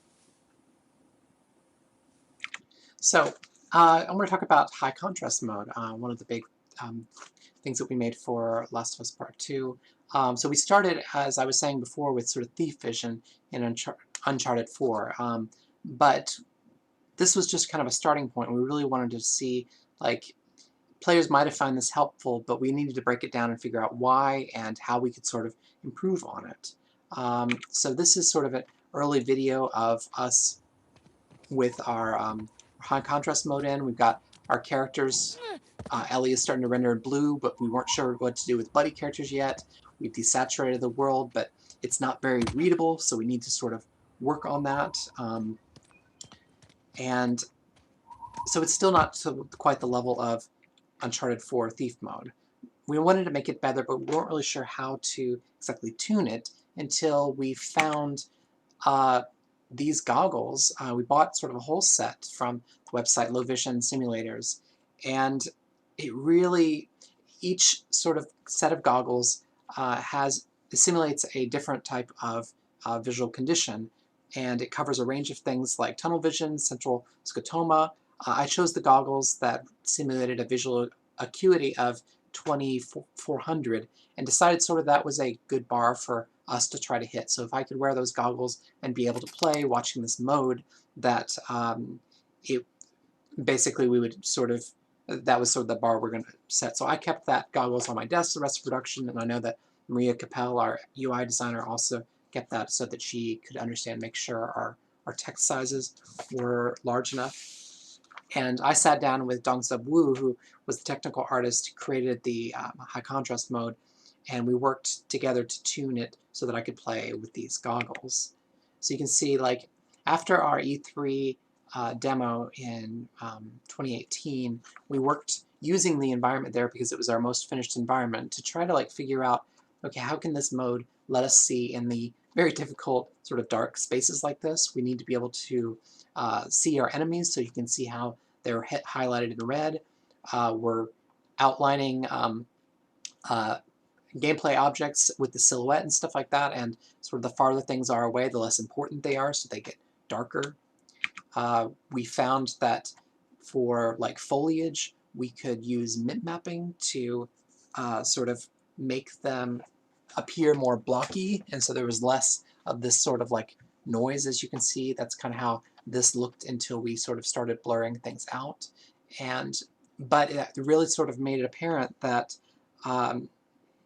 we needed to get this actually more involved with the rest of the studio, because we needed a way for artists to be able to tune specific shaders to use more blurry mip maps when we had this mode on, and they needed to be able to set what that was, because other shaders needed to be nice and clear. So it sort of started seeming like it was going to be kind of a bigger job than we initially sort of thought. And in addition to that, also we were concerned about just how much how bright like a lot of these highlights were, and that really kind of came into it came to the forefront, especially after our first focus test, when we had one of our consultants, James Rath, play this, and he was just kind of he played the darker areas really well, but then these areas with a lot of like foliage and stuff like that, it really was pretty overwhelming. So we actually had him sit down and tune it with Dongsub to get it to a sort of better place. And this is kind of like, this is our final. And what we ended up with something is very like, we removed a lot of sort of the outlines, as you can see, from like things that are close by. As you can see it a little bit better here. Most of the outlining is actually removed from the sort of foreground areas. We use it as it sort of goes into sort of the background, and as things sort of get darker, you can really sort of see that sort of outline come in. And what's great about that is that you can really see the important objects sort of contrasted with the dark stuff that's in the background, but at the same time, these light outlines can really sort of let you see what's going on. But also, as you can see here, there was a lot of sort of special cases that sort of needed to happen, and we needed to sort of account for in this mode. Over here on the right side, there's a brick here on the ground. We made interactable objects a third color, so a lot of times that required a lot of special scripting. Like for instance, this door, you would go over and interact with it, and it would start sort of a quick scene where the characters would talk. But the trouble is that the gate would need to turn off the highlighting because it wasn't interactable anymore, and that required sort of just timing on the part of the designer.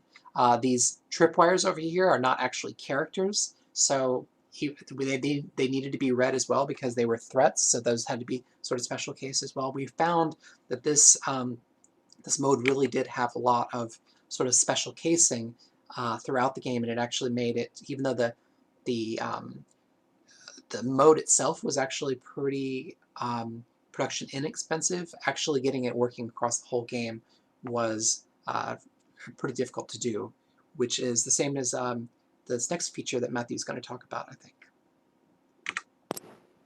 Yeah, so I'm going to roll this clip again that M showed. And the feature that I'd like to point out here is navigation assistance, those little arrows on the ground. And this is our take on the feature Brandon demonstrated from Resident Evil 6, which allowed him to rotate the camera to face the golden path. The basics of the system were simple to implement. We actually developed it entirely in our scripting engine. But to support this feature, we knew we would need two difficult things. Firstly, we would need to manually mark up the goal position for every section of the game. And secondly, we had to ensure that the entire game, including sections without NPCs, still had nav mesh markup so we could pathfind to the goal position. And we knew that these would be big production asks from the design team, particularly since we were still in pre-production at this time and we didn't know how large the game was going to be. Another feature we designed for vision accessibility was something called Enhanced Listen Mode. So sighted players are able to use our regular listen mode to see nearby enemy silhouettes through walls. We decided to build on this feature to provide this information as audio instead. So while holding R1 for listen mode, the player can press square to scan for enemies. This sends out a sort of sonar pulse, which plays a little audio tone in 3D when it touches an enemy. Pressing triangle does the same, but it scans for items and interactables. So by the fall of 2018, we had our first pass at a feature set in place. And with the help of Sam Thompson, who's a producer at Sony, we were able to reach out to 3 consultants for our first accessibility playtest. We invited Brandon Cole, James Rath, and Paul Lane to come play the game and give their feedback on our work so far. And here's some footage from our first focus test. It turns the character and it turns the screen and the character towards your next objective. So you're able to sort of instantly sort of flip. It was very much inspired by the talk you gave last time you were here. I figured. Hopefully that's a beautiful thing.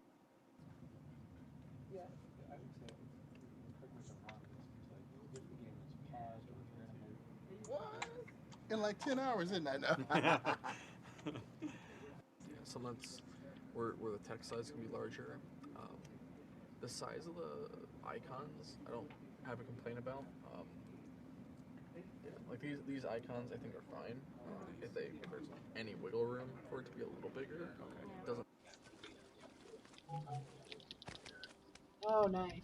Did you get that phone? Yeah. Oh, great. Okay. At least they did on the screen. Did you hear it audibly, Brandon? I did. Oh, great. Okay. So I don't know why it was clear. I don't think there was any other way he would have known to do that. He wouldn't have prompted. Nope. I wouldn't have known. You got your first sneak. I seriously just got a stealth kill. I hope everyone watching this stream is now cheering and clapping uproariously. Oh, you don't. You win. Get him! Oh no! See.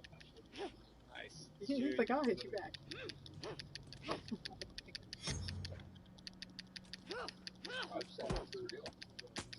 Oh, needed. Nice. You punched him in the throat. Oh, for Marcus. So we got so much great feedback from our accessibility consultants, too much to comprehensively list here. A few of the highlights were both Brandon and Paul had gave us some feedback that they wanted an even stronger version of lock-on aim. Our regular lock-on aim that we had from Uncharted 4 only locked on to targets on screen. And they said it would be useful for them to be able to just say, hey, when I aim, if there's a target I can shoot, whip the camera around, it's all right. I just want to be able to shoot at someone. So that was a second lock-on strength option that we developed for Last of Us Part 2. We also got some feedback from Paul that some of the features for traversal assistance that we designed kind of in mind for vision accessibility, he also wanted to be able to use, but he wanted to be able to use them without these additional audio cues that were playing on top of them. So we separated out that logic so that players who want to use them but not have the sound are able to do so. We got some great feedback from Brandon, who suggested that he wanted to be able to use navigation assistance to be able to path to enemies or pickups. And we found a clever way to do that when combining it with enhanced listen mode. He also gave us some feedback that the HUD, the health and ammo HUD in the bottom right corner, he never was able to that was never provided through text-to-speech. All our other menus you can get read to you from text-to-speech, and that one never does. And he proposed a kind of what is my status button that he could press, and it would read out how much health and ammo he has, maybe what state his character's in. And that was a great idea. We implemented that as a feature, and we mapped it to one of the touchpad swipes. One of the most interesting bit of feedbacks we received is that he loved we had this feature called Invisible While Prone, which you saw him using to get a stealth kill. But he thought that was great, but he wanted to be able to put a time limit on it so that players could opt in for some additional challenge even when using this accessibility option. So that takes us to our second key takeaway. Again, all of this is super obvious stuff, but please hire accessibility consultants and playtest with them as early as possible in the development process. If you're an able-bodied game developer, then you can only get so far by following best practices or speculating about useful features. You really won't know what kind of barriers still exist in your games or how your accessibility features are falling short unless you bring in people with expertise. Furthermore, it follows a critical principle in the disability rights movement: never about us without us. So our focus testers also had some great feedback on how our menus are organized. The general sense I get just from speaking to you all and just hearing various comments is that there's no fear of too many options. Am No, I there's generally definitely correct not. about that? That even if our accessibility menu is 20 pages long and you have to sort through it, that's better than having fewer options. We will go through it because Absolutely. Okay. and I think we can all speak for a lot of people. We can all speak for a lot of people who it's either they have a million options to sort through and select and turn on the ones that they want, or they don't get to play the game at all. You know. In our first iteration, the build they just played, we authored monolithic options for vision accessibility mode and motor accessibility mode. This was obviously misguided, but our consideration had been, firstly, that we saw our vision accessibility features as working together to create a holistic experience. We were concerned that enabling features piecemeal would feel incoherent. We also have a natural tendency as designers to prefer minimalism. We like small, elegant menus. We learned that we would have to embrace maximalism in our accessibility menus. So our second pass in an accessibility menu, once we had added these dozens of individual accessibility options, we were concerned that players might have trouble identifying which options might be useful for them. This led us to the creation of this menu, which allows the player to filter the accessibility options by condition. This menu organization was also a failure for several reasons. Firstly, our playtesters didn't trust us to categorize these features correctly. As we've frequently seen, developers cannot anticipate how our features will be used or who they might be useful for. This menu organization just forced players to browse through several redundant menus to see all of the available options. Furthermore, the individual filtered lists were still too big for one big flat list, so we had to organize them by subcategories. And it turned out that those subcategories turned out to be a much better grouping of the options. So that's what we did. And this was our final accessibility submenu that shipped with the game. And these are the subheaders with grouped functions, features grouped just logically. And we had great feedback for this menu, and players felt like they could find the options really, really well. We did, however, still want to provide some kind of just one button option for players who didn't want to take the time to browse through all accessibility menus. And that's where we came up with these presets. So when you first boot up the game, or when you just browse through the menus, you have the option to enable a vision accessibility preset or a hearing accessibility preset.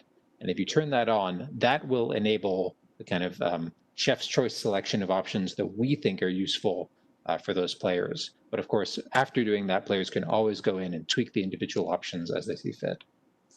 We thought this compromise worked out pretty well. And that takes us to the third key takeaway of the talk. As kind of everything that's set up this slide argues, don't be afraid of offering tons and tons of options and overwhelming players. Our feedback universally from all of our accessibility consultants was that that level of complexity is okay. Players want to be able to fine-tune their experience, and that is a big part of making a game accessible, is giving players exactly what they need. And now I'll hand it off to him. So 2019, we're closing in on release. It's coming up pretty soon, and you know, as we sort of get into the end of production, it's really clear that a lot of our sort of work early on is really paying off, because a lot of these features are already complete, and basically we're just kind of working on how do we polish them, how do we tune them, things like that. And so let's see, but a lot of the focus testing that we've been doing so far has been very focused on having people play individual features, but we didn't do a lot of testing on the overall game, and we really needed to start doing that because we were worried that there were parts of the game that were playable, were accessible, and then parts that weren't, so we really needed to start doing continued testing. And so we added Steve Saylor to our test, who I was personally familiar with through his YouTube channel, Blind Gamer, so I was excited to meet him and get his involvement on this. And we had actually a new feature that our consultant James Rath had actually inspired in a previous test. He had showed me his iPhone and how the zoom feature allows you to sort of double tap on the screen and zoom in on text and then zoom out and scroll around the screen and stuff like that. And we thought, hey, we have a we have a touchpad on the PS4 controller, and we're not really using it for our game. We can definitely do that. So let's try it out. So this is a video of Steve being introduced to that feature for the very first time. Oh, yeah, okay. I have never had to... Whoa! You are facing southwest. You are standing. You have 1. Oh You my are facing God. southwest. Oh my God, that's awesome. You are standing. You have. Oh, that You are is so facing cool. southwest. I have never seen a game You do are this standing. before. You have 1. Oh my God, this is so great. 100. This is so awesome. 1. Are you kidding me? 100. Help. Yes! Oh my God, are you... You are Yes. facing.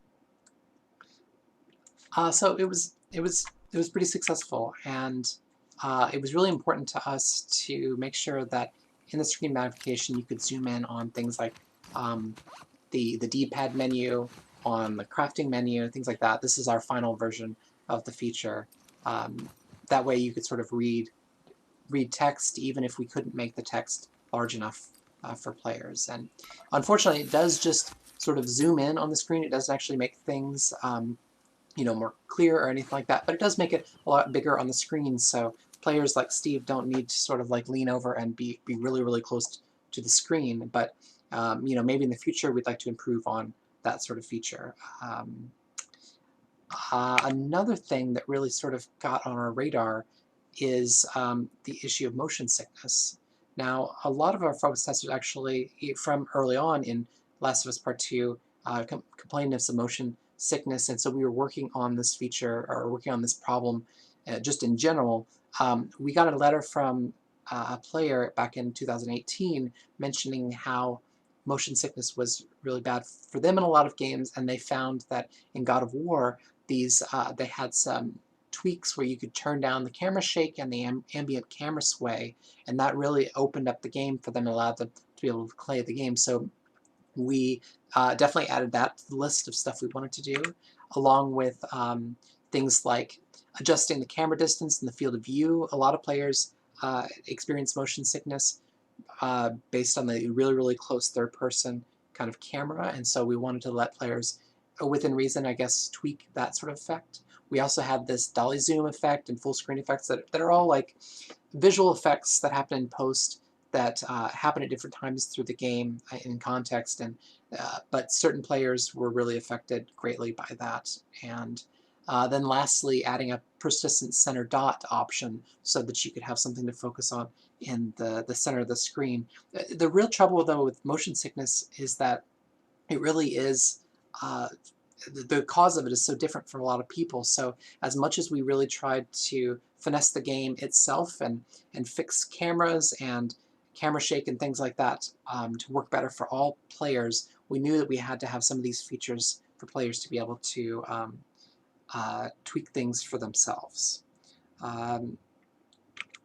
Let's see, and we're really nearing into the end of production. Towards the end of 2019, really all of the features were sort of complete or almost complete, and we really were doing a lot of like marking up of different things. So in high contrast mode, we had to mark up enemies and allies and interactables, have them turn on and off when it was appropriate. That was really big, especially in cinematics, because sometimes in cinematics you lose your gun and it needs to turn the highlight off. All of that has to be special cased. Marking up levels for navigation assistance, and making sure that not only is there nav mesh everywhere because we hand place that, but also as players move through and complete goals, that the next goal is always set properly so that you can navigation to use the assistance to be able to get to the next thing. And then puzzles were especially challenging because every single puzzle was bespoke in our game. There wasn't sort of a ready-made way to just kind of make them accessible. We were really worried based on production that we weren't going to be able to get to all of them in time, so we actually created a skip puzzle option that allows players to, when they get to a puzzle, it pings you and asks if you want to skip it.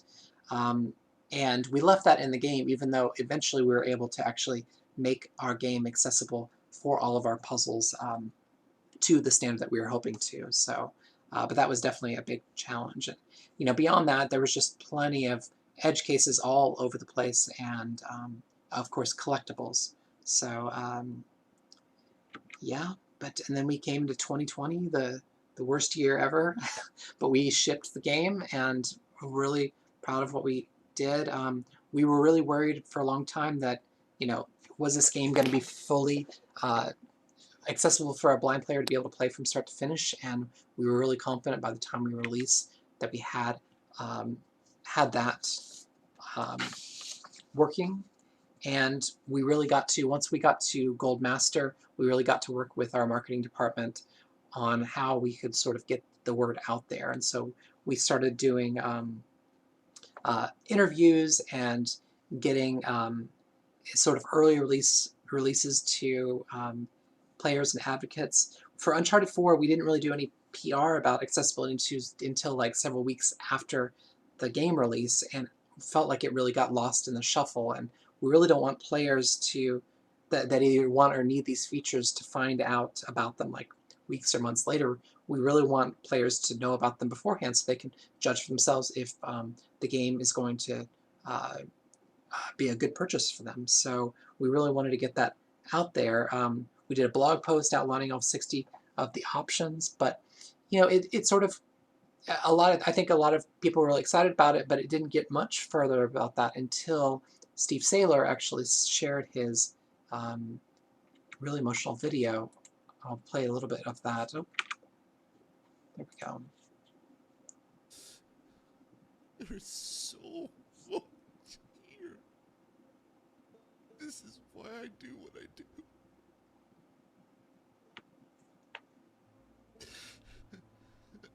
This is why I work so hard to promote accessibility. This is why, because this is important. You know, I really have to say, I believe it really took a lot of courage for Steve to post this and to be so open about this. But I feel like, you know, when he did, suddenly there was a huge interest from so many players and actually journalists from around the world, because what it does so well is illustrate what a lot of people don't understand, is that these features can mean so much to the players that benefit from them. And as developers,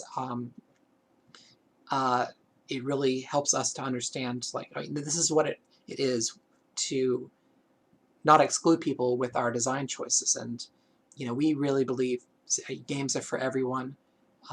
Steve, in his video, sort of reminded us about the human experience behind every player in our game. It's really incumbent on us to make sure our game is playable by as many people as possible. So with that, we'll talk about some post-launch stats. So we don't have much time left. I'm going to have to go through these very, very quickly, so I apologize. But quick disclaimer before I give these post-launch stats. Firstly, obviously, we can't count any data from players who are offline. And secondly, we had a little bit of a bug in our telemetry, which meant that a small percentage of players reported some kind of garbage values, and we had to filter those out of our data set. Not very scientific to throw away data, but that's what we did. And this is the kind of data after we did that filtering of bad data. So with that in mind, let's go with the stats. Our top features that were used are here. And you might notice one thing right away. If you go to the next slide. Subtitles, oh boy. Subtitles are extremely popular. A lot of players use them. A lot of people tweak their appearance, tweak the color, tweak the background. So if you're looking for bang for your buck in terms of accessibility features, it's hard to beat subtitles. They really are an incredibly prevalent accessibility system. So we had two options for subtitles, and they were both popular. I'll have to gloss over that a little bit, unfortunately. And we also offered three different sizes of subtitles on the next slide. And surprisingly, our smallest subtitle option was more popular than our largest one. That was kind of unexpected for us, but it goes to show options are good, more tweaks are good. Yeah. On the next slide, you'll also see 4 of these options are kind of unfairly counted because these 4 are offered to the player by default when they choose very light difficulty. So it's not totally fair to compare them against accessibility features that are buried in some of our menus. So with that in mind, next slide, we have these were our top vision accessibility features. Enhanced listen mode, I know some players use just to find collectibles, find items in the environment. Text-to-speech is quite popular. Basically anything over 1 or 2%, which these features were, we considered to be quite popular. On the next slide, this is how our motion sickness options filtered out. Obviously, motion blur very popular, but turning down the camera shake was very popular. All these, these are very successful features a lot of people used. Another surprisingly, to me at least, successful set of features were all of our combat accessibility tweaks. These were kind of things that we let you change the fundamental kind of rules and mechanics of the game. And these are big adjustments. When you turn them on, they really are changing the game mechanics quite a bit, and they were super popular. People appreciated being able to go in, and if they had difficulties or there was a mechanic that wasn't working for them, there were options to be able to help them get through that. And a couple miscellaneous ones. 2% of players asked for more frequent hints during puzzles. We think of that as kind of a cognitive accessibility feature. And then 2% of players used auto pickup. I think partly, at least, because of this article that was written on Forbes that said that auto pickup was the setting that makes The Last of Us 2 so much better. And with that, a quick key takeaway here is that we went big, we went wide on our accessibility feature set. And one of the benefits of taking the time to invest in these features is that then you have them and you can build off them in the future. It really is an investment, and we think it's a great one. So we really want to thank everyone that really helped us with this. It really takes a huge team sort of like effort of actually a lot of people being excited about making this happen. And thank you for all our accessibility consultants. We really couldn't do it without their feedback.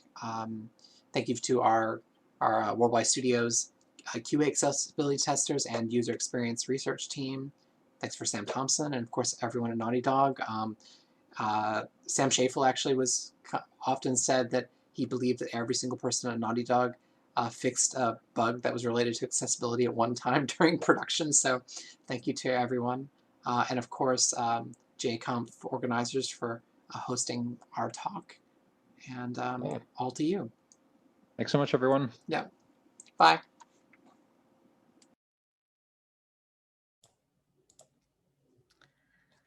I want to say thank you so much for thanking us. Like I will say, us being GaConf, it really we work hard to put this conference together, and just knowing that the connection between you and Brandon that really kicked off the low vision / blind accessibility journey, that we help facilitate that, makes us know here at the conference that our work is worthwhile.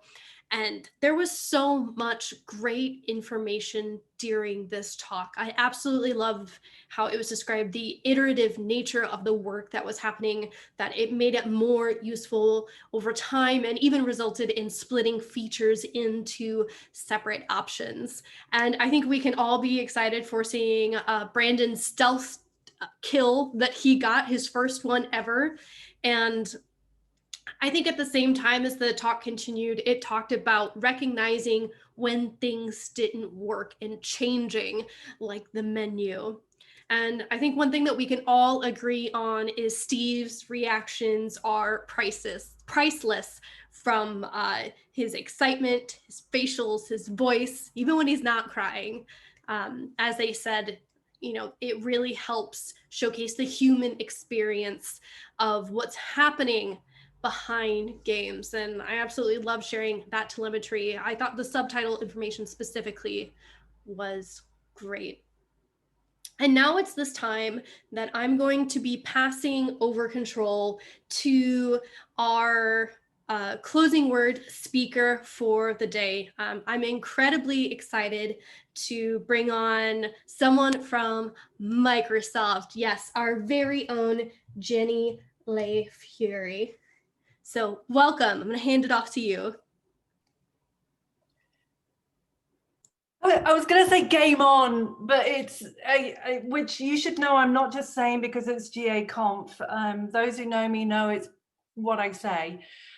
But I am so stupidly honored just to be, even the little sniff of the end here, because, well, for lots of reasons. I've been stalking you guys for quite a while, and I stalk on many different forums in a nice and polite way, but my general goal is to learn. And over the last several years, whether it's been in San Francisco or on gorgeous social media enterprises, and then following some of the talks, which I've been doing as much as possible over the last few days, learning kind of how things are moving forward, some of the incredible best practices that are happening in this area right now. It's amazing. And if you feel nothing, whether you have a glass in your hand or not, I urge you to take a drink just to really think about and wallow in the progress that you're making year over year. I'm going to give you really 3 nuggets of joy. One, I just want you to know the personal impact of what you're having. I've been stalking you guys because, quite candidly, I needed to. I'm a mom, wife, 4 kids. They go from 13 to 27. I know I look young, but I'm actually achingly old.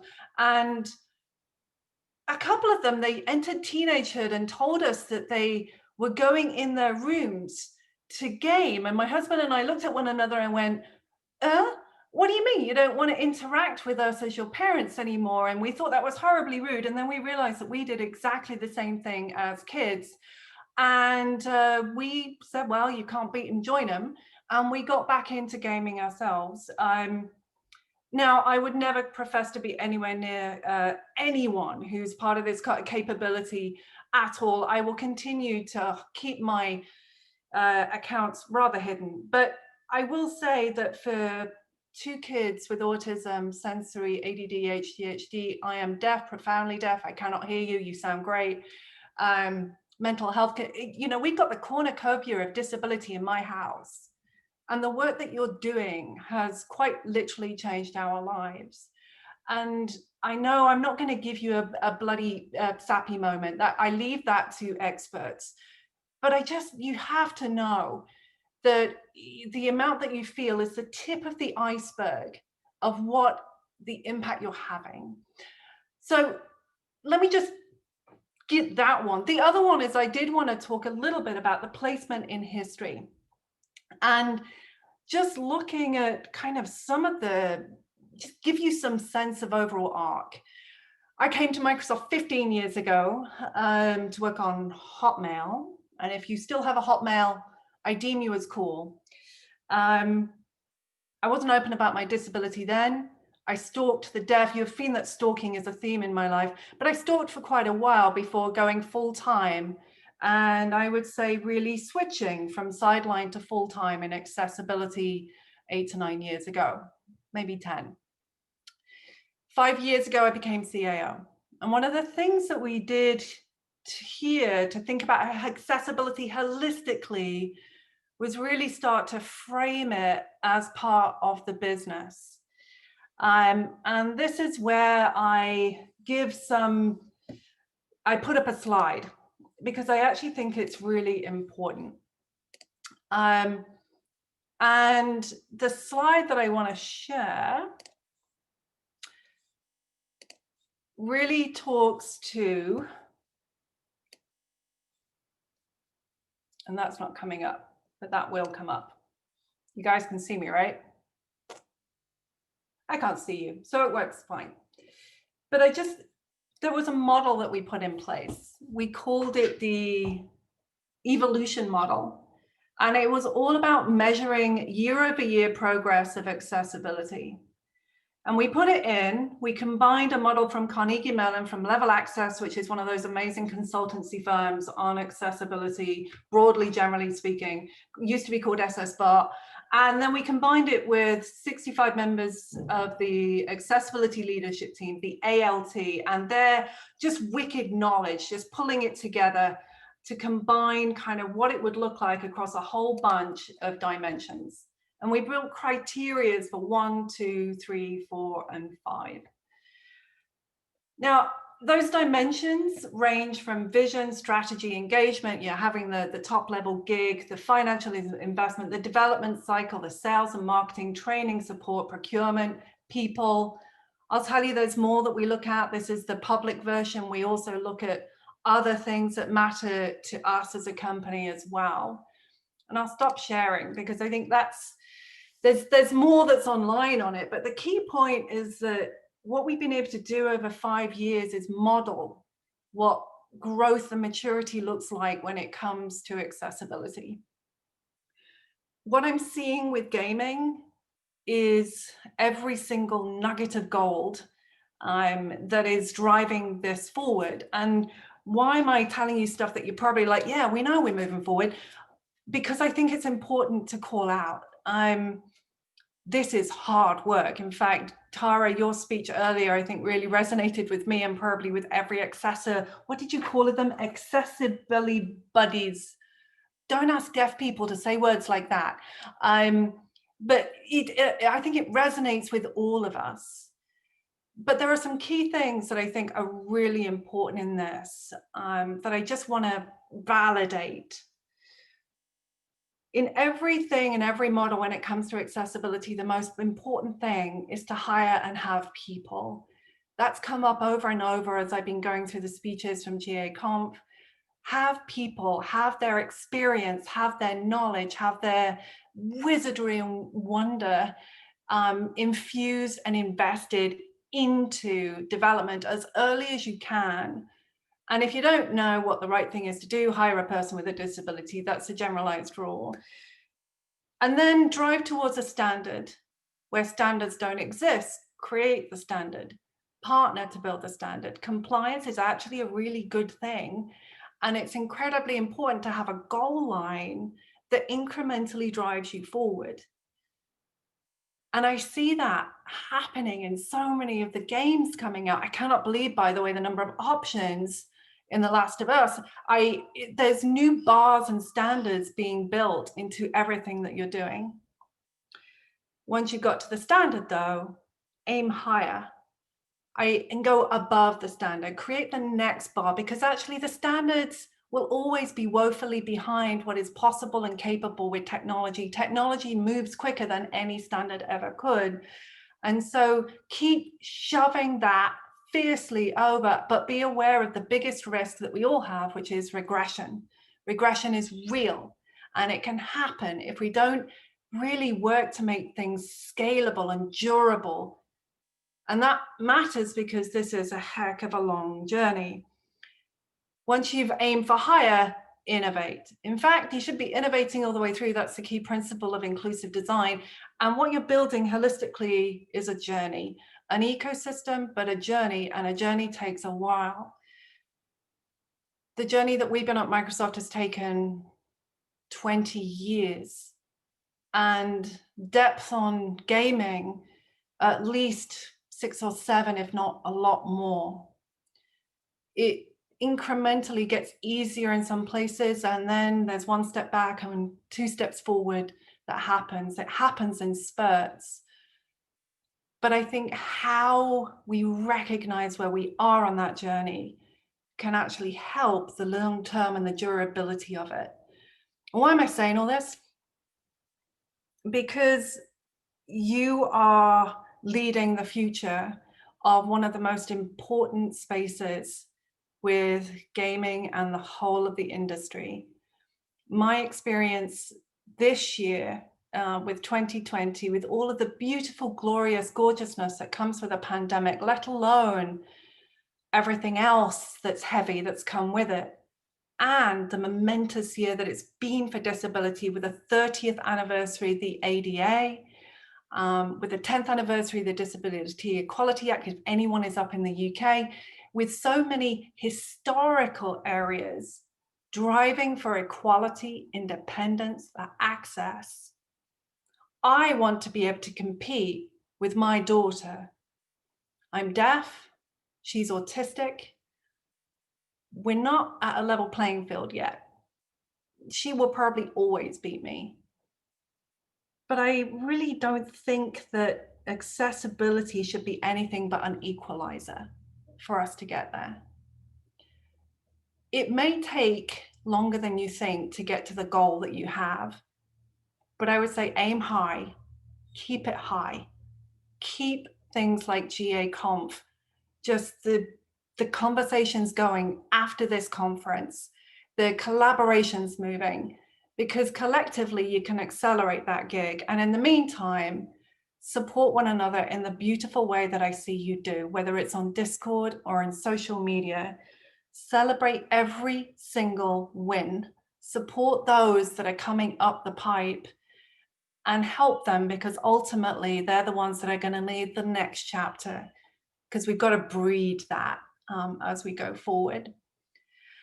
So I just want to say a huge and utter thank you to GaConf, to Tara, to Ian, to everyone. I've seen people popping up on my IMs that's helped to manage this, shepherd this, direct this, put themselves on screen, shown their fluffy animals. I just kicked out my dogs before this because they were whining in a keynote earlier today. And keep going, because bluntly, I actually think that the rate of development and acceleration that you are collectively driving together is something that the entirety of the tech industry can learn from. And thank you for letting me gently, politely, in a nice way, stalk you and learn as we continue. So let me turn back, and also before I go, because I can, as one of the deaf folks, I love very large captions. So keep those going, please. And I also love ASL. And so huge thank you to the interpreters who have been trying to keep up with all of you. None of you are slow talkers, and I'm nothing but impressed at the quality of the sign that's been coming through, as well as the captioning. So Tara, let me pass back to you, my dear. Thank you. And you can retreat back off your camera and resume stalking us. I love you so much. Thank you for those amazing closing words. Everyone is feeling recharged off of everything that you said. And as we close, I do want to give a huge shout out to Jenny and Rick, our interpreters. You guys killed it. We definitely are a group of fast talkers. And Jenny, this is your 3rd year with us, if I'm correct? Yes, awesome. You're wonderful. We love having you. We're so glad that we could get you back for this one. I again also want to say thank you to all of our sponsors. Without them, we wouldn't have been able to put this event on, and definitely we wouldn't have been able to make it free for everyone to attend. Our gold sponsors, Microsoft, Ubisoft, Naughty Dog and PlayStation, Electronic Arts and Square Enix. For all silver sponsors, the ESA, Riot Games, and Shara. And for our bronze sponsor, Stadia. You guys, again, have made this possible, and we deeply appreciate everything that you've been able to do to help us bring this content to everyone. Now, at this point in time, I would normally release everyone to go get some food and drinks, and you know what? I'm still gonna do that, even though we don't have a reception. So I encourage you guys to do the same. Rest up, chill, practice some self-care. You guys absolutely deserve it for having been here for 2 days and hanging out. Really thanks to you, the attendees, because without you guys wanting to attend, we wouldn't have a conference anyway. With that, I am signing off. Thank you.